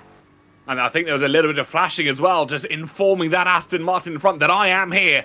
I am going for this position. I am going to be a menace to you over the next few laps, and you are going to have to worry about where I'm going to send it because neither of them want to give up this position. This is for the lead of the GT3 Pro category. And look at the Mercedes behind, not wanting to get involved. Mark Calver wants to try and go around the outside, but again, just getting in the mirrors of the number 17. Not close enough to make a move just yet, but it's a big chance here at the Hotel Hairpin to go and get this done. Mark has had to move from team to team at this stage to Manatee, and he needs to find everything to get it done. Now, he's patient here, doesn't have to throw it straight away, didn't have the overlap to go and make that move happen. Prioritize exits for a moment and give yourself as much ceiling room as you can to get this move done. By comparison, Absolute Motorsport Acelith have already gone through them, so they know that this is their battle to the end. They know the lap count they've got of 3 laps to go, and they know that after Cunningham Corner, the best move is Sunset Bend. Here they go now towards Tower. No move here, but he really does close up on the brakes. He's trying to get an exit. He's so much better under braking because he can just brake half a second, a quarter of a second later than the car in front of him without running too far deep. It's a cat and mouse game that we're seeing at the moment between the two of them as they run down towards what will inevitably be Le Mans curve. Mark looks to the outside again, but can't quite get it. He's just remaining in the mirrors of the car in front. Now into Le Mans, down the Allman Straight and down wiggle! to Bend. Bang! Just like that, he's going to lose it. How has he saved it? Oh my goodness, what a save by Luca Gramka. He had to hold on to that rodeo like nobody's business. Manatee leads. Get a review of this here, and it's just getting loose out of that final corner. Little bit of contact because he's still loose. He's still trying to put the throttle down as much as you want the rear wings touch. Oh my goodness, how he's kept that in a straight line. Mark, take a bow. That is superhero reflexes needed from Mark Calver and also for Luca Gramka in that scenario. With just a couple of laps to go, that's the moment it snaps away. Ariti now are looking to try and hold on for second position, but it was a desperate defense as late as it could go. But critically, it is now Manatee who hold the lead. We go a little bit further back now in towards your look at the number 18 machine of Absolute Motorsport Acelith, your leader in this field, 3.8 seconds clear. Oh my word, that is just a firework to start racing off in the SimGear Endurance Series. I think there's more fireworks to come as well because 2 protests were placed against our current GTP leader. 1 for a punt pass, 1 for leaving the track and gaining an advantage. Both of them have been ruled as no further action. So this could be a monumental win for the Absolute Motorsport car. They know that all they've got to do now is pilot around this circuit. And Tom, I sit down and look at it. It's about giving yourself the platform late. And they have done brilliantly with Francesco Iliano to give themselves the platform late. It's been a fantastic drive, one that they should take home and be incredibly proud of how they've driven over conditions where the track has continued to cool ever since the race start. We're down to just 29 degrees of track temperature, but Francesco has driven such a commanding final stint here and proven why Absolute Motorsport have been the dominant force they have during the course of this race. And now just one more tour of this Sebring circuit is ahead of them, surely to take home victory in round 1. They know now that every corner is going to be full of excitement for them. They know that every corner has been hard fought for. They had to do something a little different on their strategy, and they made sure of what they needed to do as they hit the brakes now and fly on in to the hotel hairpin, that they needed to half and half that stint to the end. Some would call it a risk. What they were looking at was, we can be aggressive. They aggressively caught Mono with their second driver there of Marcel Ropak, who has not been able to hold the same pace that Dylan Bittman did in the early stages of the race. And they have paid for that. Her Mono, they've thrown what they can at the board. They've tried at their very, very limit to say, I can hold myself steady as Team 11. Mono are threats for the title in GTP. Don't mark them out just because of this one moment, but they have driven wonderfully. But this team has driven under the radar for the first half of the race, and just that bit better on the second part of this run. They've only got Bozidar Andreev in front, Andrea Dalla Valle and Jack Mowat then for Team Enduro Tech, and they'll only clear the one as they head to Sunset Bend, because as the lights come on and everybody sees how much you need to win, you have got to be absolute to get it done. Francesco Iliano's team will get the victory here at Sebring to kick it off. Andrea Casson and Francesco Iliano are victors out there overall. Mono will finish second. It will be German Sim Racing who will finish third. A brave drive from them today, and we will wait for the next cars who will head their way over towards the line as R&R Motorsport cross and take GT3 AM honours, and they will look over to the likes then of Manatee Racing Black, who are going to be in position, who are going to get what they want. We focus on Tobias Pashko, who's about to come up on those drivers late as they work through. It will be Mark Calver and Manatee Racing Black who will take GT3 Pro honours here today with a wonderful pass with a couple of laps to go. And so now as Pashko goes through, we wait now through the final corner for Dennis Zimmer and Perabit Sim Racing here, Tom, who have come to the line, and they will undoubtedly be dominant winners here today in LMP2.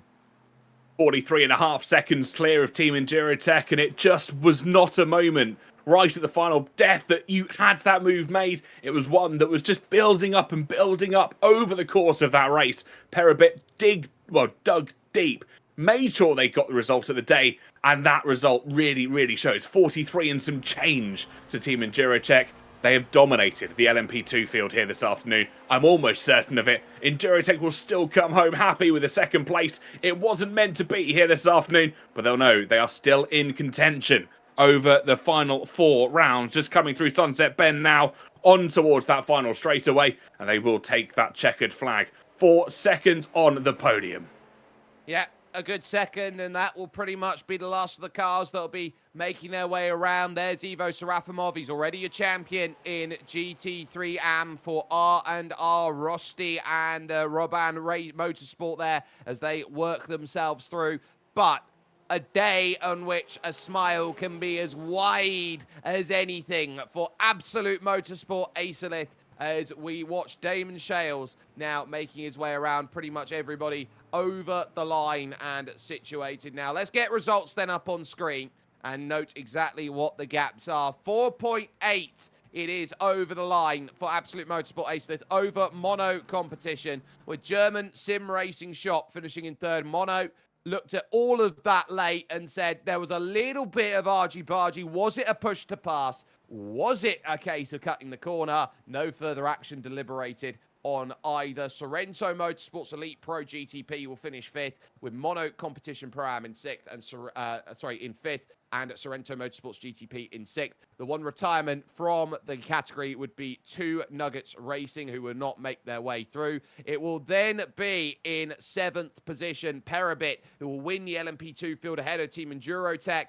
Gassed Up Motorsport LMP2 and Project 91 Academy. All 4 of the LMP2s make it to the line. In 11th, Manatee Racing Black take the honours for GT3 Pro ahead of Ariti with a pass with just 2 laps to go. FBR Campionato will have a very well-respected 3rd place ahead of Team Racing Point, and Negative Delta by SimGear.it 5th, in spite of 2 drive-through penalties in the race. Enosis Esports Simdeck.app are 6th, with Absolute Motorsport Acelith GT3 in 7th. Sorrento Motorsports GT3 are 8th, ahead of R&R Motorsports, who are your winners in the GT3 AM category. Off-track racing were trying to hunt them down, but they were 5 seconds short over the line and effectively tried their best to go and hunt that back. You then look to Negative Delta by Madness and Sorrento Motorsports Elite Pro GT3, Off-Track Racing KPS, and also Negative Delta SRT, then 23rd and 24th. Andromeda by 0 to 1 Raceware and Gassed Up Motorsports Academy then find themselves through. And you're starting to get the retirements now, where Ace Racing, Fortuna Racing, Gassed Up Motorsport, and then Intercomp VMD had a horrible day at the office to try and manage their way through, but a huge day's worth of racing to go and understand here from Sebring. That will bring ourselves over to the SimGear press conference, where me and Tom are going to have a little chat with our drivers here and say, look, great day for whoever it was who got themselves the results they needed to, and a little bit of an understanding of how the various races all came about. I think there is only one place to start with racing action like this one today. I don't have drag ability here at the moment to get people in, but we are going to jump as many people in because we got so many great people to go and talk to. We will start things off then by having a little chat with the likes of Finn Haupt and Mark Calver, they are going to be stood by with Tom Knight. Absolutely, chap. So, of course, let's start off with Francesco. If did I see you join? I think he did. We are going to chat with Mark and Finn. My apologies. Foremost. My apologies, chaps. Just let's talk us through the race from start to finish. Just a fantastic drive from yourselves. How did it feel to get through and see that checkered flag right at the end? Me to go first, Finn, or you? Yeah, go for it. Yeah, I mean, obviously it's always great to finish the checkered flag first, right? It was a little bit tense on the second to last lap, third to last lap, but I guess from a race point of view, quali wasn't very good for us. Like from my point of view personally, I didn't really put a lap together. But from there on, we agreed all week because of the safety cars and everything. Right, we'll just keep the car clean, because realistically in these sorts of races, it's probably only the last 60 or 30 minutes that really matter with the safety cars. So yeah, just trying to keep the car clean. I think we got a little bit unlucky at certain times I think we were 3 wide at one point, and the timing of the safety car as well. I think when Finn was driving, we had like 2 litres worth of fuel and we had to do 2 laps. So we literally, we were just hoping to get round until the pit lane was open. But yeah, obviously it's really, really nice to win the opening round. I don't know if Finn has anything else to add from his point of view. I mean, if you have Mark as a team, I think everyone can agree that this race was really good, man. Absolutely, guys. And let's just talk through that final few laps of racing. We saw a couple of skirmishes and some fantastic battling between yourselves and the GT3s that finished just behind you. Was there a moment in there that you really turned around and went, you know what, this is ours to now win? Or was it a constant thing of, are they going to try and catch up in those final few? I think probably about 8 laps to go, he got caught up in sector 1 with a GT3 coming out the pits and also a GTP. And at that point, I mean, I probably took half a second out of him in one corner, and I thought, this is on now. This is definitely on. I've just got to literally keep banging the laps in. And yeah, just every lap just taking 2 temps, 3 temps, 4 temps. And obviously very scary on the second to last lap where he kind of lost the rear in front of me. And I honestly thought my car was done. I thought the rear suspension was done at that point, but luckily we didn't get a meatball and we managed to just bring it home.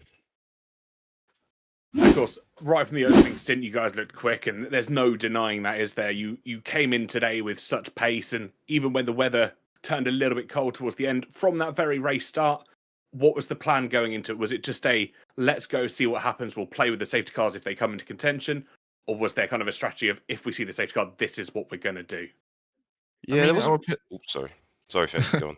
Our strategy was we agreed to that he's driving a start. I'm doing 2 stints afterwards, and he's like doing the end because of the safety car situations. Like we calculated that at least 2 safety cars are coming this race, and for our race, it was really important to have like the fastest guy in the car at the end, and yeah, that's worked out. Absolutely fantastic. Jake, I'll open the floor to yourself if you've got anything you'd like to ask away. Well, the only thing I've got to ask is, who do you guys like to thank for an amazing victory in the season opener here at Sebring? I'd like to thank Maniti Racing. This is my first kind of official race with the team, having joined recently. So a big thanks to them, a big support for anyone that's watching from them. And obviously Finn as well. Finn done a great job. We kept the car clean and we kind of done what we set out to do, which was keep the car clean and see how the last 30 minutes panned out. Excellent. Yeah, from my side of point, also Maniti Racing. Like I feel like 2 months ago, I would have not thought that I would be here pace-wise, and yeah, the whole team like pushed us all, I guess, and yeah, and Mark as well. Insane pace today. Well, not a problem at all to see you two there. Finn Haupt then, and also Mark Calver getting the victory in GT3 Pro. I've taken a little wander down the paddock, so to speak. I have wandered over to your winners in your LMP2 division at Peribit Sim Racing. Dennis Zimmer is here with me right now. And Dennis, really a day of dominance there in the second half of the race. You were kept honest in the first 2 hours, but the moment that you jumped in the car, it seemed like you had the ability to just stretch your legs. Yeah, thank you. My teammate struggled a bit with the setup, so for me, what was all fine. I get in the car and feel fine from my begin to the end. So, thank you.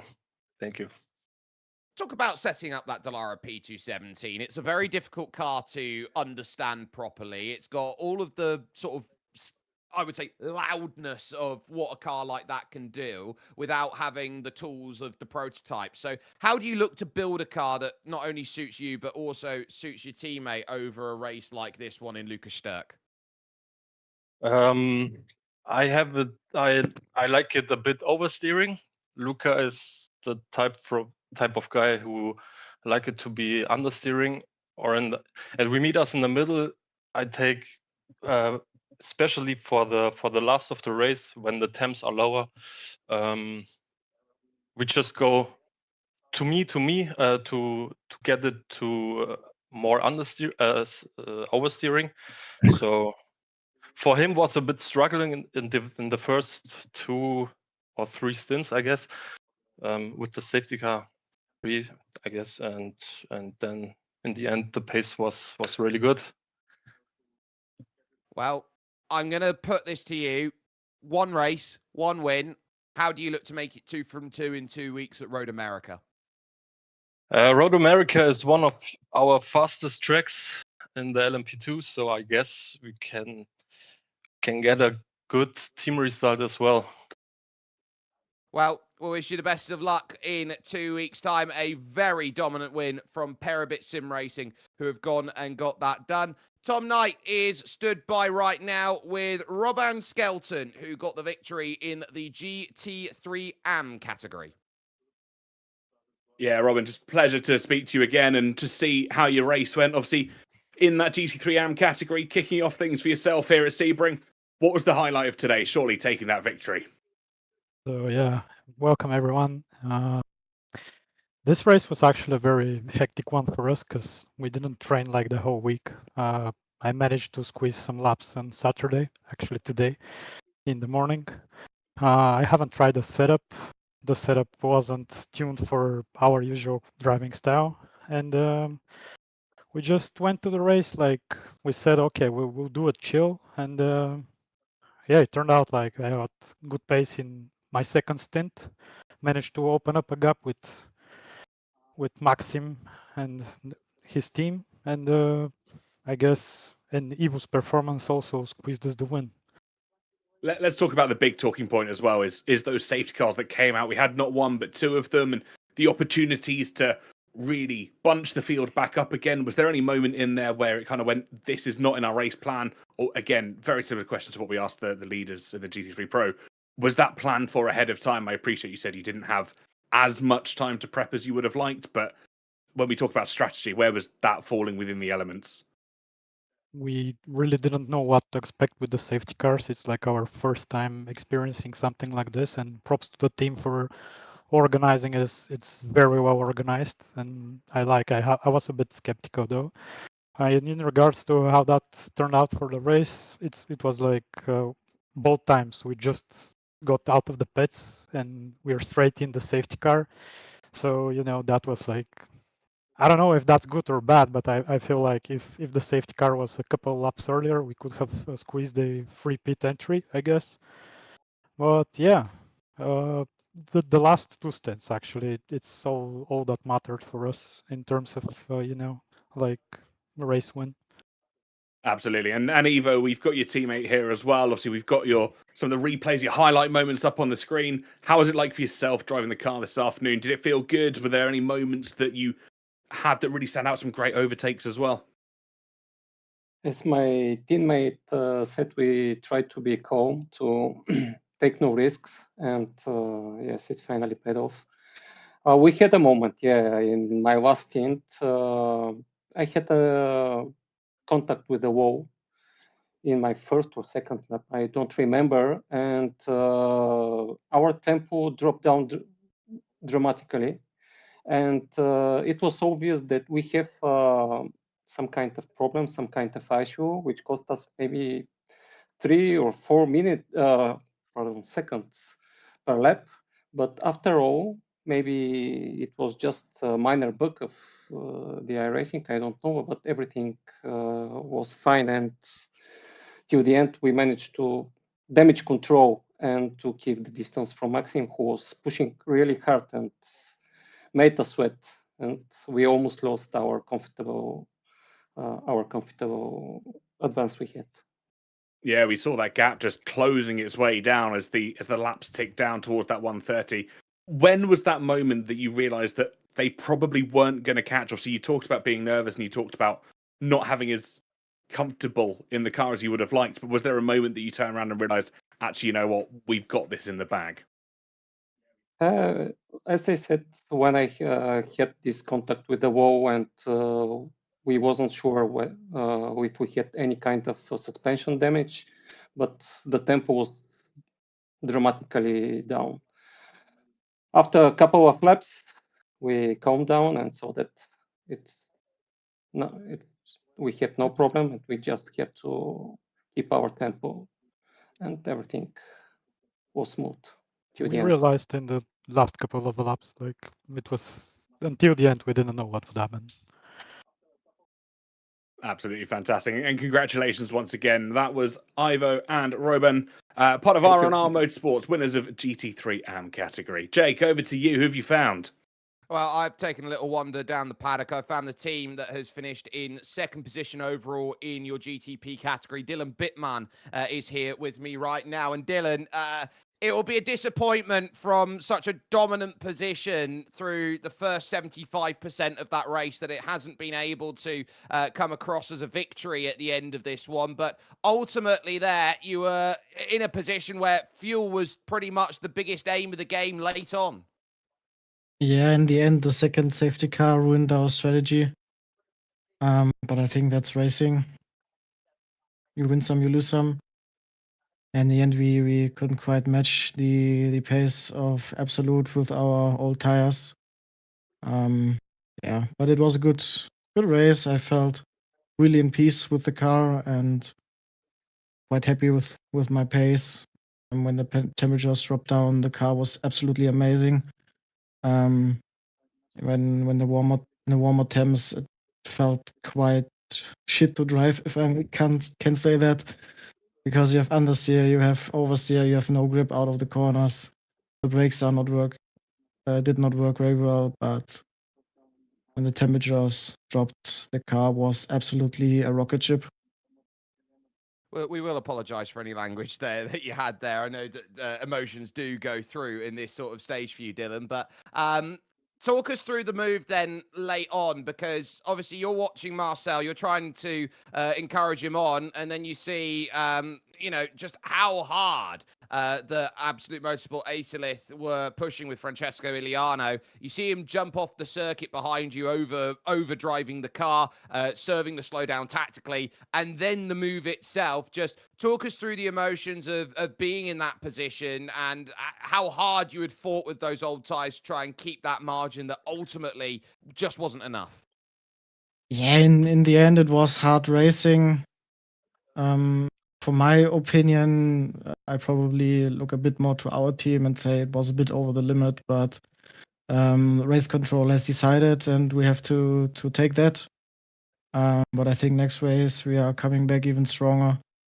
And Marcel did an awesome job there at the end. He was jumping in just yesterday for Wesley because Wesley was unable to drive today. And I think for one day practice only, Marcel did an awesome job. So as myself, and I think today was second the maximum we could do. And yeah, we learned from that.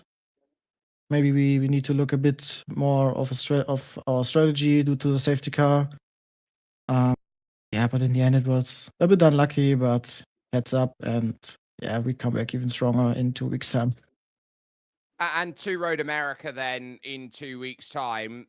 Obviously, the way that the pace was here today, are you staring down the barrel of that and saying we were one place shy here today at Sebring, but do you have absolute confidence that victory's on the cards for you in 2 weeks? Yeah, I think Road America is a track that suits me very well. I don't know really about Wesley, how Road America fits him, but it's a very good track for me. Or I got a very good track over the last 2 years for me. Yeah, I think we may have a bit less preparation for Road America due to the special event 1 week later, but I think we can improve from our performance today. Well, we'll wish you the best of luck in 2 weeks' time, and just slightly out of position here today. Second it will be for mono competition, who dominated for the longest time out there. Jake Smith is stood by with Tom Knight. He didn't drive today, but he's around with Team Endurotech.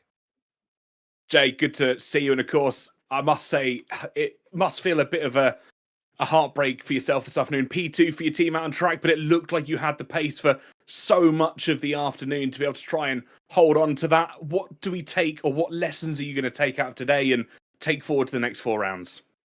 Well, I guess it was a good start from us, obviously, with qualifying. It was quite close at the top there, but we did edge it over the other LMP2 car. We started well with Jack. We're working quite well with the other team, and obviously, when the first safety car came out, they get an advantage over us. We did work with them though quite well. Obviously, they jumped in the pits for fuel, so they got a lap over us. So it was just a bit of cat and mouse. We're saving fuel together. And it did go a bit south, obviously, when Andra came in. But I guess that's just maybe due to a bit of lack of practice in the late call, with 2 spins, which did unfortunately see us lose any sort of contention for the lead. But there is some positives to take out of there. We did have the pace with Jack, and Andra was there as well. But I think it's just consistency needs to be found.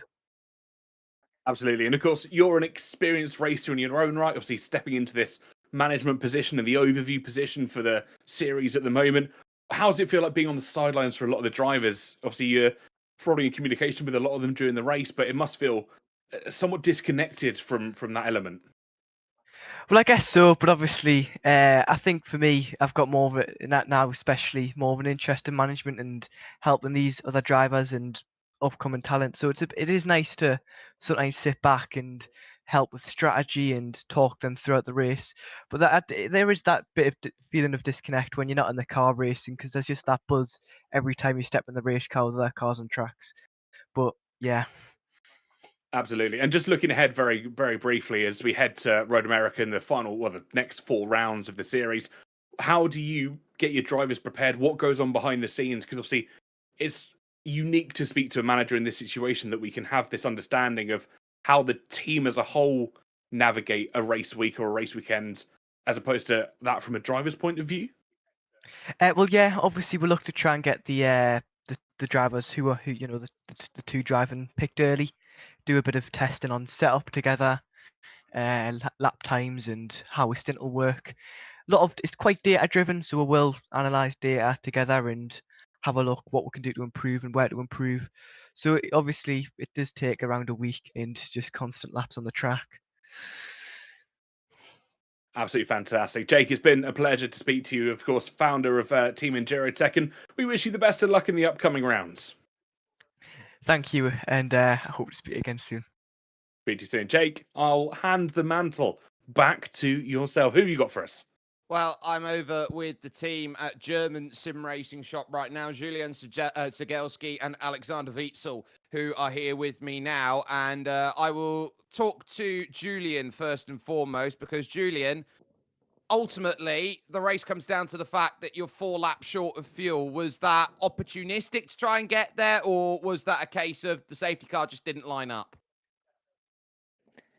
Can Alex maybe explain it? I need to go Absolutely. real quick, but in a moment I will be back. Alex. Right. Yeah, well, we kind of had the choice of splitting the stops for 2 sets of tires, or just having the 1 set of tires and then doing an extra 4 laps on them. Obviously, we don't have to warm them up that way, and we felt that was the better way to go. Looking at the middle of the race, I know you set yourself up and there were a couple of safety cars that put it through, but you were right up there, and especially in the first stages, you had that issue off the start, dropped back, and then had an almighty incident in front of you that you were able to squeak on by around Cunningham Corner.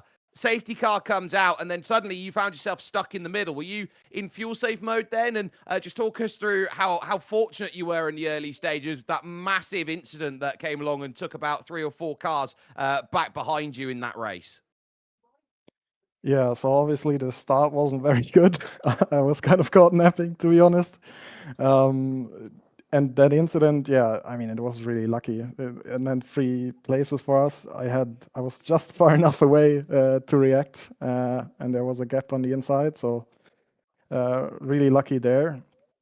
And I think our pace was okay in the first stint, so that also helped to even be in that position to pick it back up after falling to last on lap 1.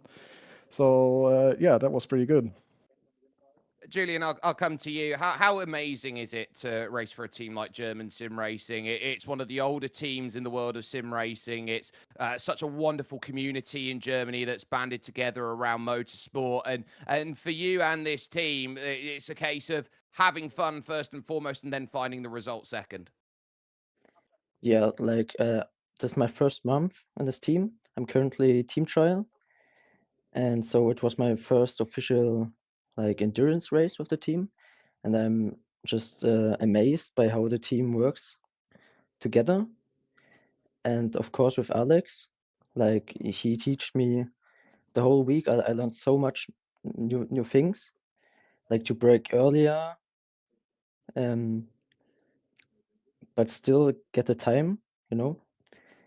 And yes, he built together such amazing setup. Like he had, I think, 11 setups, and each time it got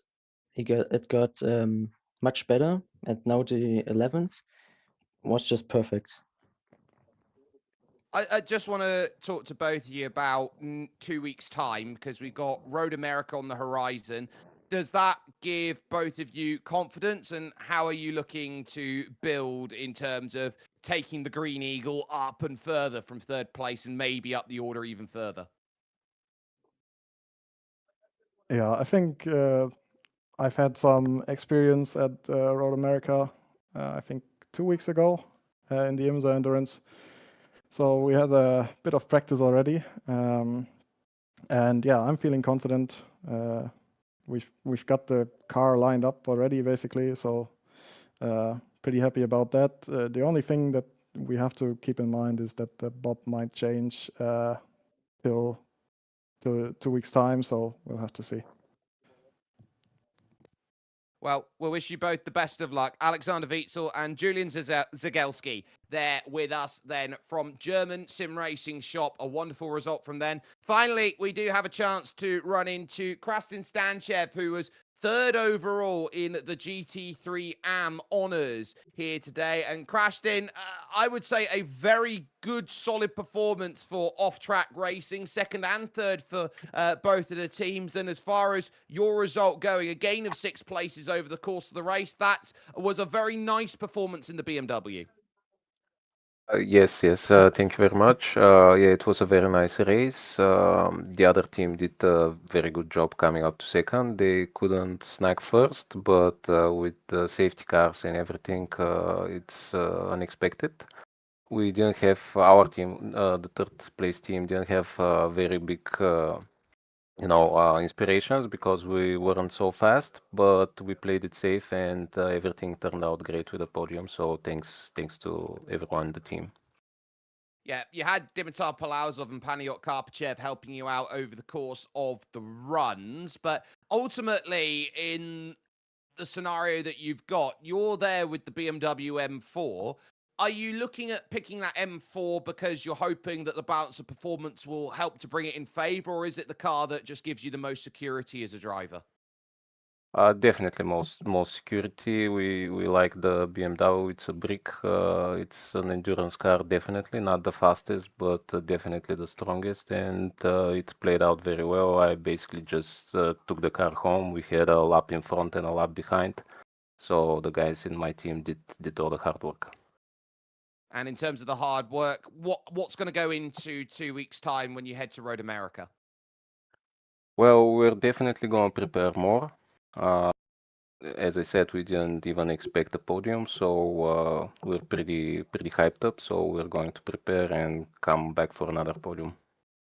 Well, the positivity is there for Krastin Stanchev at the 388 Off-Track Racing KPS team. Wonderful to speak with you. And to Tom now, what a brilliant race we have had here to kick off the SimGear Endurance Series. I am so pleased to see just how wonderful this racing has been, and multiple categories going right down to the wire today.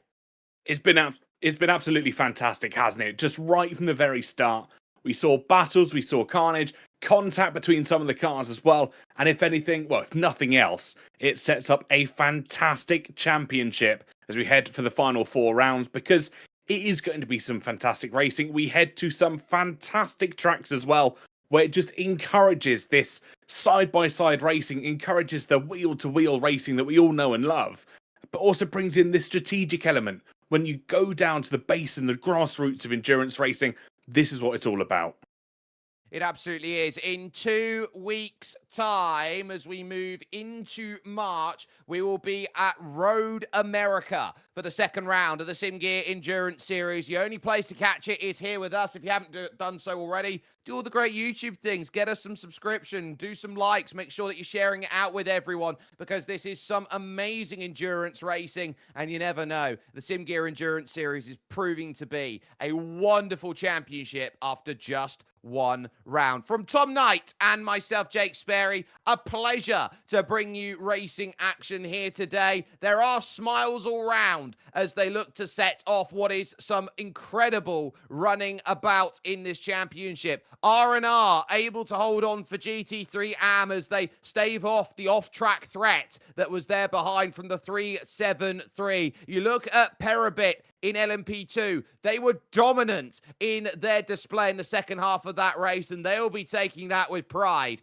over to the second round of the championship. It was all down to the final couple of laps between Manatee Racing Black and Ariti Esports. It ultimately falls in the lap of Manatee, but with Mark Kalber's debut, they needed something good to come from that, and boy, did they get a feel-good moment with it. But the day belongs to the battle up in top in GTP. Mono will feel a little bit shortchanged after dominating proceedings for 80% of the race, if not more. But the day belongs to the Italians. Absolute Motorsport Aetolith. There's only one word for that sort of performance. Bellissima. And will it be Bellissima again for Aetolith and all the other teams as they head in 2 weeks' time to Road America?